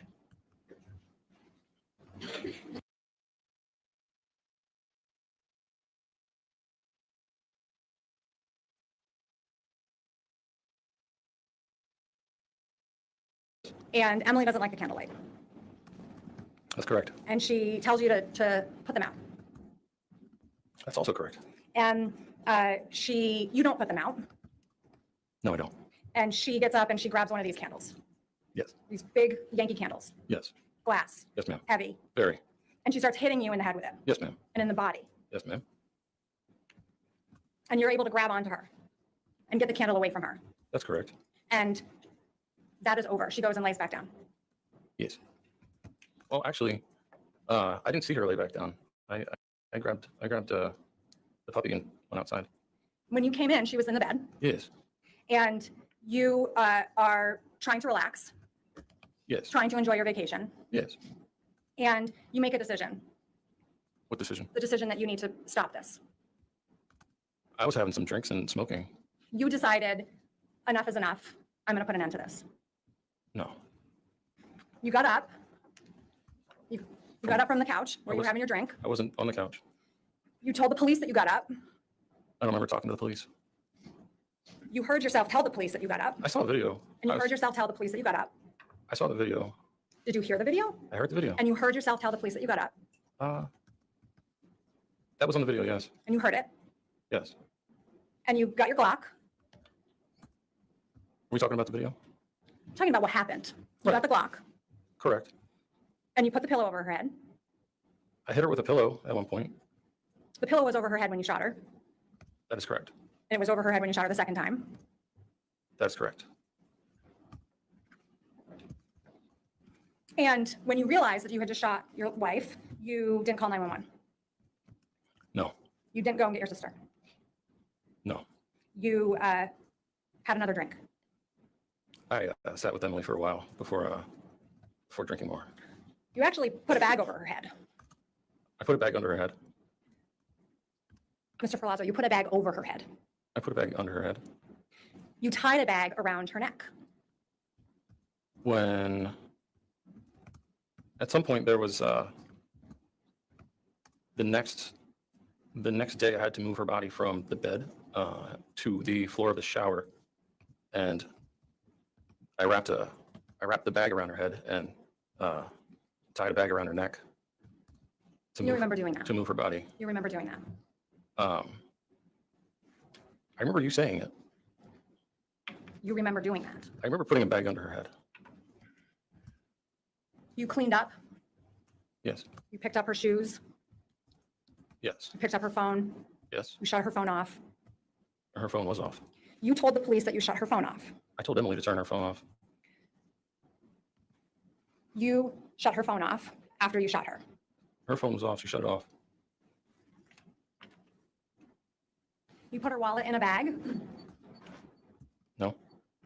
You told the police that you put her wallet in a bag. I don't remember talking to the police. I understand that, Mr. Ferlazzo, but you listened to the video and you've heard your words. So you told the police that you put her wallet in a bag, correct? I did see the video. And you heard you utter the words, "I put her wallet in a bag." I don't remember that. You heard Oh, yourself the say video those on the video? Yes. I saw the video. Yeah. And you heard yourself say, "I put her wallet in a bag." Yes, I did. Yes, I did. And you heard yourself say, "I shut her phone off." Was that on the video too? You watched the video. Yes. You were here with us. Right. And you heard yourself say, "I shut her phone off." Yeah, the video is disturbing to me to watch. There's a lot of it that doesn't make any sense to me. So I don't do a good job on focusing on the details of it. I understand it is disturbing, but we heard you say, "I shut her phone off." Did you hear that? I do recall the video saying that. And the person on the video who was saying that was you, Mr. Ferlazzo. Yes. And you told the police. I'd like very briefly to approach.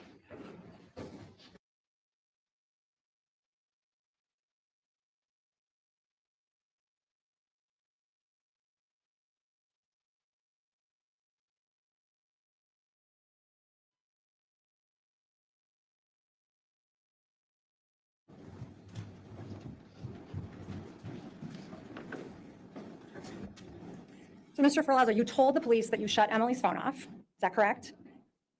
From the video? Yes. I said that on the video. And you told the police that you shut her phone off because she wasn't going to be using it anymore. Like I said, I don't remember the video. It's hard for me to focus on the details of it. So if that's what happened, then my recollection is different. So if that's in the video, you said that. If that's in the video. You're not contesting that that was some other person in the I'm not video. Definitely, no, I'm not. That's, there's a video of me saying a bunch of stuff on the video. And you put the bloody pillow in a garbage bag. Yes. And you put the red throw pillow in a garbage bag. Yes? Yes. You flipped the mattress over. Yes. You put new sheets on the bed. Yes. You put new blankets on the bed. Yes. Put some new pillows on the bed. Yes. And you never called the police. I did not. After you shot Emily, you continued to text her phone, correct? Yes. And you continued to call her phone. Yes. And this was the phone that you turned off. I didn't turn her phone off. She turned her phone off. This was the phone you put in a bag. I didn't put a phone in a bag. This was the phone that you threw away somewhere. Yes. You texted her when you were at the Langs on Saturday. Yes. You texted her when you were out to dinner with your sister. Yes? Did I? You testified on direct that you texted her when you were out with your sister at dinner. I remember texting her. I remember Nikki bringing my phone, and I remember texting her. I don't remember texting her at dinner. You testified when Attorney Dance was just asking you that when you were out at dinner, Nikki was asking about Emily and you texted her. That was when I was at the Langs. You weren't eating dinner at the Langs, you were eating dinner at Twig's. I remember texting Emily's phone. I remember texting her phone at the Langs house. I don't remember texting her phone at dinner. You texted her at the Langs house. That is correct. Right. And you did text her when you were out to dinner with your sister Nikki. I did? You called her multiple times. Yes, that's what it showed on the phone record. And this was the phone that was shut off. Yes. And the phone that was somewhere in the garbage or in the river. Yes. And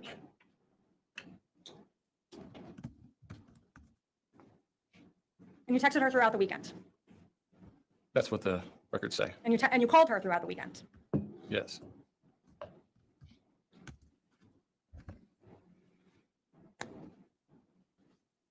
So Saturday morning, you decide to make coffee. Yes. You don't call the police on Saturday morning. No, You don't tell your sister on Saturday morning. that's correct. You bring coffee to your sister. Yes, You go take a shower in her Airbnb yes, because Emily was in the bathroom of the RV. I moved Emily from the bed to the shower floor in the bathroom of the RV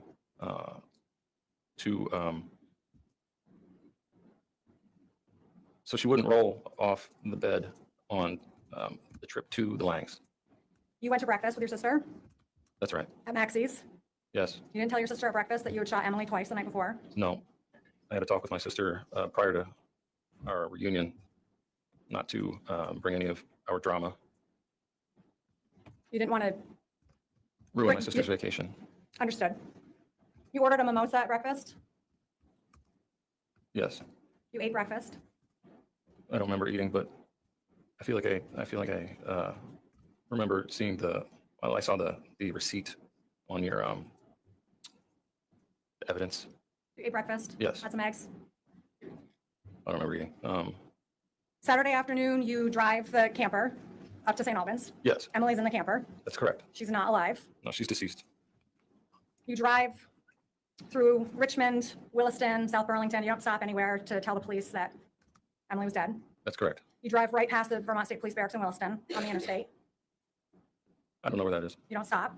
No, You go up to the Langs. You park the RV. that's correct. You go into that Lang's house. Yes. And when the Langs ask where Emily is, you don't tell them that you killed her. No. You come up with a story that she's off visiting friends. Right. You give your sister a tattoo, Yes. multiple hours, correct? Yes. Pine cones, maple leaves, acorns. Yes. You're able to give her that tattoo and successfully give her that tattoo. Yes. It looks like acorns. I don't remember. I couldn't really see. There was a photo of it, but I couldn't really see the photo. You had no problem giving her a tattoo. I was successful in giving her a tattoo. And you would agree with me that it takes a steady hand to give a tattoo. That's correct. Just like in piercing, you need to have a steady hand. That is correct.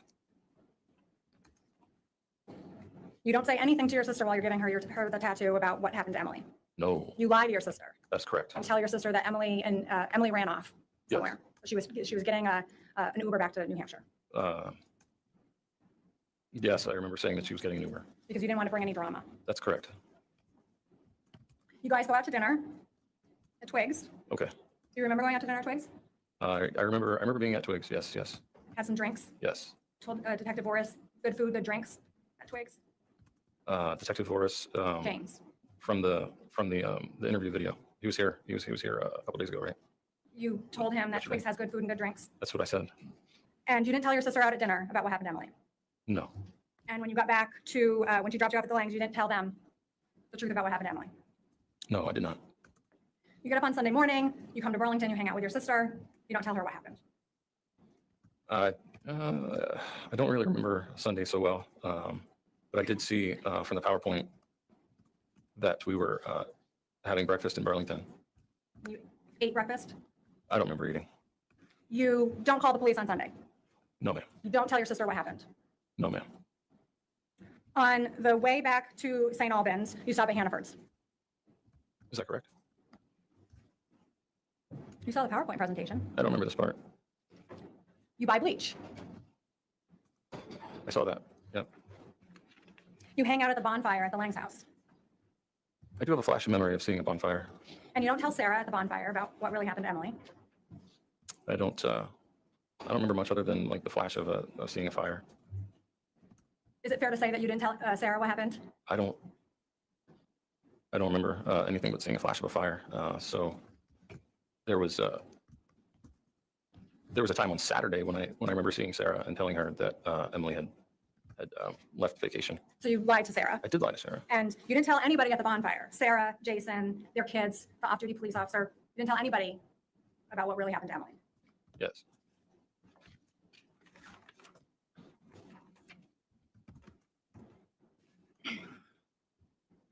Your plan was to get rid of Emily's body by putting it in the woods. I have a memory of burying Emily Well, I have a memory of, well, I was talking to Emily about, she was deceased, and,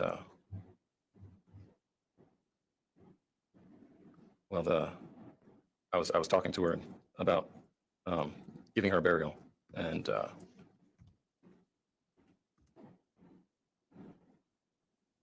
So you were going to bury Emily in the woods. my plan, as I just said when I was talking to Emily, I do remember saying I want to bury your body, and you were going to do that in the woods. as I said, I was talking to Emily, and I did tell her that I wanted to bury her body, and that the memories, it feels a bit strange, but it was you know, there. I don't know how to say this, but Let me ask it another way, Mr. Palazzo. You remember watching the video, I watched the video. Yeah. and in the video you were speaking. Yes. That was you in the video. Right. And in that video, you told James and Seth that you were going to take her body into the woods and bury it. So I remember talking to Emily, and I think this was Saturday night, and I was talking to her and just telling her like that I wanted to bury her body, and the conversation, well, it wasn't a conversation, but I don't know if it was like a delusion or what, but it was like I was talking to her. But I know that can't be true because she was deceased. So that's not my question about you talking to her. My question was, that was you on the video. In the video, yes. That was you talking. Yes. And you told Detective Boris and Detective Richardson that you were going to take Emily's body into the woods and bury it. That's what I said on the video, yes. And you said that you couldn't get it into the woods in one piece. From the video? Yes. Yeah, I was pretty revolted by watching the video. So I haven't really taken in all the details of it, but Well, I understand that, Mr. Palazzo, and this is not the first time you've seen the video. I've watched the video a few times. Okay. And it's been more than 3 years since you spoke on that video. Yes. And you told the police in that video that you couldn't get her into the woods in one piece. Am I supposed to speculate on? I mean, that makes sense, but I'm not asking you to speculate. I'm asking you to confirm what is in the video. the video says that. Okay. And in the video, you said that that is why you cut her body up, Yes, that's what the video says. to get her into the woods to bury her. Yes, that's what the video says. And that's what you said on the video, correct? Yes, I have no memory of talking to the police, so I understand that. You've made that abundantly clear today, Yeah. but I'm asking you if that's you on the video. It's me on the video. And those are the words that are coming out of your mouth on the video. yes. Okay. And while you're involved in dismembering her, you decide that you're going to stab her through the heart.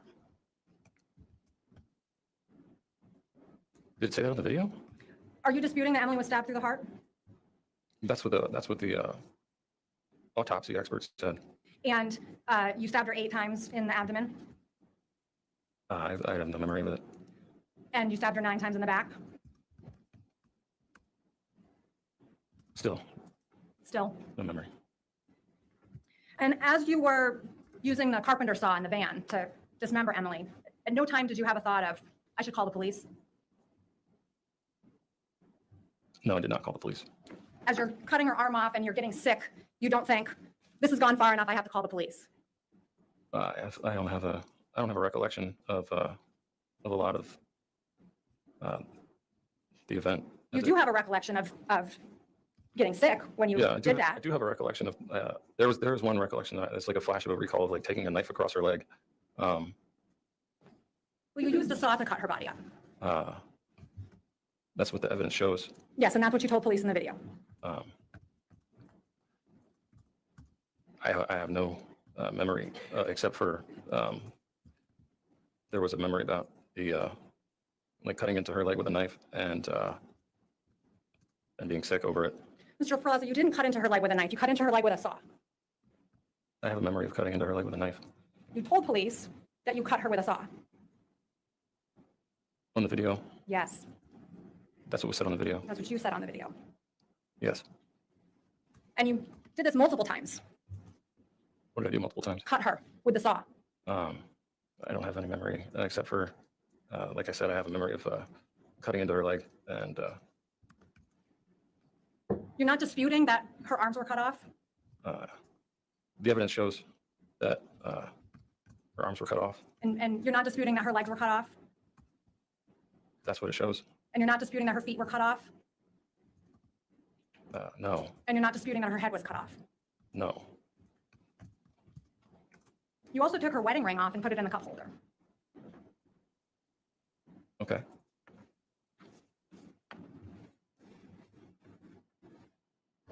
Ms. Jantz asked you about why you went back to New Hampshire on Monday. You said you couldn't remember. Is that right? You don't remember why you went back to New Hampshire? Am I talking about what I remember, or am I talking about what I've seen? I'm asking you, when Ms. Jantz was asking you questions about why you went back to New Hampshire on Monday, you said, I don't remember. That's correct. You told the police that you went back to New Hampshire on Monday because you were expected back in New Hampshire on Monday. From the video. And Adrian and David were expecting you and Emily back on Monday, correct?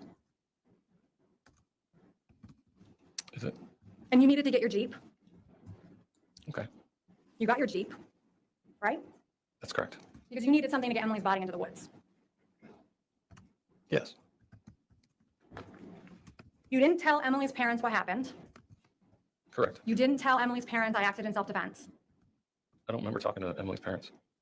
You didn't tell Trooper Cody you acted in self-defense. From the video? You saw the video. You heard your conversation. You didn't tell him you acted in self-defense. I don't remember talking to Trooper Cody. So when you were in New Hampshire, that's when Emily finally was reported missing. Is that correct? Is that correct?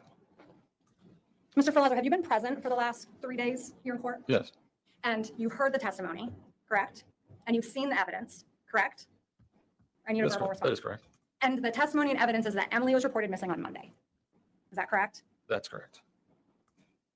And on Monday, when Emily was reported missing, she was in a van in St. Albans, correct? Yes. And you were in Northfield, New Hampshire. Yes. And you were 3 hours from that van. Yes. And you decided that you needed to buy yourself some time to get back to that van. So you lied to your in-laws. Yes. You told them that the van was at some guy named Kurt's. From the, I do, yes, I remember hearing that. And With the party's approach.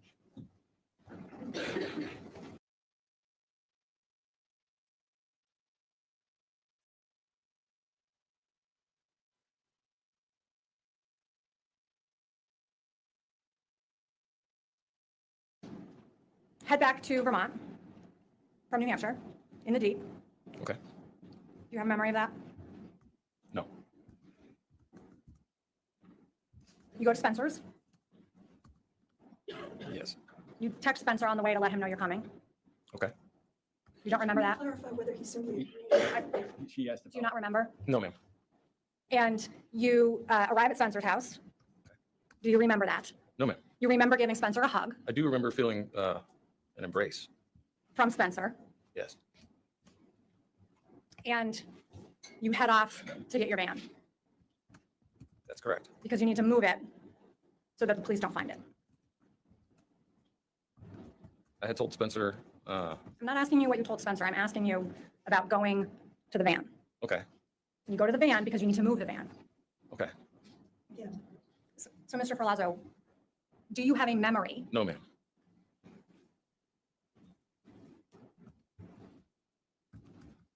When you get close to the van, you see all the police. Okay. You don't remember? No, ma'am. So you're telling me that you don't remember seeing the brigade of police? No, ma'am. You don't remember telling Spencer to turn the car around? Is that what I did? Do you not remember that? No, ma'am. You don't remember telling Spencer that you shot Emily? No, ma'am. And you don't remember telling Spencer that you wanted him to shoot you? No, ma'am.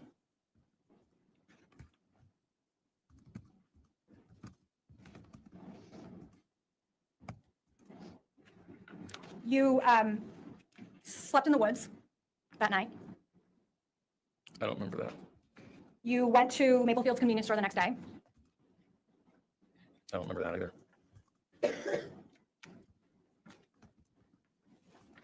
You get a ride to the police station from Amy Nolan. Okay. You don't remember that? No, my memory started to dissolve at some point. I don't really remember anything past Sunday, so.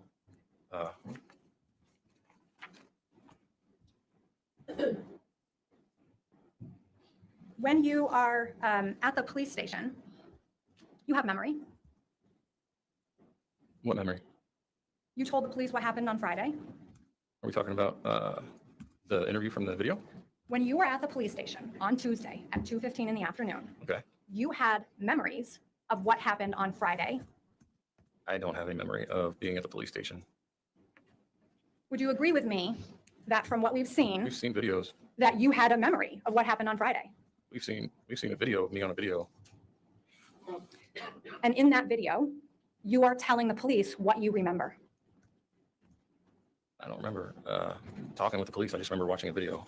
And in that video, you are talking about what you remember. Like I said, I don't remember talking with the police. I understand that, Mr. Tuesday. Palazzo. You gave the police a very long account of what happened. I watched the video. And you would agree with me that based on that, you had a memory on October 19th of what happened on October 15th and October 16th and October 17th and October 18th. I don't know what I would call that, but I don't remember being there.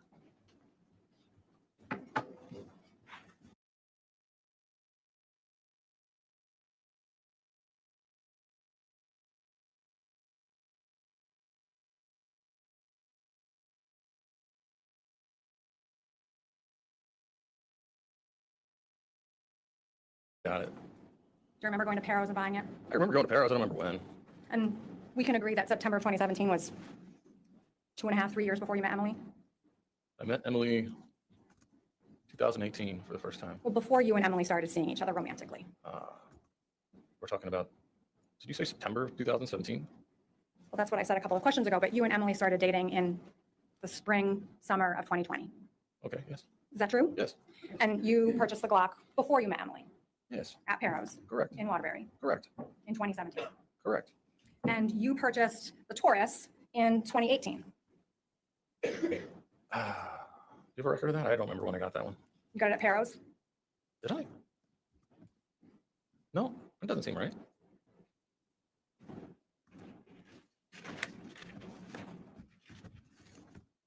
So I actually seem to recall, are we still talking about this? Are you done? Sorry? Are we still talking about the Taurus? So talking about the Taurus, yes. To my recollection, I had a Taurus pistol that had a factory defect, and I sent it in to be checked out, and they replaced it with the Taurus 9mm that you're talking about now. What year did you say that Mr. was? Palazzo, is that your information, Richmond address? Can you have this identified, please?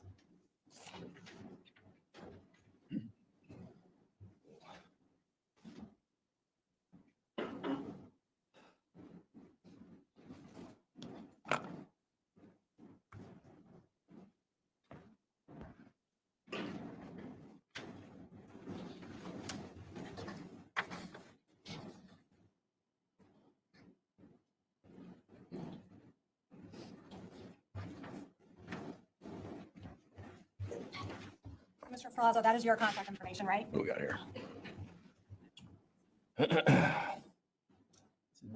140s. I can help you, Mr. Palazzo. Down here in the bottom here, this is your contact information, right? I'm reading this paper that you put in front of me.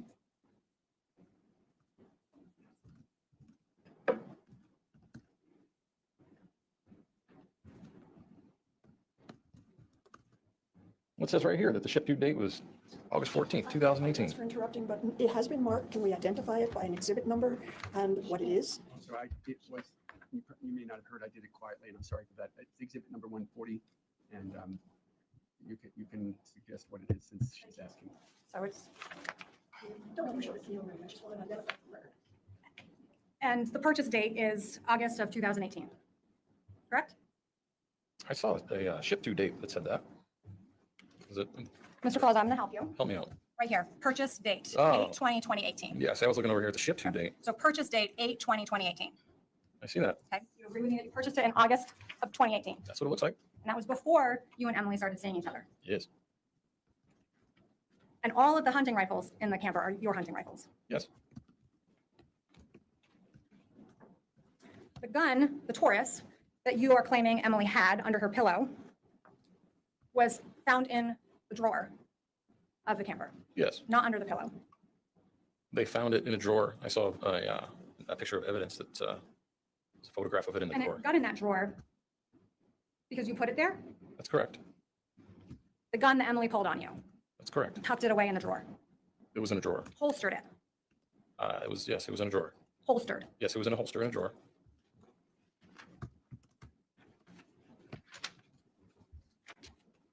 Mr. Palazzo, you're claiming that you don't have any recollection of really anything after Saturday afternoon. Is that correct? I got probably, it really starts to fall apart like Saturday night, Sunday morning. And you said that when you were meeting with James and Seth at the police department that you hadn't slept in days. Is that right? I don't remember sleeping. You did remember what day of the week it was when you were meeting with James and Seth? From the video? From reality. From meeting, from, we are talking about the video, right? We're talking about reality. Okay. And you remembered that it was Tuesday. On the video, there was talk of the date. You were able to clarify details for Detective Boris. Do you remember clarifying details for him? Are we asking me about watching the video, or are we asking me what I remember? I'm asking about the truth, Mr. Ferlazzo. You clarified details for Detective Boris. Are you asking me about the video, or are you asking me about I'm what I asking you remember? about the truth. Okay. You clarified details for Detective Boris. I don't remember speaking with Detective Boris, but I do remember watching a video You clarified, you made sure they had Spencer's last name. from the video. You corrected Detective Boris when he thought that you had gotten to Spencer's house at 11:30 in the morning. You corrected him and said, no, it was PM. No memory. Are we talking about the video or what I remember? Again, we're talking about reality.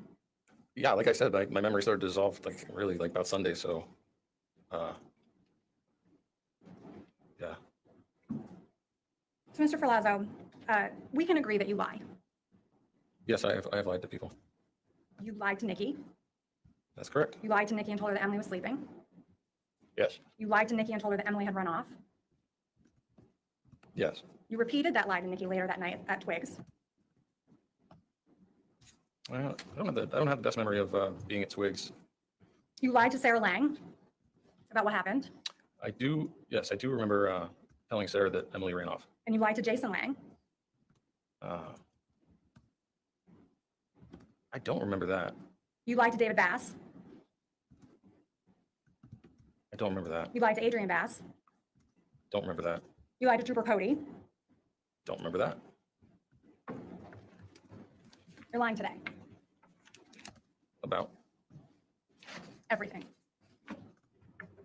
I'm sitting here giving you my recall of what I have to work with. No questions. Redirect. No redirect. Thank you, Mr. Plaza. You may resume your seat.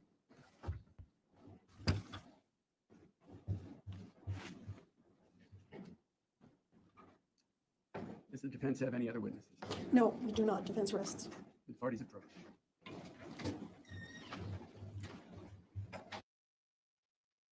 Baby, did she not read him to filth? Did she not? She said you lying. You lying today. He asked me questions. She said, I'm asking about reality, the truth, what really happened. Baby, stop playing. Stop playing. All right, so we got to get our feet over to day 5 so we can hear the closing arguments. Because y'all, is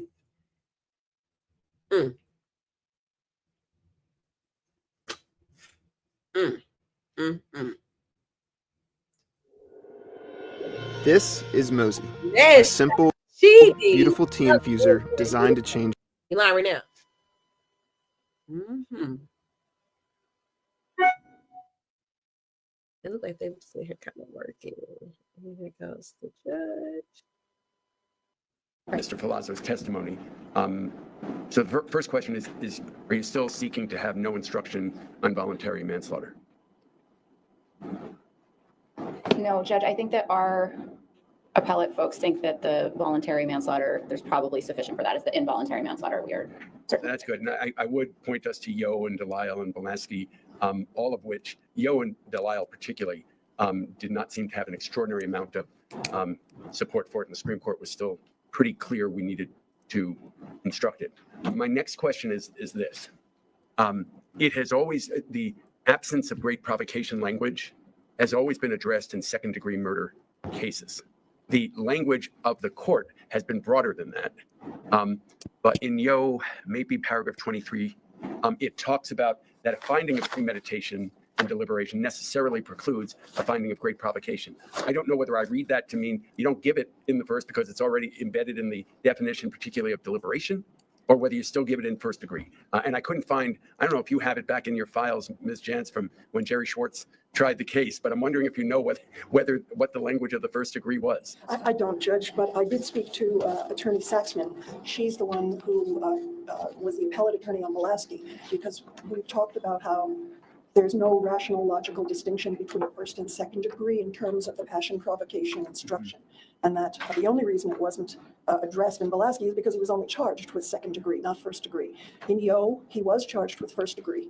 And I have in front of me, murder and manslaughter are both lesser included offenses of murder in the first degree. So I think that there is, and that also refers to Delisle, voluntary manslaughter is an intentional killing committed under extenuating circumstances that would mitigate, not justify the killing, such as provocation that would cause a reasonable person to lose control. And there's no distinction between degrees of murder. So I think it's appropriate in both the first and second. So you don't think it's necessarily included? I almost wonder if it's better done as a subset of the deliberation instruction. It's awkward to me to think, since Yo speaks directly of the fact that if you find premeditation and deliberation, you're necessarily not finding great provocation. It would almost seem it's best to include as a subset of those rather than a separate element, because it doesn't make any sense as a separate element when they're addressed through premeditation and deliberation, as opposed to second degree, which it's the intent element that it is understandably a separate element. So my one goal is to make this clear and not confusing to the jury as possible. In both, our understanding of the law is that in both first and second degree, the burden is on the state to prove beyond a reasonable doubt the absence of passion or provocation. So even if the state were able to prove all the other elements of first degree murder, they still also have to prove the absence of passion or provocation in order to convict on first degree. I appreciate that, but since we know from Yo that you necessarily are concluding that if you find that's premeditated and deliberate, it seems to me it's better as a subset of, I'm not saying you're not entitled to those words. I think you are, given, and that's what I've been going around in my head for days, actually, because I wasn't quite sure what the Supreme Court meant in paragraph 23, I think it is, of Yo. But because one way you could read it is you don't have to do that because it's already kind of in the premeditation deliberation language, so necessarily they're finding it. But I think it's better given the case law and given the fact, this was first introduced in State v. Hatcher, which I had a lot of familiarity with when it came out. I did. And in that case, Judge Katz actually directed a verdict on the first degree. So it never reached that and only let the jury consider second degree. But that's where the language came from. That is where the language in Hatch, paragraph 7 and 8, where passion or provocation is implicated, the court must instruct the jury that to establish murder, the state must prove beyond a reasonable doubt that the accused did not kill under influence of passion or provocation. It sounds to me that the court is struggling with where to put this language. A little bit. And at first I was wondering whether to put it all. You'll see I put language which I'm not very happy with, which I said I probably have to work on. Ms. George, Ms. Adams, your thoughts about whether it needs to be included in the first degree instruction? Well, I tend to agree with the court that you can't have both. If one of our essential elements is premeditation, deliberation, those are our elements. Those are what they need to find. And if they do, they have already discounted any provocation. And if they don't, then they go into second degree where that instruction would be. I'm wondering though whether the defense is at least allowed some clarification that you can't have a finding if the state as part of that must prove beyond a reasonable doubt an absence of great provocation, because that would be inconsistent with deliberation. That's what the Supreme Court has said. I'm not sure I think that necessarily follows, but it is what the law says, and they've said it a number of times. So I'm not. You don't have to push me on that, Ms. Chance. It's an interesting question though. So This space heater is being called the Tesla of heaters. It can warm up houses for practically zero cost. I hear the court, you're already there, but we discussed at length whether it should apply to first degree in addition to second, and the case law makes no distinction, and it shouldn't. The case law hasn't really dealt with it. That's right. So it is something the state has to prove with respect to first degree murder as well as second degree murder, that there was an absence of passion or provocation. I guess the question I have for you is, in the cases I've seen of first degree, it's always just got the language regarding premeditation, what premeditation and what deliberation means. And those definitions at least seek to say that sudden impulse, and if it's done under sudden impulse or without thoughtful deliberation, they haven't proven it. And does that not cover it to some extent? I don't think. Well, to some extent it does, but does it cover it? Because I think the language from Hatcher is what we need. That the state must prove beyond a reasonable doubt the accused did not kill under the influence of passion or provocation. The burden's on the state, and beyond a reasonable doubt. And that's it. I know it's not a statutory element, but it's been added through case law that is an additional. I don't even want to use the element. It's the word element. It's an additional thing the state has to prove in order to get a conviction for murder. Isn't Hatcher second degree? Mm-hmm. Yeah, they're all second degree cases. That's why, except for Yo, and I don't have the instruction in Yo as to what, but my educated guess is that it wasn't included in there. I mean, there was no manslaughter instruction in Yo, which was considered error but harmless in the case. Was it? But I don't know what the first degree instruction was. I don't know the instruction, Judge, but I'm just looking. Was there testimony about it?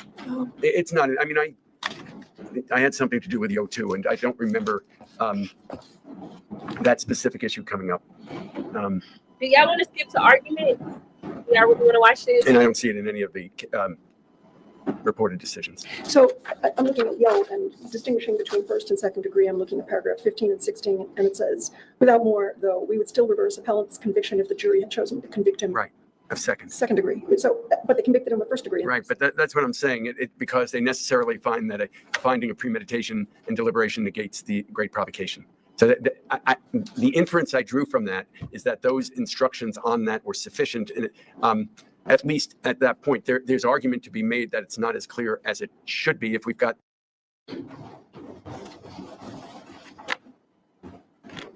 Please be seated. Good afternoon, everyone. I'll note the presence of all 16 members of the jury, and I'll ask my usual questions. Has anyone learned anything about this case outside of the courtroom since we adjourned yesterday from the proceedings? I am seeing, I think 16 shakes of the head no. Did anybody read any accounts of this or discuss this case with anybody else since leaving the courtroom yesterday?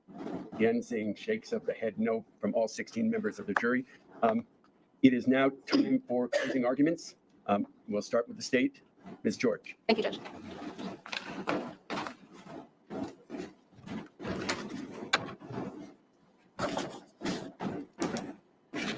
Good afternoon. In October of 2021, Mr. Ferlazzo and his wife, Emily, made a plan to come to Vermont for a weekend for their one-year anniversary. You heard from Emily's mother that Emily was excited. She was looking forward to meeting her sister-in-law, Nicole. She was in a good mood, and she was looking forward to the trip. They drove up here in their van with their dog from New Hampshire on the evening of Friday, October 15th of 2021. They arrived in Vermont at the Bear Run condos at 7:20 p.m.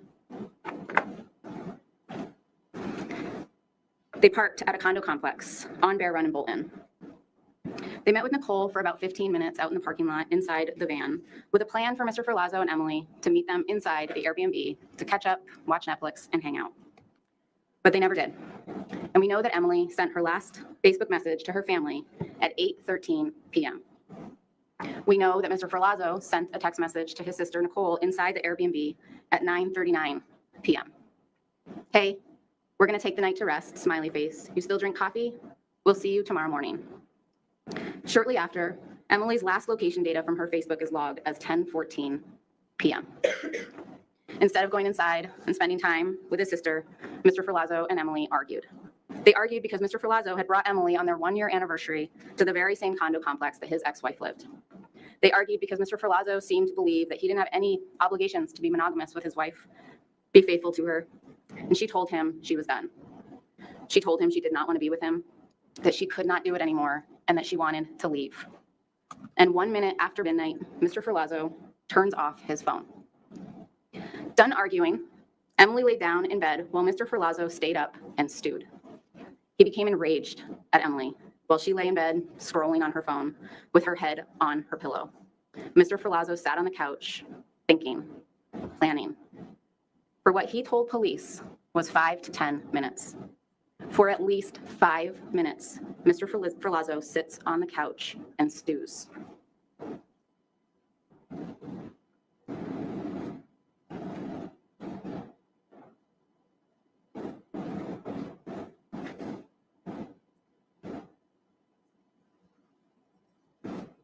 Baby, now she brought out the clock.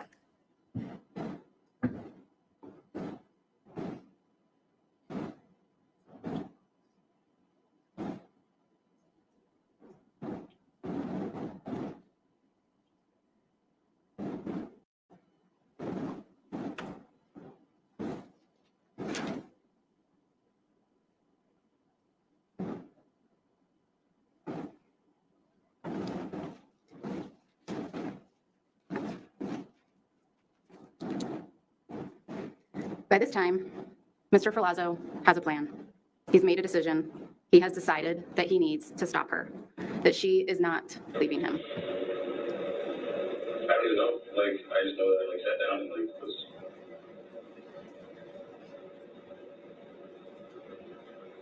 something inside my head, just I remember feeling really warm, and I remember feeling blurry, and I don't know. Something inside me said enough is enough.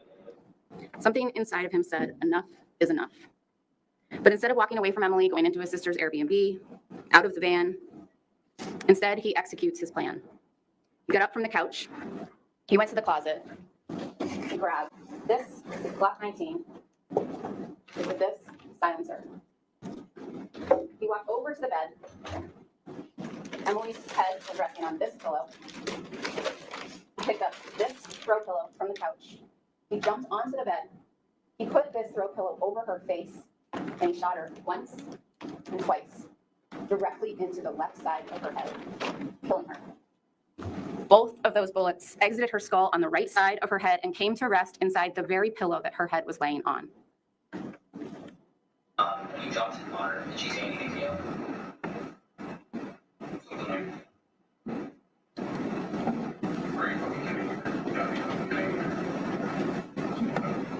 And then, what was her reaction to you? It was just like that. Just jumped on her. Did she try to fight you or anything like that? And how long did you have to take? Was it between when you jumped on her and when you fired your first shot? And how about the second shot? So I don't want to put words in her mouth or anything. I'm just trying to understand. So he essentially, correct me if I'm wrong, jumped on her and bang bang. Like that. Is that how it happened? And I think you shook your head no, but when Seth asked you, is she trying to put up a fight, did you say yes or no? There was no fight. Gotcha. The evidence presented in this trial shows that Emily posed no threat to Mr. Ferlazzo. And in fact, his story that she had a gun was directly contradicted by the fact that both of the pistols were his. Emily did not have a gun. His story that he remembers Emily's body falling after he killed her is directly contradicted by the physical and forensic evidence. Dr. Shapiro told you that her head was resting on something when she was killed. And immediately after killing her, rather than calling 911, any police agency, his ex-wife, or his sister, who was just yards away from him, Mr. Ferlazzo instead shuts off Emily's phone because, in his words, quote, he wasn't going to use it and she wasn't going to use it. After he shut off her phone, Mr. Ferlazzo puts a Market Basket shopping bag over Emily's head, tied a garbage bag around her neck, used his 6-foot, 200-pound body to carry her 5'1", 130-pound body into the shower. He bagged up this bloody pillow, bagged up this red throw pillow. He bagged up this bloody pillowcase, this bloody sheet. He then put her shoes, her glasses, her wallet, and her phone in a plastic grocery bag, but was careful to keep her ID. He put new sheets, a new blanket, and new pillows on the bed, and he turns his phone back on at 1:35 a.m. Then he turns it off at 2:10 and back on at 3:39 a.m. Then he gets back in the very bed he just killed his wife in. And just a few hours later at 7:48 a.m., while his wife's body is in his shower, he texts his sister, "I can't sleep. Any interest in going for breakfast?" And even makes a recommendation on where to go. "Maxie's has really good breakfast, exclamation point. I just French pressed some coffee. Have you had coffee yet?" And off they go to Maxie's, where Mr. Ferlazzo has eggs and a mimosa. Then he drives his van from Bolton to St. Albans, parks the van on the property of his best friend. And rather than telling them that Emily's in the van, that he killed her, that he had to kill her, he tells them she took off. And then he sets up shop and starts to give his sister a tattoo. But not before sending Emily's phone a text message. "Whatever, exclamation point and angry face. I'm gonna spend time with Nikki while I can, exclamation point. Call me." And 3 hours later, he finishes his sister's tattoo. And an hour after that, he goes out to eat again, this time at Twig's, a gastropub in St. Albans. He eats dinner, he has drinks, and he gets a ride back to the Lang residence, and he again sleeps in the van with Emily's body still in the shower. And the next day, he goes out to Burlington with his sister, he gets coffee, and again, he goes out to eat. And again, he says nothing to Nicole about what he did to Emily. And after gallivanting around downtown, he heads back to St. Albans, and on his way, he stops at Hannaford to buy bleach. Because despite him continuing with his life as if nothing has happened, he does have a mess to clean up. That night, he hangs out with friends around a campfire. 2 of his best friends and an off-duty police officer. He engages in small talk. Doesn't mention Emily once. Doesn't even mention that he has a wife, as if she just doesn't exist. You heard testimony that the campfire wraps up around midnight when Mr. Ferlazzo gets back into the van, and while Emily's body lays feet away from him, he sends her phone another text message. The same phone that he turned off after killing her because she wasn't going to need it, and the same phone he threw away somewhere between Bolton and St. Albans. "This is far enough, exclamation point, exclamation point. Get your ass home, exclamation point. I gotta go back to New Hampshire. Are you coming back?" And amongst all of these activities, he decides that he needs to make her body easier to carry, easier to move, and easier to discard. Mr. Ferlazzo uses this serrated saw and dismembers her arms, her legs, her feet, and her head. He dismembers them from her torso, the same torso, absolutely riddled with stab wounds, including one striking her heart. 3 different knives had her DNA on them. At least 3 different knives were used to stab her heart 1 time, her abdomen 8 times, and her back 9 times. Then he puts each piece of her body in garbage bags. And on Monday morning, before leaving for New Hampshire to get his Jeep, which he told you he needed in order to bury Emily's body in the woods, he just can't help himself. Knowing full well exactly where she is and what he has done to her, he texts her phone one last time. "You're an asshole. I don't deserve this shit. You're an asshole. I don't deserve this shit." Ms. Adams told you in the state's opening statement that this case and this crime is about ego, Mr. Ferlazzo's ego, and Mr. Ferlazzo's nearly 42-year-old ego being unable to accept his 22-year-old wife disrespecting him. That ego believed it was his right to cheat on Emily, to have relationships with other women, whether she liked it or not. That same ego believed it was his right to follow Emily one day when she wore her hair a different way, and he didn't think she was being truthful to him. That ego was so inflated that even after shooting his wife in the head, 2 times, stabbing and dismembering her body, bagging her up, and discarding her like trash. He didn't tell his sister because he didn't want to make a bad impression with her boyfriend. So inflated that he didn't tell his sister because he promised not to, quote, dump his drama on her. He considered killing his wife drama.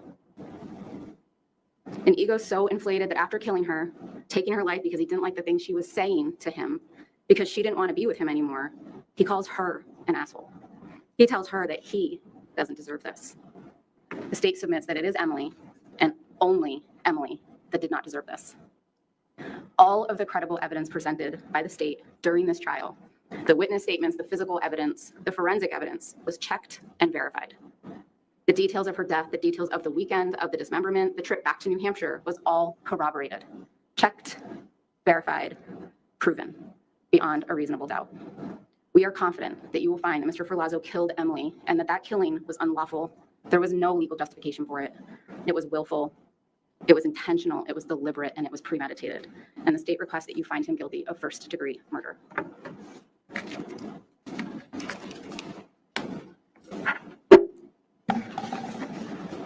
Ms. Jantz. Thank you, Judge. I do plan to make this copy. This is in my way.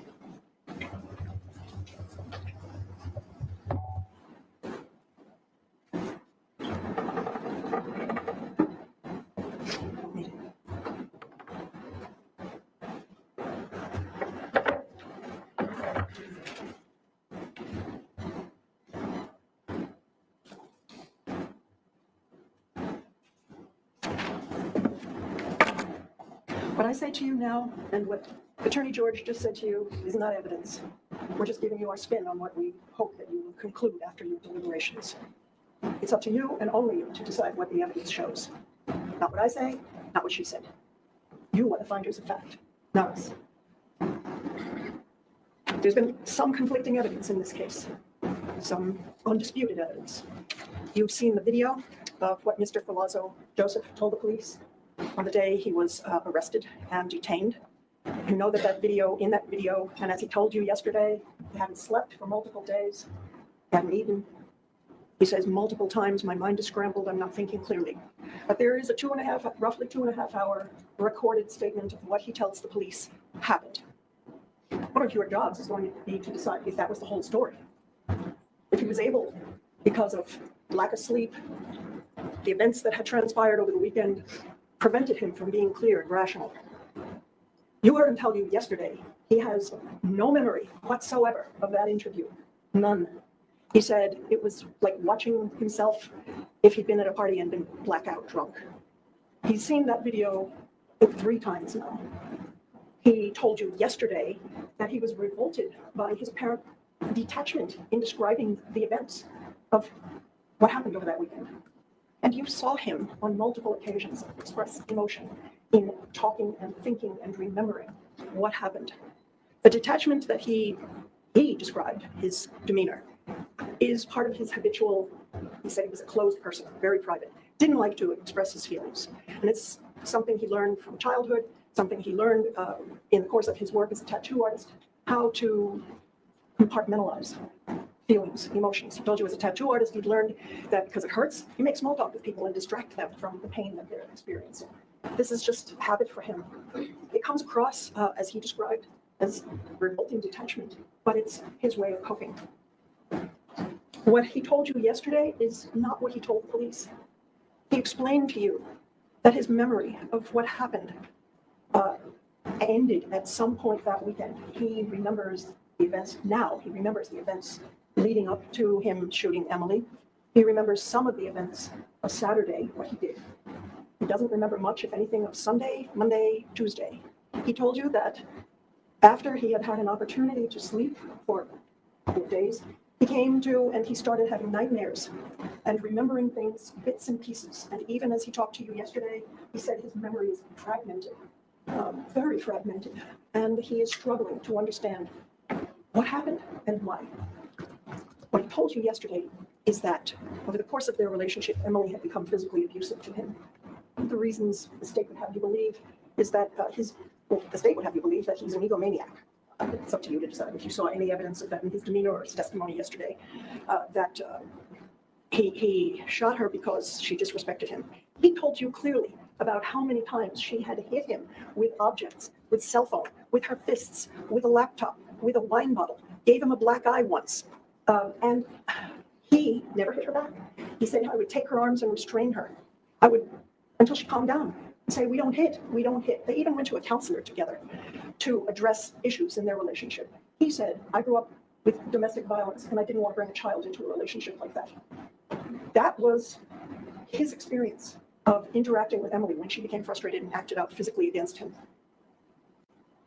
He told you that that weekend they were coming up here to see his sister and to celebrate their anniversary.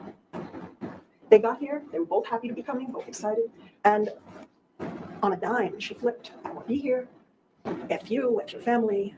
I'm done. He's not denying that he sent texts to his sister. He's not denying much of what the state's evidence shows. He knows that and told you, yeah, I lied. I lied because I didn't want to I didn't want to tell my sister because you may or may not agree with his explanation. She didn't want his drama in her life. You heard the state say killing his wife was drama. Well, you have to put yourself in his shoes and his thinking. But in any case, that was his explanation for why he didn't tell Nikki about what he had done, that is shooting his wife in the head. So that weekend they come up, they get into an argument. He told you clearly that she had been muttering and angry, and when he put on the candles, she was angry about that, and she picked up one of the candles and started hitting him. Hit him in the head, hit him in the arms, hit him in the torso, kicked him in the groin. He was able to stop that attack. He took the candle away from her, and then he took their dog out, Remy. It was raining. They went out for a walk. He had also told you earlier that he thought he saw coyotes and was afraid potentially about bears. And that's why he told her, get your Taurus and keep your peace with you. And he kept his Glock with him. There's no dispute that the guns were his. That doesn't mean she didn't use it. He said she preferred the Taurus because the barrel was shorter, or the handle. He used the Glock. That was hers, that was his. Legal ownership is not the issue. So they both had access to their guns that night. He comes back in from walking the dog. She's on the bed, scrolling through her phone, muttering, and he pours himself a drink, one of many that he had that night, many. Vodka and Red Bull. At some point, so he dries the dog off, dries himself off, and at some point decides, okay, now I'm going to get into bed. In order to do that, he has to climb across Emily. Emily says something, fuck you, something like that. He picks up the red pillow, which was right on the little couch they had next to the bed, and his pillow, swats her in the head with it. She turns to him and says, that's it, you're dead. That's it, you're dead. She elbows him in the groin. I had that backwards. First she elbowed him in the groin. Then he picked up the pillow and swatted her. Then he saw, and she said, that's it, you're dead. He saw her start to pick up the gun and shoot him. And you heard him tell you, I was terrified. I knew she was going to shoot me. That was his belief based on circumstances of that evening, what she said to him, the history of their relationship. He truly believed that she was going to shoot him and that he had to shoot her with the Glock that was already in his hand in order to save his own life. That's what he told you yesterday. It's not what he told the police, but that's what he now remembers happening. He also told you, I felt a wave. This he did tell the police. I felt a wave come over me. I was hot. I couldn't take it anymore. I felt blurry, loss of focus. All of that contributed to his decision, and it was a decision to shoot her. Then what? Then what happens? Well, he has some memory of sitting beside her body. He's told you a couple of times. I was talking to her at various points over the next couple of days.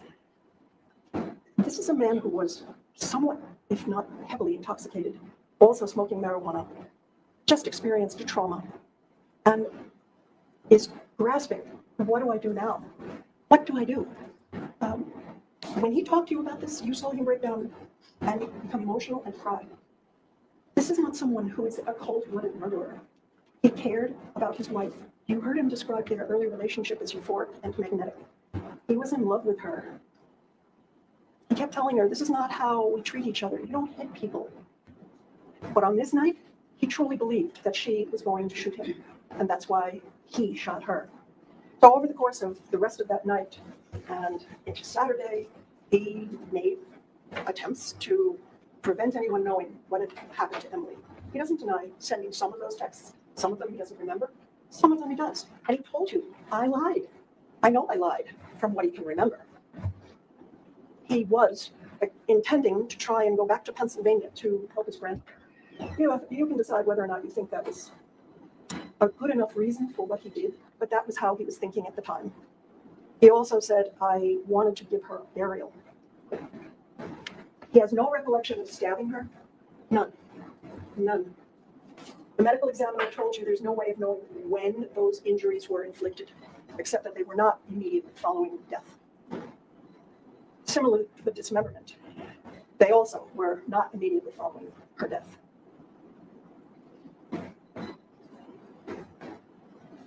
This is not an easy case because on the one hand, you have verifiable evidence of what happened, but what you don't have is the why. Mr. Ferlazzo gave you the why yesterday. He explained why he did what he did. Your biggest job is going to be to decide, is he lying now just to get away with it? Is what he told the police in that interview the whole truth? He told you he has only partial memory of the events that followed, and he admits, I shot her. He knows, he's admitting that. That's not what this case is about. This case is about why did he shoot her.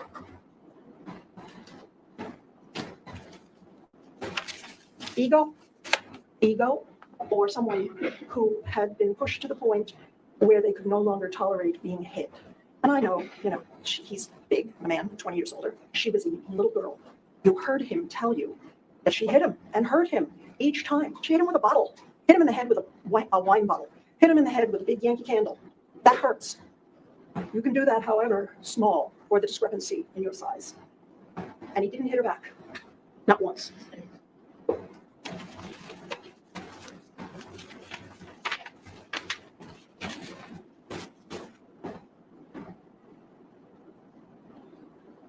The judge is going to instruct you on the rules of the law in this case, and it's not my job to do that. Your job is to assess what you heard him say yesterday, how he appeared, what you think about whether he's lying or not. That's your job. I don't envy you because I think it's a hard job, but that's what you will be asked to do. What do you believe is the truth? What he told you yesterday or what he said to the police? I think that you will find him not guilty of first-degree murder and acquit him on the grounds of self-defense. Thank you. Ms. George, do you have a final submission?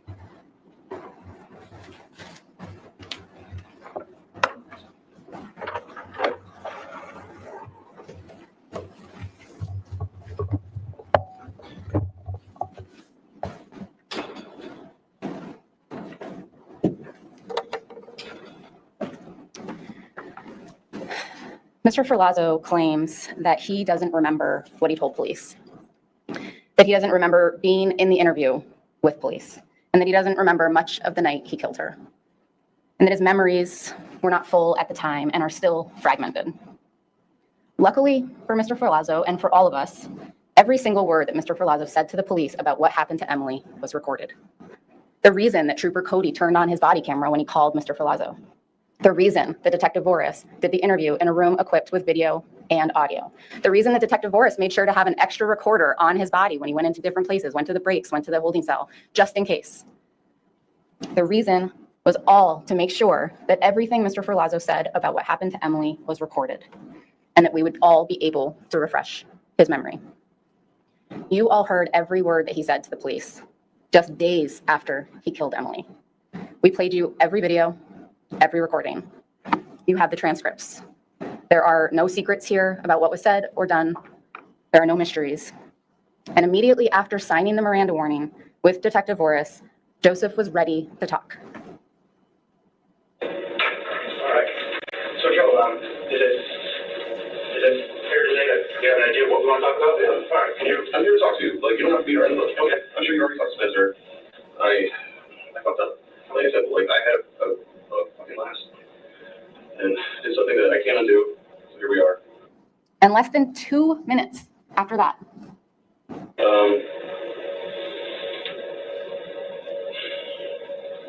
I came to Vermont. I'm living in New Hampshire for the last 2 months.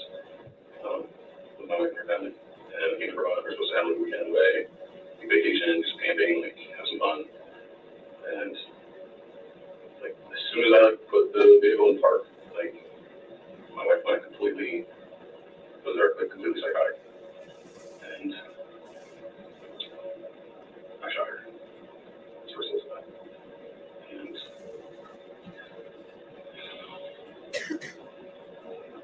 now here we are. So, all right. Can you, where did it happen? Bolton Grove. Okay. So, I guess my question is, when did that happen?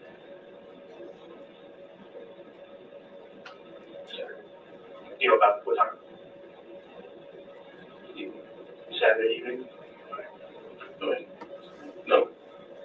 Saturday morning. I think I was thinking. It was like, yeah, it was Saturday morning.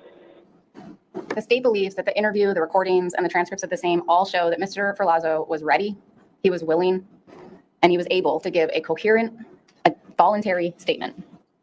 You saw for yourself how he interacted with police throughout this interview, and you saw for yourself how he presented on the stand. You heard him outline in the interview with police in great detail what led up to shooting Emily twice in the head, and never, not once, did he say that Emily was a threat to him, that she had a gun, that he thought she was going to kill him. In fact, what you heard him say repeatedly, when asked multiple times, was that she had stopped fighting. Can you describe Emily when you shot her? Like, what was she doing?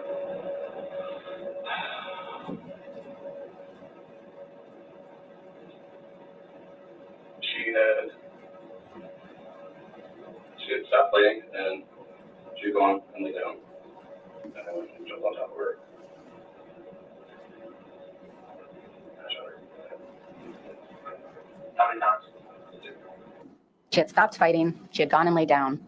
I went and jumped on her, and I shot her in the head. The physical and forensic evidence shows that Mr. Ferlazzo did not act in self-defense.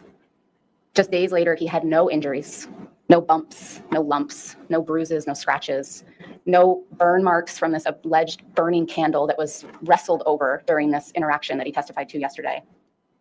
The physical and forensic evidence shows that this was willful, that he intended to do it. His actions were deliberate. They were not provoked under any circumstances, and they were premeditated. He planned to kill her during that 5 minutes, and he executed that plan. Mr. Ferlazzo's statement to police is detailed, it's thoughtful, it's thorough. At times, you see him correct himself if he gets a detail wrong. He goes out of his way to correct it with police. He's given opportunities to warm up, to sleep, to eat, to drink, to smoke. He was given numerous breaks. He had time to contemplate and correct inaccuracies, fill in the details when police asked for them. And while this was, while she was in bed, where were you? Sitting right here. Sure. I think we had asked where the Glock was currently, but where did you get it from? It was in the closet. Where's the closet? It was in the closet. Okay. It was on the couch. Okay. And I just grabbed it and shot it. At no point during his statement does he ever say anything about Emily being a threat to him. At numerous points, you heard him talk about the feeling that he had before he did it, that he felt warm, and he specifically described that feeling as rage, how he wanted to stop her, and how he made a decision to do that. I remember sitting there on the couch, just trying to like rain. I remember just watching the rain. I was like, when I was on vacation, I was just trying to enjoy myself and stay out of the rain. And I just trying to relax and you just kept trying to unfurl my knees. And I was just like, I just felt this big little rain. Yeah, it was like, what did that make you feel like? You talked about before, like you felt like a warm sensation in your body. I think it was loss of focus, rage, heat. Were you feeling angry or were you feeling sad or how were you feeling? Felt pushed, fed up. Pushed and fed up. In defense counsel's arguments, they said that it will be up to you to determine whether or not Mr. Filazzo on the stand yesterday was telling the truth or if he was lying to get away with it, making up a story now to get away with it. That will be up for you to decide. But the state would just highlight that Mr. Filazzo testified to a history of abuse, being assaulted by Emily numerous times, having black eyes, bumps, bruises, but not a single witness got on the stand during this trial and corroborated any of that. No friends that they lived with or hung out with saw any of this alleged abuse. Nobody saw these bruises. The only witness that got on the stand and testified to seeing bruises was Adrienne Bass, Emily's mother, who testified that Emily had bruises on her, who said that Joseph was taunting Emily while they were driving once, so much so, and poking at her so much so that Adrienne feared for their safety. Adrienne told you that at that New Year's Eve event, Emily called her on the phone and she had locked herself in a bathroom and Adrienne could hear Mr. Filazzo yelling at her on the other side. That's the evidence that you heard. Further, again, Mr. Filazzo testified that Emily had a gun, a detail never mentioned until this trial.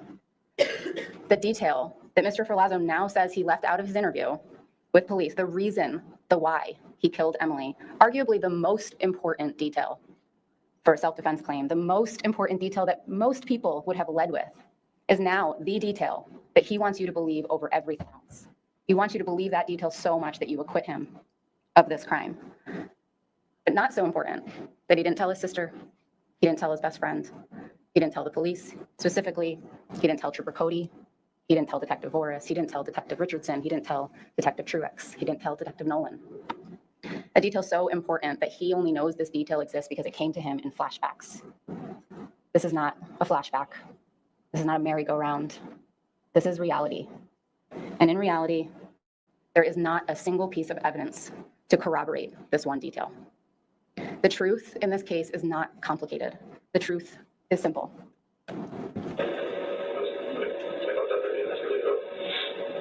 I fucked up. I made a mess. I cleaned it up. We believe that the evidence shows beyond a reasonable doubt that Mr. Filazzo killed Emily and that he did so willfully, that he did so intentionally, that he did not do so in self-defense, that it was deliberate and it was premeditated. And we ask that you find him guilty of first-degree murder. Judge, may we approach, please? Then you get the case. Okay, but we'll take it. But not so important.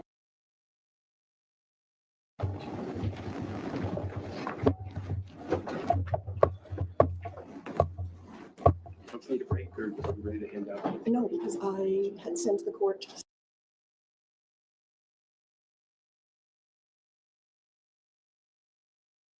Note that each of you has a copy of the jury instructions. You're free to read along with me. I'll be saying them out loud, so if you prefer just to listen, you can do that. But if it's helpful to read along, that's fine too. You'll be able to take a copy of these instructions into the jury room with you when you begin your deliberations. Members of the jury, now that you've heard the evidence and the arguments, I must instruct you on the law that applies to this case. You must follow the laws stated in these instructions. You must determine the facts based on the evidence that has been presented in the case, and you must apply the law that I give you in these instructions. You must not single out any one instruction as stating the law. You must consider the instructions as a whole. You should not concern yourself with the wisdom of any rule of law or any opinion you might have about what the law should be. You may not base your verdict on bias, prejudice, or sympathy. Do not consider consequences. In your deliberations, you are not to consider what happens after your verdict. Under Vermont law, all matters after the verdict are solely the responsibility of the court. The charge. The state has charged Joseph Filazzo with first-degree murder of Emily Filazzo as follows. That Joseph Filazzo in the county of Chittenden at Bolton on or about October 16, 2021, willfully, deliberately, with premeditation with intent to kill, unlawfully killed a person, to wit, Emily Filazzo, by shooting her twice in the head. Mr. Filazzo has pleaded not guilty to the charge. On or about. You will note that the charge alleges that the offense was committed on or about October 16, 2021. The proof need not establish with certainty the exact date of the alleged offense. It is sufficient evidence in the case proves beyond a reasonable doubt that the offense was committed within the period of the date alleged. The charge is not evidence. The fact that Mr. Filazzo is on trial is not evidence against him. Likewise, the charge that the state has filed is not evidence of Mr. Filazzo's guilt. You are not to be influenced by the fact that the state has brought this charge against him. The burden is on the state to prove that Mr. Filazzo is guilty. Presumption of innocence. Mr. Filazzo is presumed to be innocent of the charge. This is called the presumption of innocence. Although Mr. Filazzo is accused, he is innocent at the beginning of the trial. This presumption of innocence stays with him throughout the trial and during your deliberations. The presumption is itself a piece of evidence which you should consider in Mr. Palazzo's favor in deciding whether to find him guilty or not guilty. The presumption of innocence means that you must find Mr. Palazzo not guilty unless, after careful and impartial consideration of all the evidence, you are satisfied beyond a reasonable doubt that he is guilty. Evidence. Your duty is to determine the facts from the evidence. The evidence is the oral testimony of the witnesses and the exhibits which have been introduced into evidence. Any testimony which I have stricken from the record or excluded from the case is not evidence, and the comments and arguments of the attorneys are not evidence. Furthermore, I do not intend to indicate one way or another as to how you should decide this case based on my rulings I have made or anything I have said. The attorneys have a duty to object to questions or answers which they believe are not admissible. You may not hold it against either side if an attorney feels it is necessary to make objections. Circumstantial evidence. There are two types of evidence from which you may find the facts of this case: direct and circumstantial evidence. Direct evidence is the testimony of one who asserts actual knowledge of a fact, such as an eyewitness. Circumstantial evidence is proof of a chain of facts and circumstances which may tend to prove or disprove an issue in the case. For example, if a witness were to tell you that he or she had seen fresh cow tracks in a field, the observations of a witness would be direct evidence, which, if believed, would point to the presence of cow or cows on that property. This inference to be drawn from the observations would be circumstantial evidence that there were cows on that property. The law does not require that Mr. Palazzo's guilt be established by direct evidence alone, that is, by testimony of someone who actually saw Mr. Palazzo commit the alleged act or offense. One or more of the essential elements, or all of the essential elements, may be established by reasonable inference from other facts, which are established by direct evidence testimony. Circumstantial evidence alone may be sufficient proof of the commission of a crime upon which to find a defendant guilty. The law makes no distinction between the weight to be given to direct or circumstantial evidence, nor is a greater degree of certainty required of circumstantial evidence than of direct evidence. You should consider all of the evidence in the case and give it such weight as you think it deserves. Credibility of witnesses. You are the sole judges of the evidence. The credibility of the witnesses and the weight to be given to the testimony of each of them is up to you. In considering the testimony of any witness, you may take into account their ability and opportunity to observe, the manner and conduct of the witness while testifying, any interest, bias, or prejudice the witness may have, and the reasonableness of the testimony of the witness considered in the light of all the evidence in the case. Inconsistencies or discrepancies in the testimony of a witness or between the testimony of different witnesses may or may not cause you to discredit such testimony. Two or more persons witnessing an incident or transaction might see it or hear it differently. In weighing the effect of a discrepancy, consider whether it pertains to a matter of importance or to an unimportant detail. You may believe all the testimony of any witness, believe it in part and disbelieve it in part, or you may reject it altogether. You do not have to accept the testimony of any witness, even if it is uncontradicted. It is for you to say what you will believe and what you will disbelieve. Credibility of witnesses, police officers. In this case, you have heard testimony from police officers. You should consider such testimony in the same way that you consider any other testimony in the case. In evaluating the officer's credibility, you should use the same law you apply to the testimony of any other witness. As with any other witness, you may consider the officer's testimony in light of their training and experience. You should not give either greater or lesser weight to the testimony of a witness merely because the witness is a police officer. Expert witnesses. You have heard testimony from expert witnesses. An expert is a witness who has extra knowledge, skill, experience, training, or education about a particular subject. The value of an opinion given by an expert witness depends on their ability and upon the facts they use as the basis of their opinion. If the facts used by the expert are proven by the evidence, and if the expert is highly qualified, and if they are impartial, then their opinion may be of great value. On the other hand, if the expert's opinion is based upon one or more facts that are not supported by the evidence, or if the expert is biased or not qualified, then their testimony may be of little or no value. As with any other witness, you may accept all or part or none of the expert's testimony. You may give the expert's testimony whatever weight you think it deserves and consider it together with all other evidence. Defendant as witness. Mr. Palazzo has taken the stand and testified in this case. He has the right to testify if he decides to do so. You are to weigh his testimony the same way you weigh the testimony of any other witness. Defendant's statement. You heard testimony and viewed evidence that Mr. Palazzo made statements to Detective James Morris concerning the incident involved in this case. You must determine whether Mr. Palazzo made those statements and whether he made them voluntarily. Before you may consider any alleged confession, you must find that the state has proven beyond a reasonable doubt that the confession was voluntary. In other words, that it was the product of a free and deliberate choice rather than coercion or improper inducement.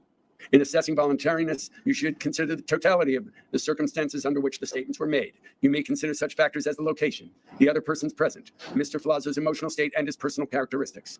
You may consider the statements to be voluntary if they were the product of Mr. Palazzo's free and rational choice. If you find that Mr. Palazzo's statements were not voluntary, then you may not consider them at all during your deliberations. If you determine beyond a reasonable doubt that Mr. Palazzo's statements were voluntary, then you should give them whatever weight as you think they deserve under the circumstances. Number of witnesses. The fact that one side may have called more witnesses than the other side is of no significance. Your task is to evaluate the credibility of the witnesses and to weigh all of the evidence. Exhibits.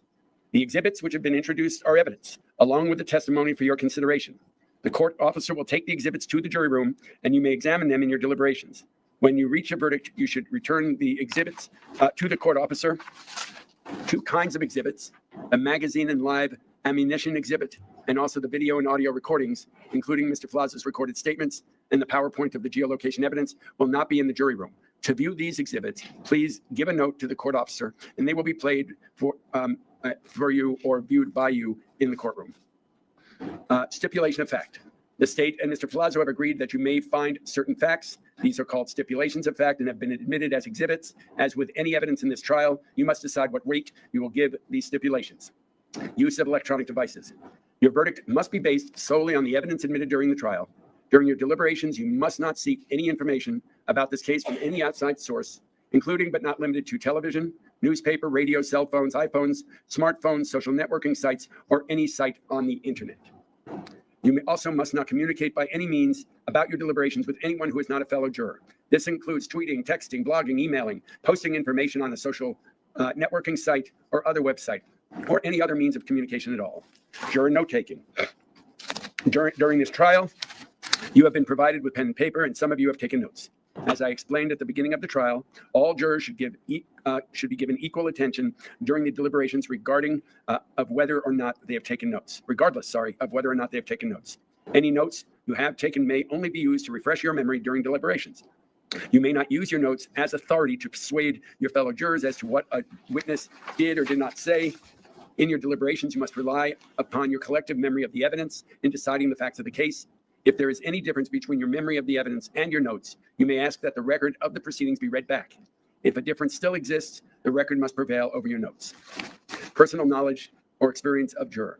In deliberating upon your verdict, you are not expected to put aside matters of common knowledge or your own observations or experience of the general affairs of life. You may use matters of common knowledge or personal observations or experience to evaluate the evidence presented at trial.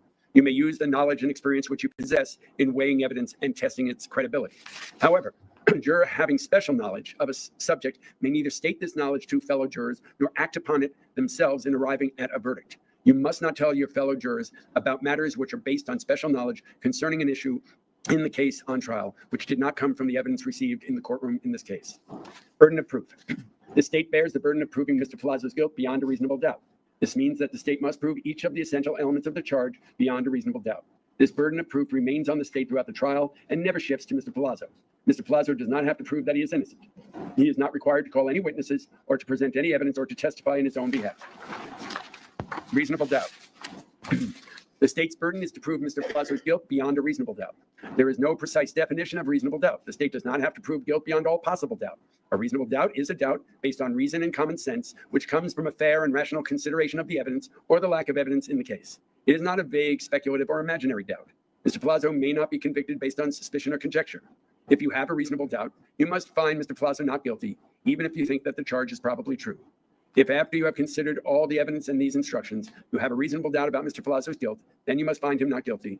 On the other hand, if you are convinced of Mr. Palazzo's guilt beyond a reasonable doubt, then you must find him guilty. Essential elements of doing, I'll let them go back and tell us what.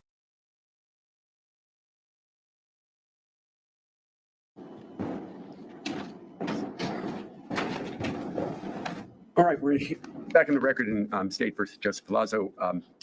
It's about 5:40. There's a note from the jury. We've marked Court's Exhibit 1. It reads, Mr. Court Officer, may we please have a copy of the testimony with Joseph Palazzo being questioned by the defense?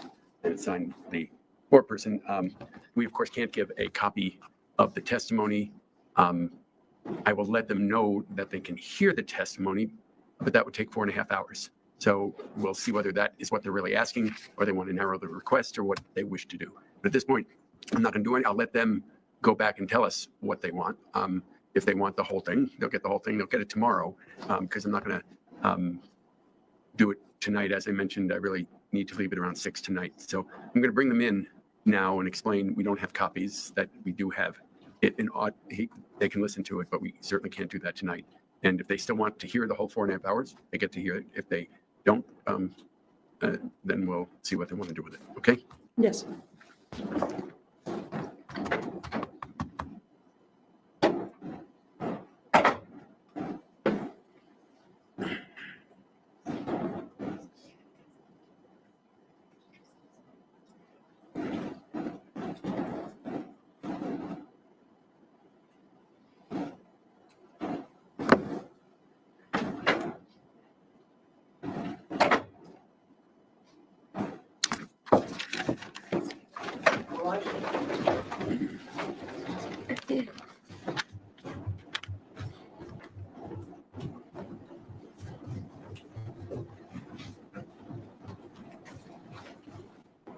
Be seated. We have all 12 members of the jury present. We have the jury's note marked as Court's Exhibit 1. That reads, may we please have a copy of the testimony with Joseph Filazzo being questioned by the defense and signed by your foreperson, Ms. Reno. I don't know if you want a transcript. We don't have that. So if you want to hear the entire testimony, we can do that. The defense portion was about 4.5 hours. Or if there's more selective pieces that you were more focused on, that can be up to you. So we'll let you discuss that and let us know if there's something, whether you do want to hear the whole thing, that's perfectly okay. We won't do that today. We would do that tomorrow. In fact, whatever you want to hear, we'll probably do tomorrow, because today we need to retire by about 6 o'clock. So that the court has other things, unfortunately, it has to do this evening. So we can either, I think it would be good if you just at least had a little time to see if you exactly what you want, given this note and given the fact that we don't have a transcript of it. And if you know that, we can get another note. So if we're going to produce anything, we'll have it ready in the morning. Okay. So we'll ask you to retire and see if you want to do anything further. Naming, answer. We do know the specifics that we'd like, so. Okay. Why don't you write in a note so that we have it specifically, and then get it back from you. Okay. Just so we have a record of it.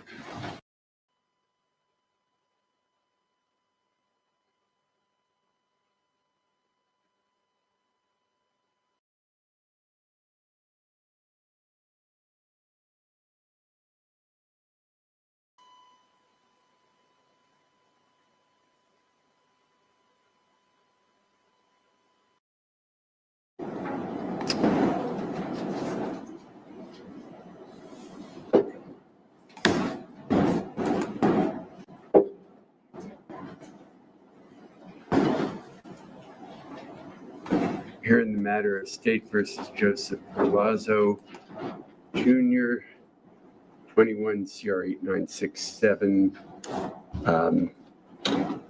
morning of December 13th, to resume jury deliberations. Mr. Filazzo is present with his attorneys, Ms. Jansen and Ms. Johnson, and the state is present through Ms. George and Ms. Adams. The jury had a note last night. We've identified about a 49-minute segment from 118 to 209. I think it was around there. That seems to respond to the request. So if there's nothing further, we'll bring in the jury and play it.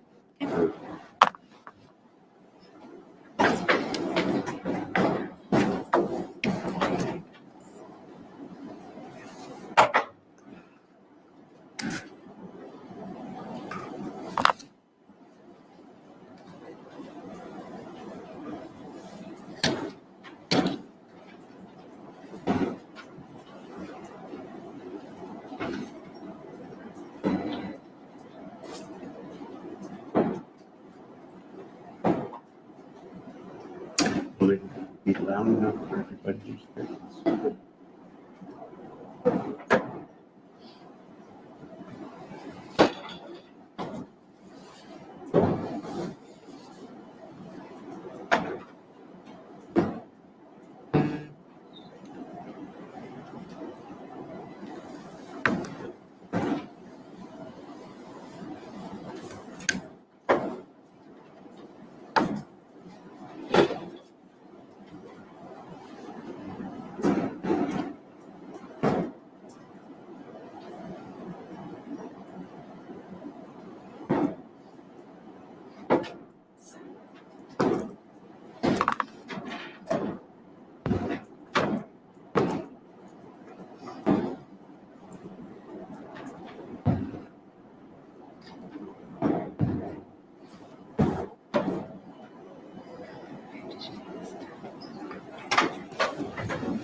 rise, please.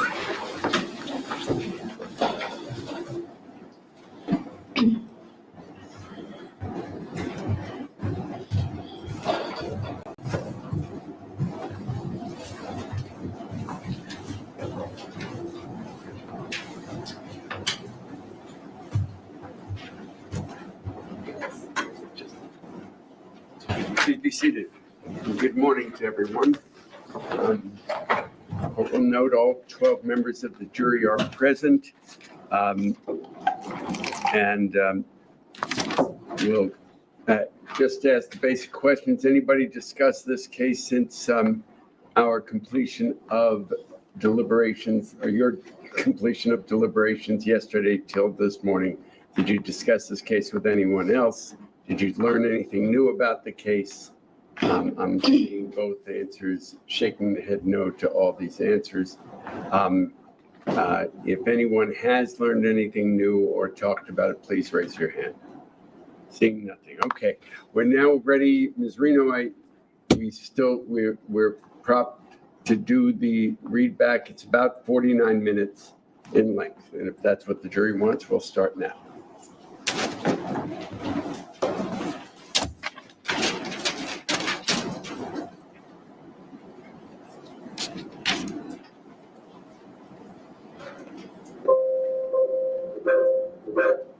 She greeted them, introduced herself, and then she sort of just sat quietly on the edge of the bed, not really engaging in any kind of conversation. You and your sister, you talked.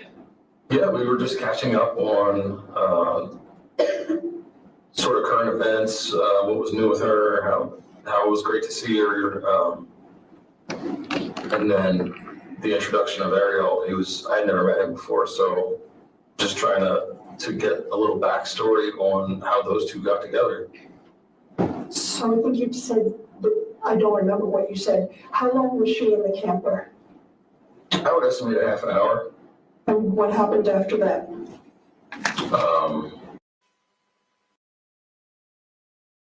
You've never seen a tumbler like this before. Circle's 40-ounce all-day straw sip tumbler. It flavors your... All right, the people said they're ready for a verdict, so I'm trying to skip down to the verdict. I think ushering everybody in to have them seated.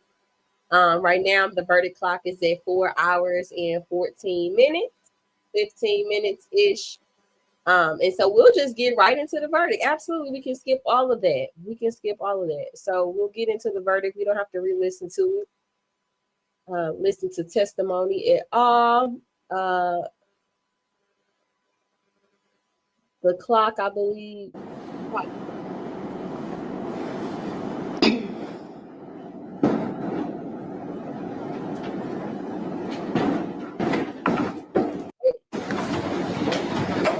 Ms. Reno, I understand the jury has reached a verdict. Is that correct? We have, Your Honor. And we could state it now. How do you find Mr. Palazzo on the count of first-degree murder, guilty or not guilty? Ms. Jantz, would you like us to poll? I would, please. And Mr. Zago, is that your verdict, guilty or not guilty? Ms. Henderson, guilty or not guilty? Ms. Nault, guilty or not guilty? Ms. Francescani, guilty or not guilty? Mr. Frederickson, guilty or not guilty? Guilty. And Mr. Williams, guilty or not guilty? Guilty. Ms. Major, guilty or not guilty? Mr. Wing, guilty or not guilty? Guilty.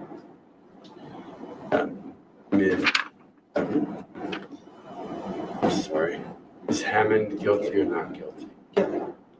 Mr. Kareem, guilty or not guilty? Guilty. And Ms. Kalpas, guilty or not guilty? Okay. So says the jury. Ladies and gentlemen, thank you so much for your service. It's clear you were very thoughtful to throughout the trial.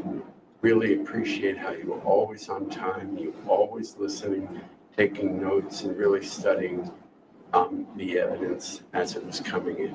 Really appreciate your time in this case. Thank you, and you're excused with the great thanks of the court. All right.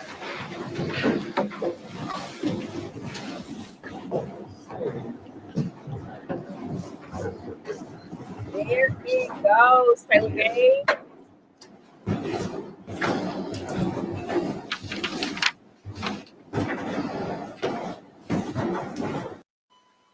As they should. They got justice as they should. As they should. Period. Because how dare he have the audacity to sit on that stand and act like he did nothing wrong. Whoa, child. Took me down and through there. Took me out, down, and through there.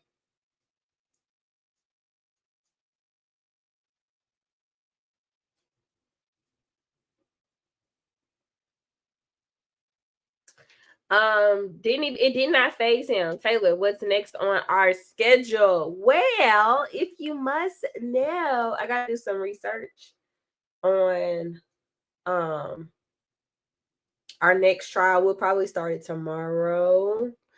We finished an hour early today, Taylor Gang. I'm truly living. We finished an hour early today. Hold on, let me tell y'all what we're doing next, because I'm actually stuck between us rewatching the Melly trial, because y'all know I didn't watch it the first time. So we had started watching the Melly trial and we were on day one. Like, we only listened to opening arguments. So I feel like I don't think his sentencing will have to be scheduled. Because it just ended, I think, last week. So they have to schedule him a sentencing date. And so I'm conflicted between us just going back and rewatching the Melly trial ahead of the new one, and then go ahead and recap this motion sickness day for us again. And then we've got hold on, I gotta tell y'all, I have to do homework on where's Brandy. Okay. So we are going to do homework on Crystal Rogers. She disappeared in 2015, and then a year later, her dad was shot. They never found her body. 3 people have been arrested, 1 for her dad's murder and 2 for hers. 1 trial in February and 1 in June. So I'm gonna do some research to get their recap for us, so we'll be prepared for that one. We're also gonna be doing Sean Grayson, the officer in the shooting of Sonia Massey. And I know we wanted to do Karen Reed. Like, we got so many things. So like I said, I'm conflicted between us starting or just going through Melly's trial, because I think it's like a 13-day trial that'll pretty much keep us busy through to the holidays. And then in January, we should have like newer trials starting, because I don't think the trial calendar is probably like non-existent right now because we're at the holiday season. So let me know what y'all think. What y'all think? Is there something else that y'all want to watch? We could also do the Ohio one, where the officers unalive the black guy. There's also the unaliving of the football player. We could do that one.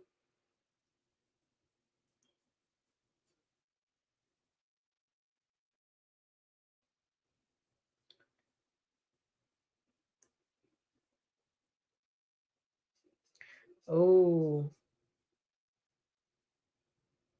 really? Sorry, y'all. Y'all know I be getting tea in the middle of the day. I just got an interesting text message about, I can't even say. Where is that at? Which one? Okay, which one? Are you talking about the girl who was unalived? Crystal Rogers? Taylor, I'm game for whatever. Cause I think Melly will get us through the holidays. Be honest, if we can rewatch Melly, he gonna get us through the holidays. And then I gotta put my Melly video out because y'all know that Broward County responded to his motion, his habeas corpus, talking about they need to let him go because he ain't been able to talk to nobody. They holding him in inhumane conditions, et cetera, et cetera. I got to do my video on that. If you haven't seen it, I'm not a lawyer, but does break it down and she does it beautifully. But you know, Taylor, I got to give the Taylor Umbridge spin on it and put it in our Taylor Talk this week. So I need to actually work on that. But yeah, y'all know I'm here for the people. Melly been cutting up, baby. Okay. Melly, okay, that's what we're gonna do, y'all. We're gonna go back to the Melly trial. We just gonna go back to Melly because Krista Rogers.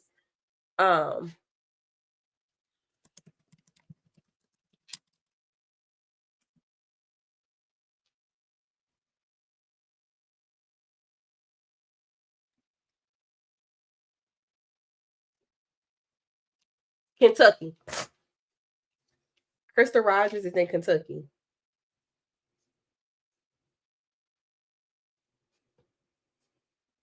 Melly been cutting up. Yeah, she did a great job breaking it down. I love Mel. She is such a nice person. And she does a great job at reporting and putting her stuff out there. I absolutely adore her.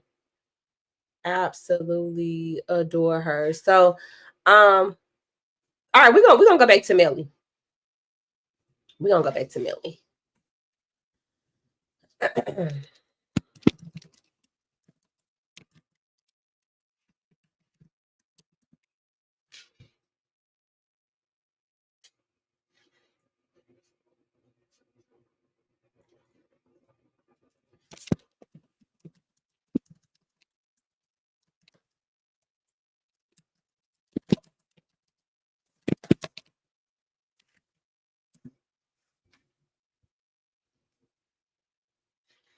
And guess what, y'all?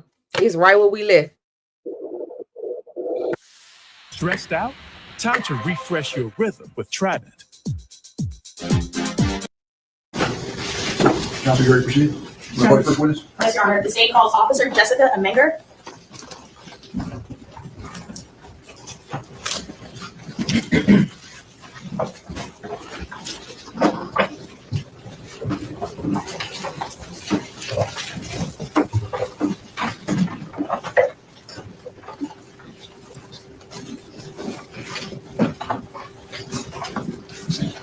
Yes, good morning. Jessica Amenger. Well, come on through this room, say. What I'd like you to do is remain standing.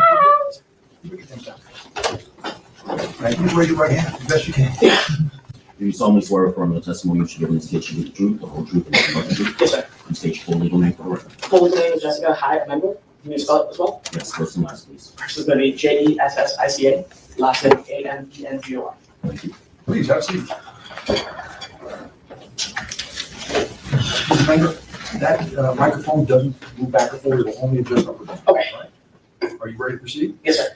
Thank you. Counsel, you may. Thank you, Your Honor. Good morning. Good morning.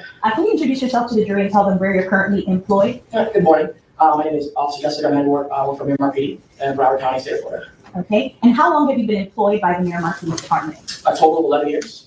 5 years I was a community service aide, which is a non-sworn position, and then 6 years now I'm a sworn law enforcement officer. And what were some of your duties as a service aide, a non-sworn officer? So primarily respond to basic criminal investigations as well as traffic crashes, missing persons reports, lost property reports, basic thefts, and then the traffic crashes, with injuries, without injuries, and then actually I was able to get my traffic homicide certification. So I traffic crashes a little bit, responded into serious bodily injury or death. I was fine as well. And can you tell us about your training experience within the 6 years that you've been a sworn officer? So 6 years, basic law enforcement, police academy, several classes including field training officer and training officers as they get hired.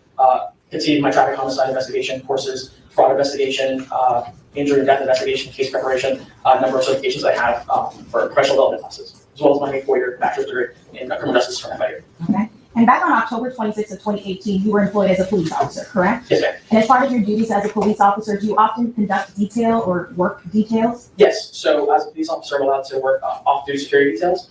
at various locations in the city. So if a business is having a increase in burglaries, for example, they'll pay for an officer to sit in the parking lot to prevent and deter crime. At the hospital, we're preventing services in the lobbies. In newborn abductions, for example, anything that would occur at these kind of soft targets, they would want officers stand by to prevent things happen. And then obviously anything was transpired, call for additional resources to the system. And so back on October 26th of 2018, where were you working in detail? Memorial Hospital, Miramar. And where's that hospital located? The emergency room is at 1901 Southwest 162nd Avenue. Okay, and what city and county is that in? City of Miramar, County of Broward. And are you generally familiar with the area of the hospital? Yes, ma'am. Can you kind of give us a brief geography of the area, the main intersections and the highways? So the hospital sits on the corner of 162nd Avenue and Pembroke Road on the southeast corner. We border with Pines on the north side. So, and the ER faces Pembroke Road. All right, and where are you sitting or where are you working when you're working your detail inside the emergency room? So as soon as you close the emergency room, right there at the security desk, there's two entrances or two doors, but it goes with the same vestibule. There's one side for the pediatrics and one side for the adults. So as soon as you walk into the door, I'm sitting right in the middle at the security desk. Okay. And so on October 26th of 2018, while you were working your shift, do you recall a time where a black male approached you? Yes. Can you describe for the jury his general demeanor? So I'm sitting at the ER desk and he comes running inside to my left, so the pediatric entrance, and he's very excited, like heightened state of alert, something traumatic or something just happened. And he's like, hey, they just shot my car, they shot my friends, like, I need help, come help me. That was the initial interaction. And based on his statement, how do you proceed? So as soon as I walk out the ER and I see the vehicle had multiple bullet holes on the side, I immediately radio in for additional resources because that's beyond my scope, I can handle by myself. And then asking, hey, I need additional officers as soon as possible, urgently, to respond to the hospital. A vehicle that's been involved in a shooting, and see the multiple bullet holes, and then looking inside the vehicle and see two responsive males. So I advise have possible dead persons as well. Okay, so let's break that down. You're sitting at the security desk inside the ER. This male approaches you, and based on that contact, you exit the ER. Yes. Correct? Where was that vehicle that you just described located? So imagine I'm sitting at the desk of this, and there's door here, door here. So he comes to this door on the left. As soon as I walk out that same door he came through, the vehicle's parked in the drive-through lane, and I can see the right side of the vehicle. Okay, so it was immediately apparent upon you exiting the ER? Yes, ma'am. Okay, and what type of vehicle was this? It was a blue Jeep SUV. Okay, and you said that the vehicle was riddled with bullets, if that was your statement. We have several bullet holes on the right side. Okay, on the right side of the vehicle. Yes. And you mentioned that there were some individuals inside. How many people occupied the vehicle at the time when you saw it? One gentleman in the front passenger seat and one in the rear right passenger seat. And when you approached the vehicle, was it apparent their condition? Yes, they weren't moving. Okay. How so were you able to, I guess, determine whether or not they were injured? So immediately looking on the vehicle and just, the fact that there were multiple bullet holes inside, they weren't moving. Somebody was able for me to help them. They'd be in obvious pain, screaming, moaning, and there's nothing. Did you attempt to render aid? Yes. So I immediately, after waiting in for assistance and letting the security guard desk, hey, I need doctors and nurses and everything to come out to help me. Put on gloves and reach inside the front passenger seat and check the pulse of the gentleman, the right wrist, and didn't find anything. Okay. Upon you doing that, you mentioned that you already called. Did you call for assistance for law enforcement from Miramar Police Department? Yes, immediately. And then, besides your attempt to render aid, did medical personnel eventually come out and attempt to assist the victims? Yes, no, definitely. Were you present for that? Yes, ma'am. Okay. And were you present when they took the victims inside? Yes, ma'am. And where was the black male subject that initially approached you at this point? So right as soon as you we park the vehicle, there's a decent sized sidewalk area for people to pick whichever door they want to go in. There's also a park bench. So while talking to him and trying to radio in and get information where this could have occurred, suspect information, where I need, other additional resources to go, he's standing next to me in that area. And at one point I just have him sit down because he's just so, all over the place. Did he ultimately identify himself to you? Yes, ma'am. And what was the name that he provided? I believe it's Cortland Henry. And did he tell you where the circumstances? That's why your blood sugar stays over 250 and your feet burn like they're on fire. Did you know type 2 diabetes?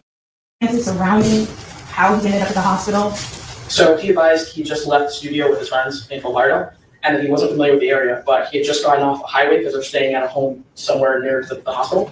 After he got off the highway, he stopped at a light, and then the car, he couldn't tell exactly what kind of car it was, just started shooting at his vehicle. So he multiple times reenacting a story. He's going like this because he's saying that he had to duck down in the driver's seat. He was driving to avoid being hit. And again, along those lines, you said that it was immediately apparent as to the other victims inside the vehicle. Were you able to observe any injuries to Cortland Henry? No. Were you able to observe any blood? No. I actually told several times he was lucky because for that many bullet holes, I was surprised he didn't get hit. And you had worked with detail at Miramar Hospital prior to October 26, 2018. Yes, ma'am. Are you generally familiar with their video surveillance system? Yes, ma'am. Have you had a chance prior to today to review the video surveillance? Yes, ma'am. Your Honor, permission to approach? You may. I'm showing opposing counsel what's been pre-marked as states A for identification. Officer, do you recognize this? Yes, ma'am. How do you recognize it? My initials are on the top there. And is it a fair and accurate depiction of the events that occurred back on October 26, 2018? Yes, ma'am. Any alterations or deletions based on the No, ma'am. Your Honor, at this time, the state nuisance evidence was pre-marked as states A, as states 1. Any objection? No objection. Thank you.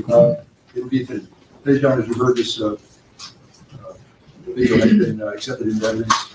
Witnesses may testify about or refer to this or any other item of evidence during the remainder of the trial. This and all other items of evidence received in evidence will be available to you for your examination during your deliberations at the end of the trial. Your Honor, permission to publish? You may publish. You lights dim, Councilman? Yes, Your Honor.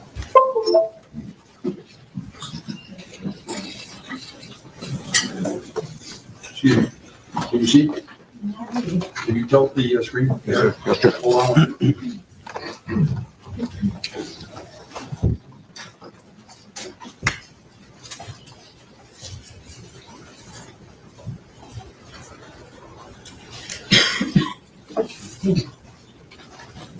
And officer, before I play the video, I see that there are 2 angles present. The Pembroke West entrance, can you tell the jury, orient us to where that view would be? So yes, so the hospital sits on the southeast corner of Pembroke Road and 167 Avenue. So the hospital has multiple entrances to get to the properties, an ER building on the north side and a medical office building on the south side. So this entrance that you're seeing now is actually facing Pembroke Road. You would go south to go to the ER from Pembroke. I'm publishing now, Pembroke West entrance.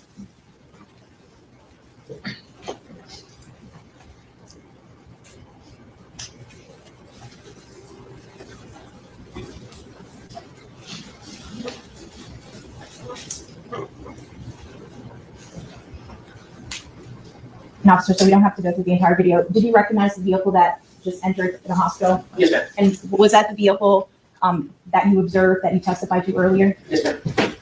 Going to publish the outside ER entrance.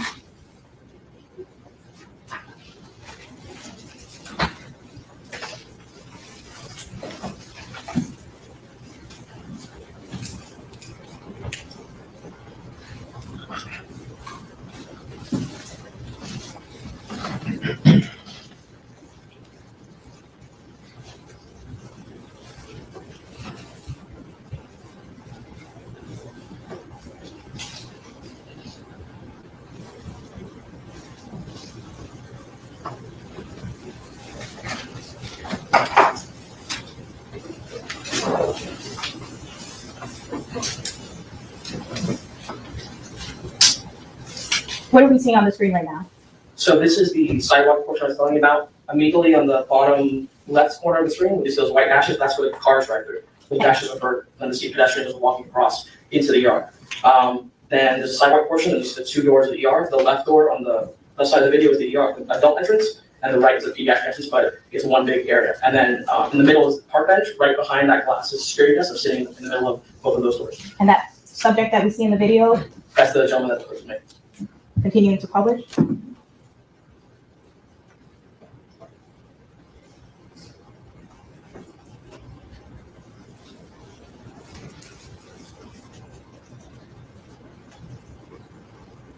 I'm going to pause the video at 4:36 and 11 seconds. We see a second individual in the video frame.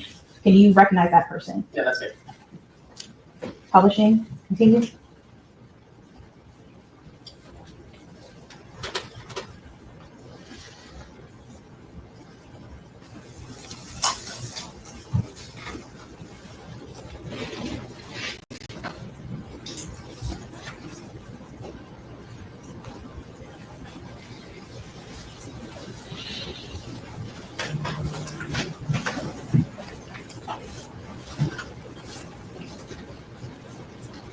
I'm going to pause the video at 4:36:51. Is this the where you indicated to us earlier that you had him sit down, Portland Henry? Okay. Now, we can't see the Jeep in the video frame. Is that correct? Yes. The Jeep would be located at the bottom left, my left of the Yes. screen? Yes. Okay. And I noticed that you approached and you were talking into something. What was that? That's my patrol radio. Okay. Was that your how you were able to request assistance? Yes, ma'am. continuing to publish. That's me telling security guard medical staff.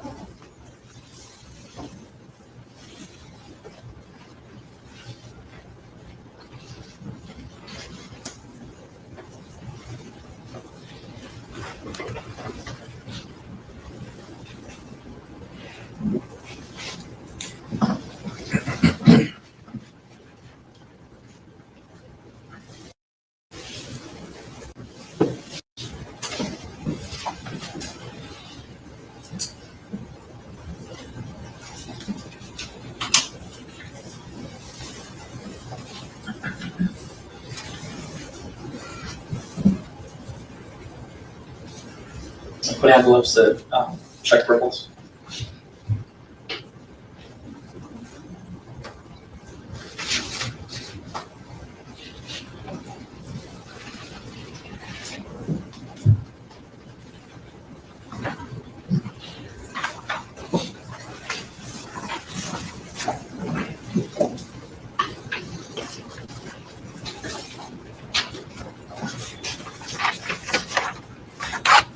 And I see you're continuing to talk to that subject that you identified as Cortland Henry. Yes, ma'am.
And I see at this point, it looks like some other officers are responding. Yes, ma'am. Are those officers at the Miramar Police Department itself? Yes, ma'am. That's going to be Officer Natasha Torres. And that's going to be Officer Hedgen.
Most people have no clue that in 2024, the best way to make money with Amazon is not with physical products.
Now, officer, I noticed that you continue to speak with Portland Henry throughout the duration of the video. Why is it important that you were speaking with him? So, trying to establish where this actually occurred. I'm asking him, he told me stories, he's not familiar with the area. So every time you see him going like this, he's finishing the story, but every time I'm asking him, trying to ask him, he recognizes certain landmarks. And obviously, we've been working in the city for a while, so I'm very familiar with geography.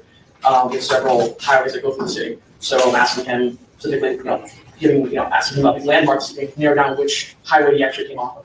And was that information ultimately information that was conveyed to the other Miramar police officers? Yes. So that particular night, the way our schedule works, it's an overlap with both of our overnight shifts. So at that point, you have about approximately anywhere from 15 to 20 officers working the road. So because of that nature of the call, the entire city responding to various job duties. So several will come to the actual hospital to work that crime scene, and as well as the primary officer to take over the investigation and detectives. And you have everybody else canvassing for evidence. So you have east to west, State Road 7, University, there's an exit for the turnpike, there's an exit for the turnpike on Red Road, and then I-75 and US 7. So everybody that wouldn't be at the hospital will be canvassing those intersections, major highways, see if they can find shell casings that would be evidentiary of where this occurred. Okay. And did you remain on scene even after the video ended, the duration of the video where other police officers arrived? Yes. So my detail work is until 6 a.m. and actually this happened at 4 and change. So I'll be there until 6. Were you charged with any other investigative duties? No. So this ends your involvement in the case? Yes, ma'am. Your Honor, no further questions. Any questions? Yes. Okay. Officer, when this person you've identified as Mr. Henry came in, did you notice that he was wearing a black hoodie? Yes, sir. And I assume that whatever he said would be documented in your report. Is that correct? What it said initially, yes.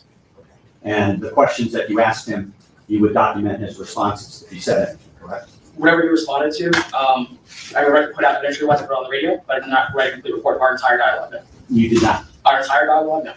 You did not document the location or streets, signs in your report? I didn't know exactly where this took place. So whatever I could put on the radio, off the canvas, I did. Approximately what time was Mr. Henry taken to a patient room? I don't. Were you aware he was taken to a patient room? Yes, sir. Do you know what officers or what doctors saw him? No, sir. Were you present when Mr. Henry left the hospital? No, sir. Are you aware that he left the hospital?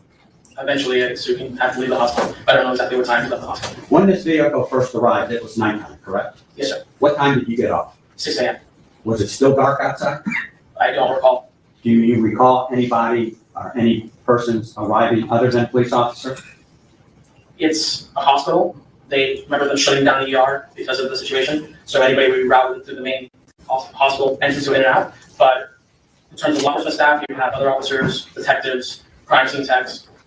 I'm primarily asking you, by the time you got off at 6 a.m., did you see any civilians, not police officers, any civilians arrive at the hospital? I don't recall. But if they did, they could have been rerouted to the front. Okay, but to your knowledge, there were no civilians that came where you were, correct? Inside the crime scene? No, inside the hospital, where we saw Mr. Henry walking towards your desk, or words to that. So like I explained, the hospital entrance, the ER was shut down because of the nature of the crime scene. So it's still a hospital. So anybody Googles it, it's open. So any civilians could have walked into the ER and were rerouted to the front, but I wasn't in charge of the crime scene. I have no idea if anybody passed the threshold of the crime scene taking that particular The area. crime scene was the Jeep. The drive-through, so including the Jeep. Was the crime scene also inside the hospital where Mr. Portland Henry was?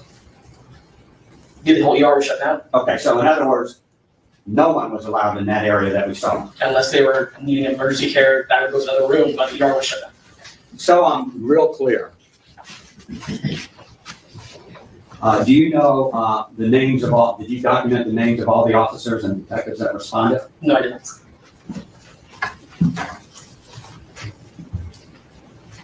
So we're perfectly clear. Could you stand up?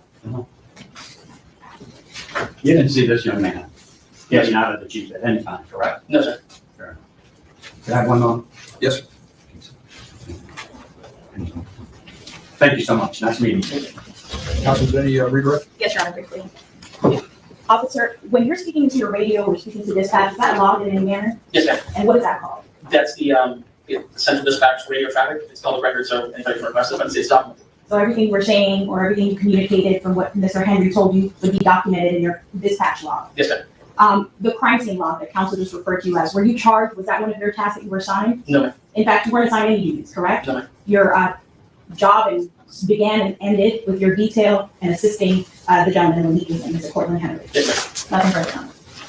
Counsel, thank you. Is this witness excused? Yes, sir. Oh, you may step down. Thank you. Our voting next witness. Typical John Ketchum.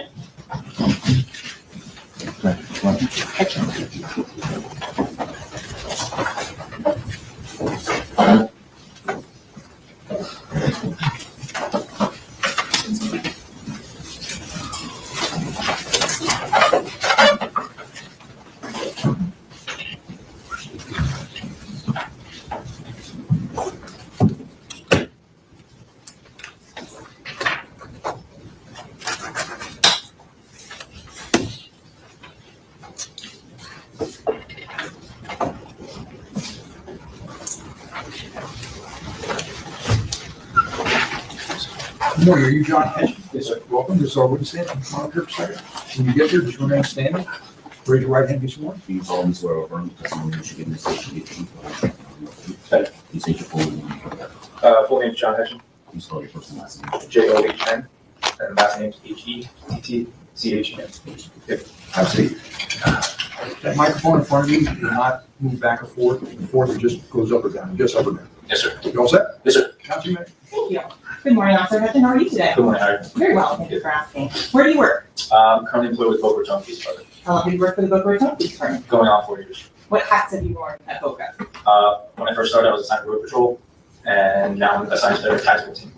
Prior to joining the Boca Raton Police Department, have you had any other law enforcement experience? Yes, with Miramar Police Department, How long were you with the Miramar Police Department? a little over 2 years. Can you describe to the ladies and gentlemen of the jury the type of training and education you had before becoming a police officer with Miramar? Yes, I went through the academy, did 6 months in the academy. Once I got out of the academy, did 3 to 4 months on FTO with Miramar Police Department, and then throughout my time with them, getting service training, which is additional training, on top of all that. Any particular reason for switching to the Boca Raton Police Department? Just personal reasons. Back on October 26th of 2018, were you employed by Miramar Police Department? Yes. What was your job description? Road Patrol. Do you remember what shift you were working? Yes, night shift. And can you describe to the ladies and gentlemen of the jury what is the alpha or night shift? Night shift, 12 midnights. I worked from 9 p.m. to 7 in the morning. On October 26th of 2018, do you have an occasion to respond to Memorial Miramar Hospital? Yes. Why did you go there? That was my assigned zone for the night. So I had to respond to that. If you can explain to the ladies and gentlemen what you mean by assigned zone. Each officer is assigned a zone for a specific area in the city. And Memorial Regional, or Miramar Memorial, happened to be my zone. Do you recall about what time you arrived at the hospital? Around 4:30 in the morning. When you arrived, what did you see? When I got there, I saw an SUV in the Sallyport area of the entrance of the hospital, the emergency bay. The doors were open to the vehicle. So I got out of the vehicle, I immediately saw the hospital staff running back and forth to the vehicle. So I went over to assist them. When I got to the vehicle, I saw 2 victims, one in the right. This is Mosey, a simple, beautiful tea infuser designed to Passenger seat, one in the back right passenger seat, appeared to be suffering from gunshot wounds. So what I did is assist hospital staff with quickly getting them to the stretcher and into the hospital to receive medical treatment. After you did that, what was your job assignment there at the hospital? After that, I stayed by the vehicle. At that point, we had a crime scene. So I started a crime scene log and stayed by the vehicle to make sure no one tampered with anything or anything of that nature. When you said you started a crime scene log, you explained to the ladies and gentlemen of the jury what that is and how it works. Crime scene log, basically, for this particular incident, one of the officers that arrives on scene, preferably one of the first officers that arrives on scene, starts a log. The log basically starts logging people in and out that who enter the crime scene. The crime scene being, we'll set up crime scene tape. Anyone who enters the tape will get logged. And did you do that in this case? Yes. Okay. Do you have a copy of that crime scene log with you? Yes, I do. Could you be so kind as to name the individuals that are documented on your crime scene log? Yes. First officer would be Officer Menborg. When you do the documentation, do you put the times at which they enter and leave? Yes. Do you put a reason as to why they are on the crime scene? Yes. Yes. Okay. As to Officer Amangor, what time did she arrive? I believe she was already on scene. She was a detail officer, so on the actual crime scene, I'll make her listed as the detail officer. And the next officer that is documented? Officer Torres. After that? Myself. After that? Officer Cox. After that? Officer Luna. And in terms of the time frame that we're at now, are we still before 5 a.m.? Yes. So after Officer Luna, who's next? Officer Malad. Who else? Officer Valdez. Then the next person on the list, who is that? Holly Henderson, who is a security officer. Do you document that purpose there? Yes. With regards to the time out, for Officer Amangor, do you document on there what time she left at? I believe she stayed past the time I was there. I was relieved by another officer on scene who took over the crime scene. And do you recall about what time you turned over the crime scene log? I believe it was around 6:30. Can you tell based on the handwriting on the log as to which entries are yours and which are of someone else? Yes. So continuing on to the next officer or employee of Miramar Police Department that you documented on the crime scene log, who is that? Sergeant Step. And what purpose is Sergeant Step in there for? I believe he's one of the sergeants working at the time, and he's just part of the investigation. And the next individual that you documented? Sergeant Bermudez. After that? Sergeant Booth. And who? Officer Herrera. After that, the next two detectives, who did you document? Detective Berglund and Detective Moretti. And as to those two detectives, what are the times of arrival for Bertrand? Time in is 5:53, and Detective Moretti was at 6:02. After that, there's another officer that's listed. Who comes next? Officer Campbell. After Officer Campbell, is that still all in your handwriting or is that going to someone else? I believe this goes to someone else. Okay. So you stop at Detective Moretti at 6:02 again? Yes. Okay. So in terms of the crime scene, you said it was the area around the Jeep. Do you document each and every individual who's coming into the hospital? No, I do not. What types of things do you do to ensure scene security? Crime scene tape, making sure people don't cross the crime scene tape, and then in and out of the hospital.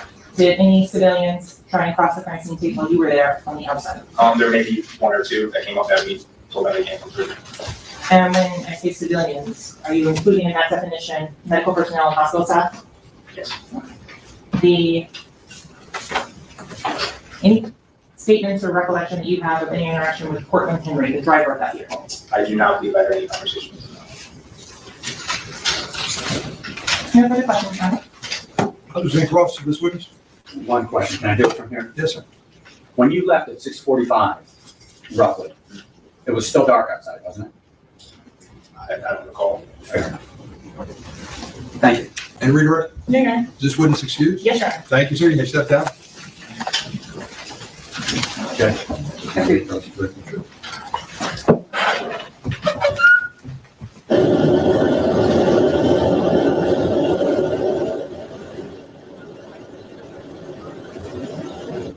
We're going to take a short recess. Do not discuss the case. Don't form any opinion about the case. Don't allow anyone to discuss the case in the presence. Certain more research. Just leave no paper on your chair. We'll back to you shortly. Thank you.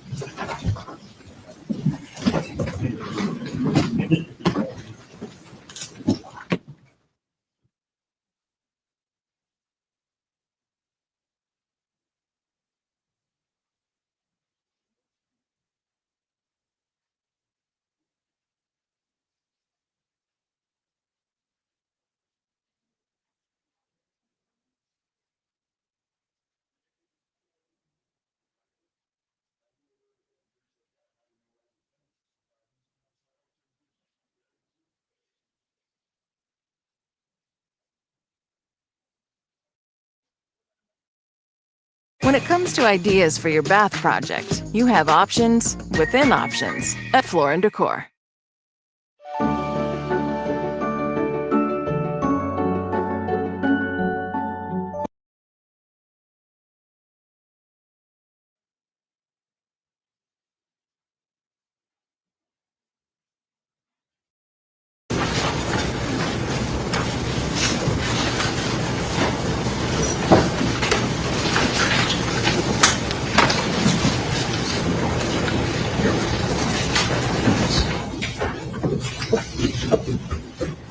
Your Honor, I assume that after the papers played, they're able to collect those transcripts. That's correct. They're not evidence per se. They don't go back with the jury and they don't hold on. But you've seen the transcript, is that correct? And it's not disputed? If it's identical to what we received. So You're good? Everybody's good? It's not disputed. I know Mr. Adelstein asked me to take a look at it, so I just want to make sure we're all on the same page. Mr. Adelstein? Based upon the representation, that it's identical to what we were given. How many pages?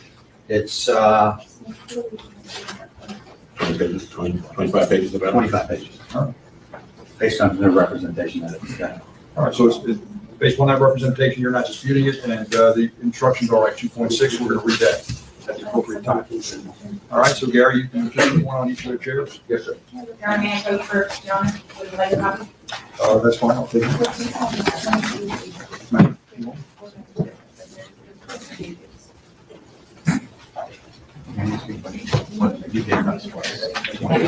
Counsel, you gave me, I guess. There are two statements. One is very short, one is longer.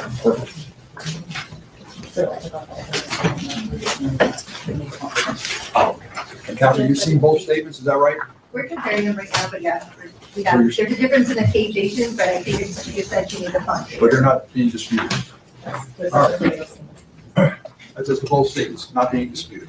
So showing defense counsel before we start. Exhibit previously shown to them. What is that?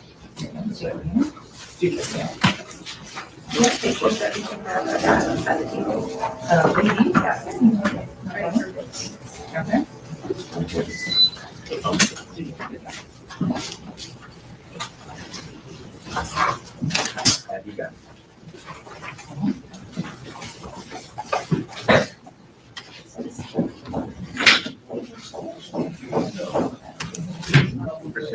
Yes.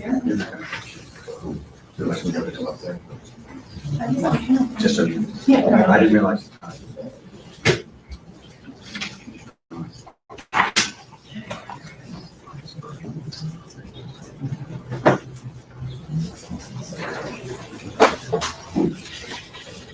All set? Everybody ready to proceed? Yes? All right, call your, let's do the jury and then call your next witness.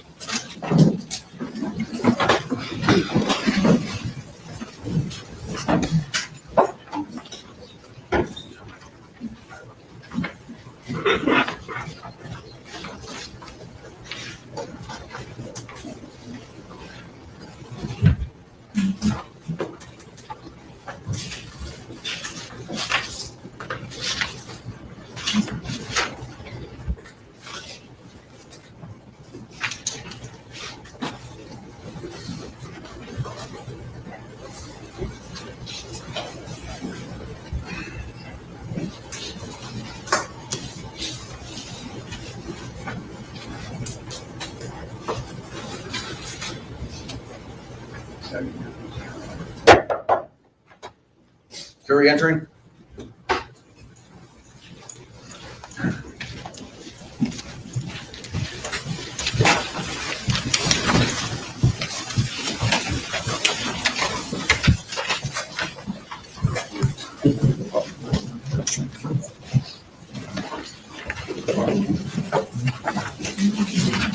Thank you. Let the record reflect the approach of the defendant, his counsel, the state attorney, as well as ladies and gentlemen, jury, please proceed. Ladies and gentlemen, jury, in your absence, I had Gary leave two transcripts on your chairs. We're going to get to those in a few moments. When it's appropriate, I'll ask you to open those up and I'll have an instruction to read before we do that. But at this time, I'm going to ask the state to call its next witness. Hector Bertrand, Your Honor. Mr. Bertrand, please.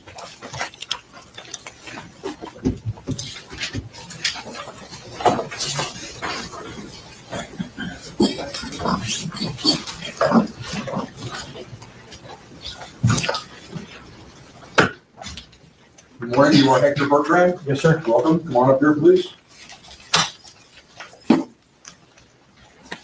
When you get to that witness stand, just remain standing, raise your right hand and be sworn. Do you solemnly swear or affirm the testimony you give in this case to be the truth, the whole truth, and nothing but the truth? I do. To state your full legal name for the record. Hector Bertrand. Spell your first and last name for the court. Hector, E as in boy, Bertrand. Thank you. Please be seated. Bertrand, the microphone in front of you, only adjust up or down, not back and forth, all right? See you a little too high. All set, ready to go? Now you may. Thank you. Good morning. Could you please introduce yourself to the ladies and gentlemen of the jury? Retired detective, homicide detective, head coach at Miramar Police Department. Congratulations on your retirement. How long have you been retired?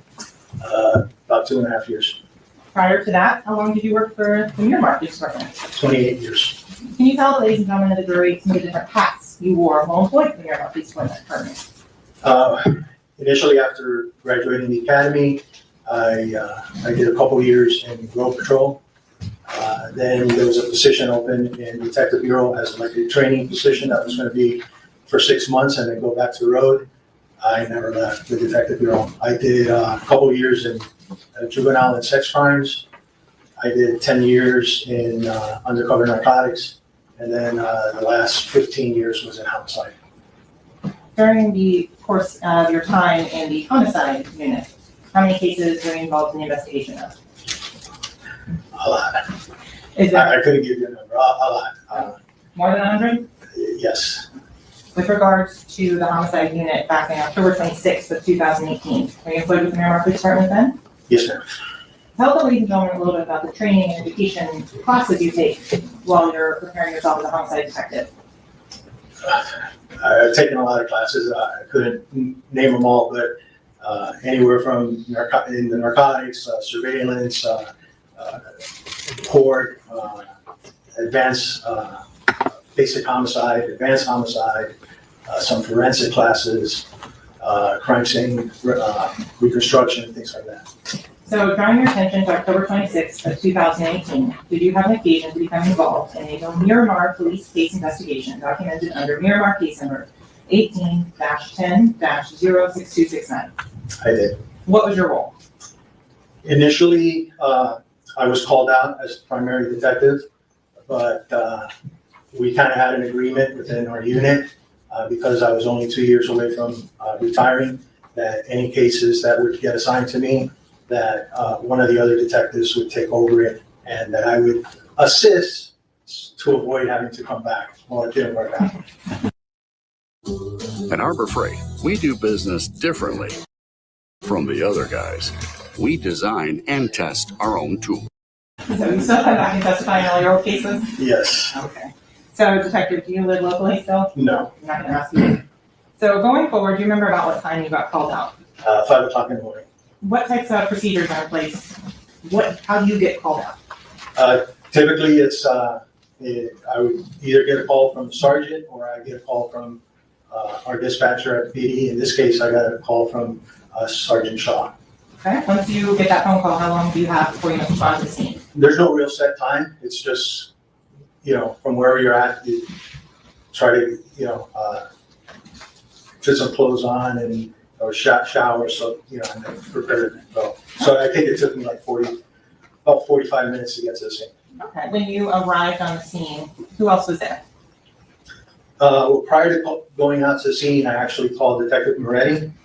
I advised him that I had got called out, and so at that point, so that he could take the lead in the investigation. So when I got there, I got to the hospital. It was the first place I got there. There were some officers there at the scene, at the hospital. I spoke to them, got briefed. Detective Moretti showed up shortly thereafter. Okay. With regards to individuals that you made contact with that were not law enforcement, do you remember speaking with an individual named Cortland Henry? I did. That statement of Mr. Henry, how many times did you speak with him? I spoke to him twice. Both times were recorded.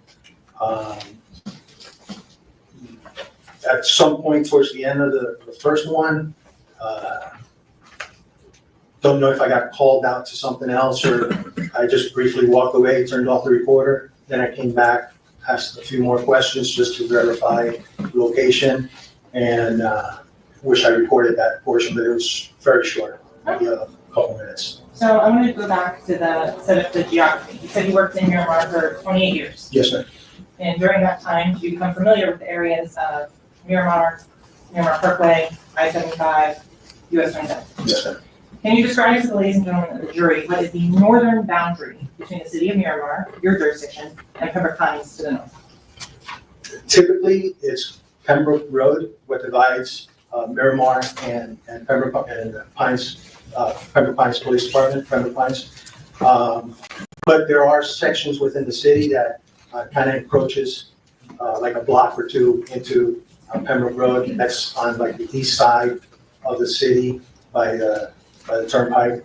But other than that, it's Miramar, county line to the south and Pembroke Road to the north. And then from 441 east all the way out to US 27th, it actually extends out to a little bit further west on US 27, but there's nothing there, so it's US 27. Okay, so to make sure we're clear on that, if someone is headed westbound on Pembroke Road, on the north side of Pembroke Road, what jurisdiction are they in? Westbound. Westbound on Pembroke Road? Yes. It depends also, again, depending on what side of Pembroke Road. If you're driving westbound, that could be considered Pines. So then on the south side, the eastbound lanes, what are those typically? Typically, it's considered Miramar. Okay. Going all the way out to US 27, is that Pembroke Road border consistent from I-75 west to US 27? Yes. So I want to start and show you a couple of maps. I'm going to show you what's been previously shown to defense counsel marked as States B. Do you recognize that map? Yes. Does that map fairly and accurately depict the police structure? Oh, sorry. I'm sorry.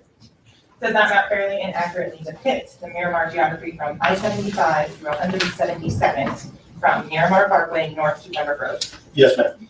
You're at this time, the state requesting of States B in to States 2 and publish. Any objection? No objection. It's submitted. Okay. You may publish.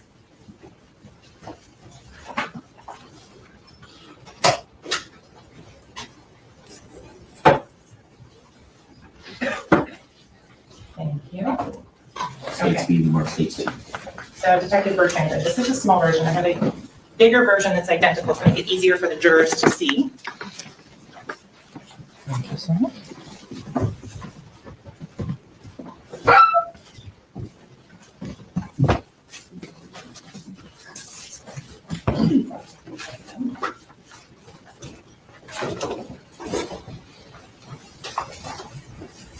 So a large copy of what's been shown as admitted as State C. If you could show on here exactly which area is I-75 and Miramar Parkway. This is I-75, and there's an exit here from Miramar Parkway. And what? Garrett, one second. Garrett, Yes, Judge.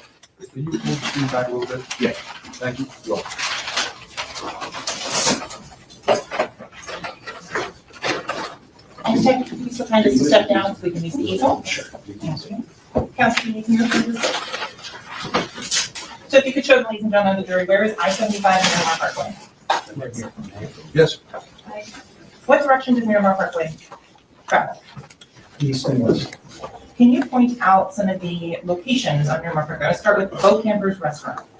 Okay, Bo Campers is, I believe, right around here.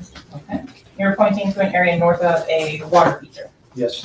What other locations and restaurants are in that area? There's a Marshall's around here. There's a Home Goods. There's a Chick-fil-A. There's a gas station here in the corner. There's a Benihana's. There's a Home Depot, Anthony's Cold Pizza. There's a bunch of places. So you said Chick-fil-A and Home Depot. Those are the two I'm going to stick with over here. Okay. Moving along, can you show the ladies and gentlemen where this Southwest 160th Avenue on the map? This is 160th, which is also Dykes Road. Does the name change depending on the jurisdiction of which the city or county is in? I guess, yes. And We know it as Dykes or 160th.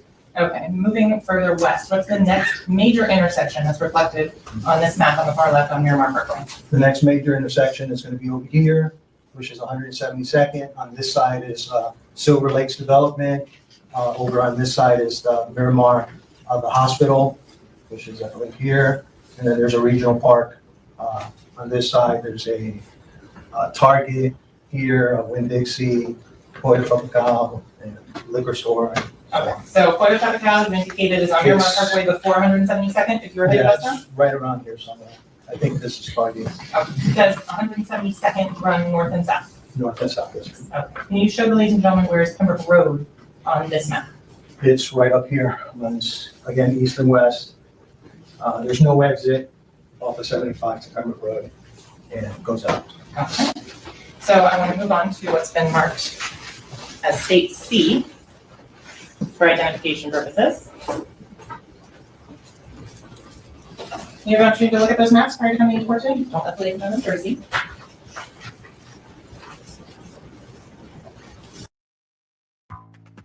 Your future is at your fingertips. Take advantage of the flexibility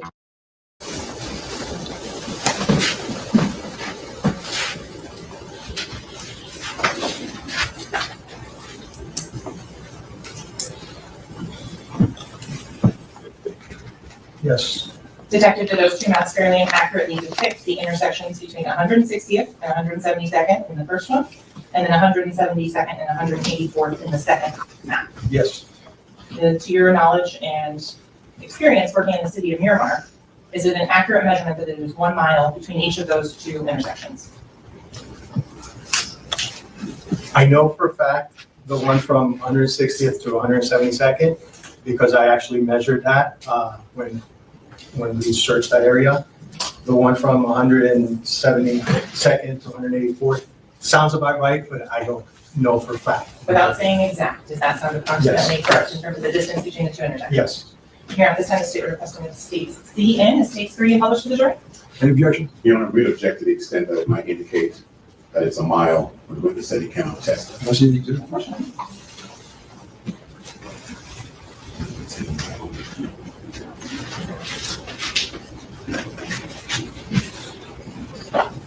Anything else? Yeah. Objection overruled. It'll be admitted. State C, or state C degree. To be able to publish the jury, slightly larger version of state C. This one is double-sided. Detective Bertrand, if you could indicate on here, you mentioned a Pollo Tropical. Do you point that out to ladies and gentlemen of the jury? Okay, and you said a Chick-fil-A as well? Chick-fil-A is going to be around there somewhere. And if you could indicate here, what intersection is to the right side where the yellow line starts at Miramar Parkway? Over here, this is Dykes. 160th? And Miramar Parkway, 160th. And at the far side, we're at 172nd and Miramar Parkway. Okay. Going to the second part of states C. We're going there. Show the Pollo Tropical again, please, if you'd be so kind. Okay. And then the Sunset Lakes and Silver Lakes community you described earlier. Can you show where they are here? This is going to be Silver Lakes here, and then over here on this side and this side is Sunset Lakes. Although this here is like a shopping center for Sunset Lakes, and there's another development here, I can't remember the name of it, but this here is Sunset Lakes and runs west. And Sunset Lakes you're doing is west of 184. Yes, ma'am. Okay. When you were speaking with Mr. Henry, did he give you an address at what location he was residing? He did. Do you recall that address as to where he was living? It was in Sunset Lakes. Okay. Is there anything that would refresh your recollection as to exactly what address was given? In his statement. Okay. So I'm going to first start and show you what's been marked as States D for identification purposes only. Look at that and do not show that to the jury. Does that map fairly and accurately depict Miramar from from State Road, Pembroke Road at the north, south to County Line Road, from I-75 west to the western edge of the Sunset Lakes development? Yes. Here at this time, the state would request to move states D in as states 4 and permission to publish. No objections. It'll be admitted. State C, state number 4. And so going to the larger version of State C, would be so kind, Detective? The address of 18521 Southwest 44th Street. Was that address made familiar to you as part of this investigation? Yes. Can you indicate where that is on this map? Well, to get there, you to go Miramar Parkway, and right around here is the entrance to the development, and then you can go in this way. I believe you can also go in through this side here. Over here is where the guard gate is here. I believe there's another guard gate down there somewhere. So is it fair and accurate to say that this is Southwest 40th Street right here? Yes, ma'am. Okay. And the address of 18521 Southwest 44th Street, is that indicated with the yellow marking on this map? Yes, ma'am. Is that a true and accurate depiction of where that address is in the city of Miramar? Yes.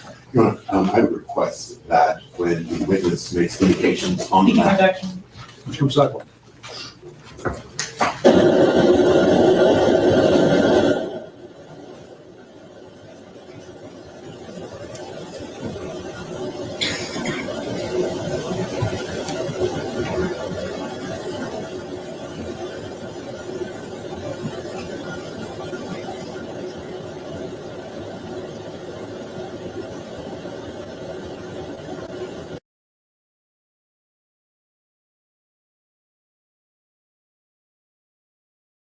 All right, y'all. I'm loving our natural stopping points because they make it so much easier for me not to be rushing and going to get my kids. So we are going to stop our watch for today. Tomorrow we'll pick up right here where we left off watching Melly's murder trial. So tomorrow I'm going to go. Let me tell y'all what time I'll be live. Let me tell y'all what time I'm going to come live.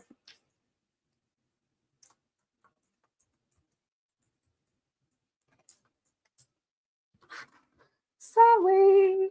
Okay, tomorrow's a good day. So I'll be live about 9:15. Yeah, I'll be live around 9:15 Central. 9:15 Central. I'll be back live and we'll be streaming the Melly trial. So we'll get through this. I think, like I said, I think it's about 13 days or so. And so we'll just pick up our watch on tomorrow. So thank you everybody for joining. I will post some recaps out there for everybody who missed No Slime Left Behind. And I will talk to y'all later. So thank you again and have a good night.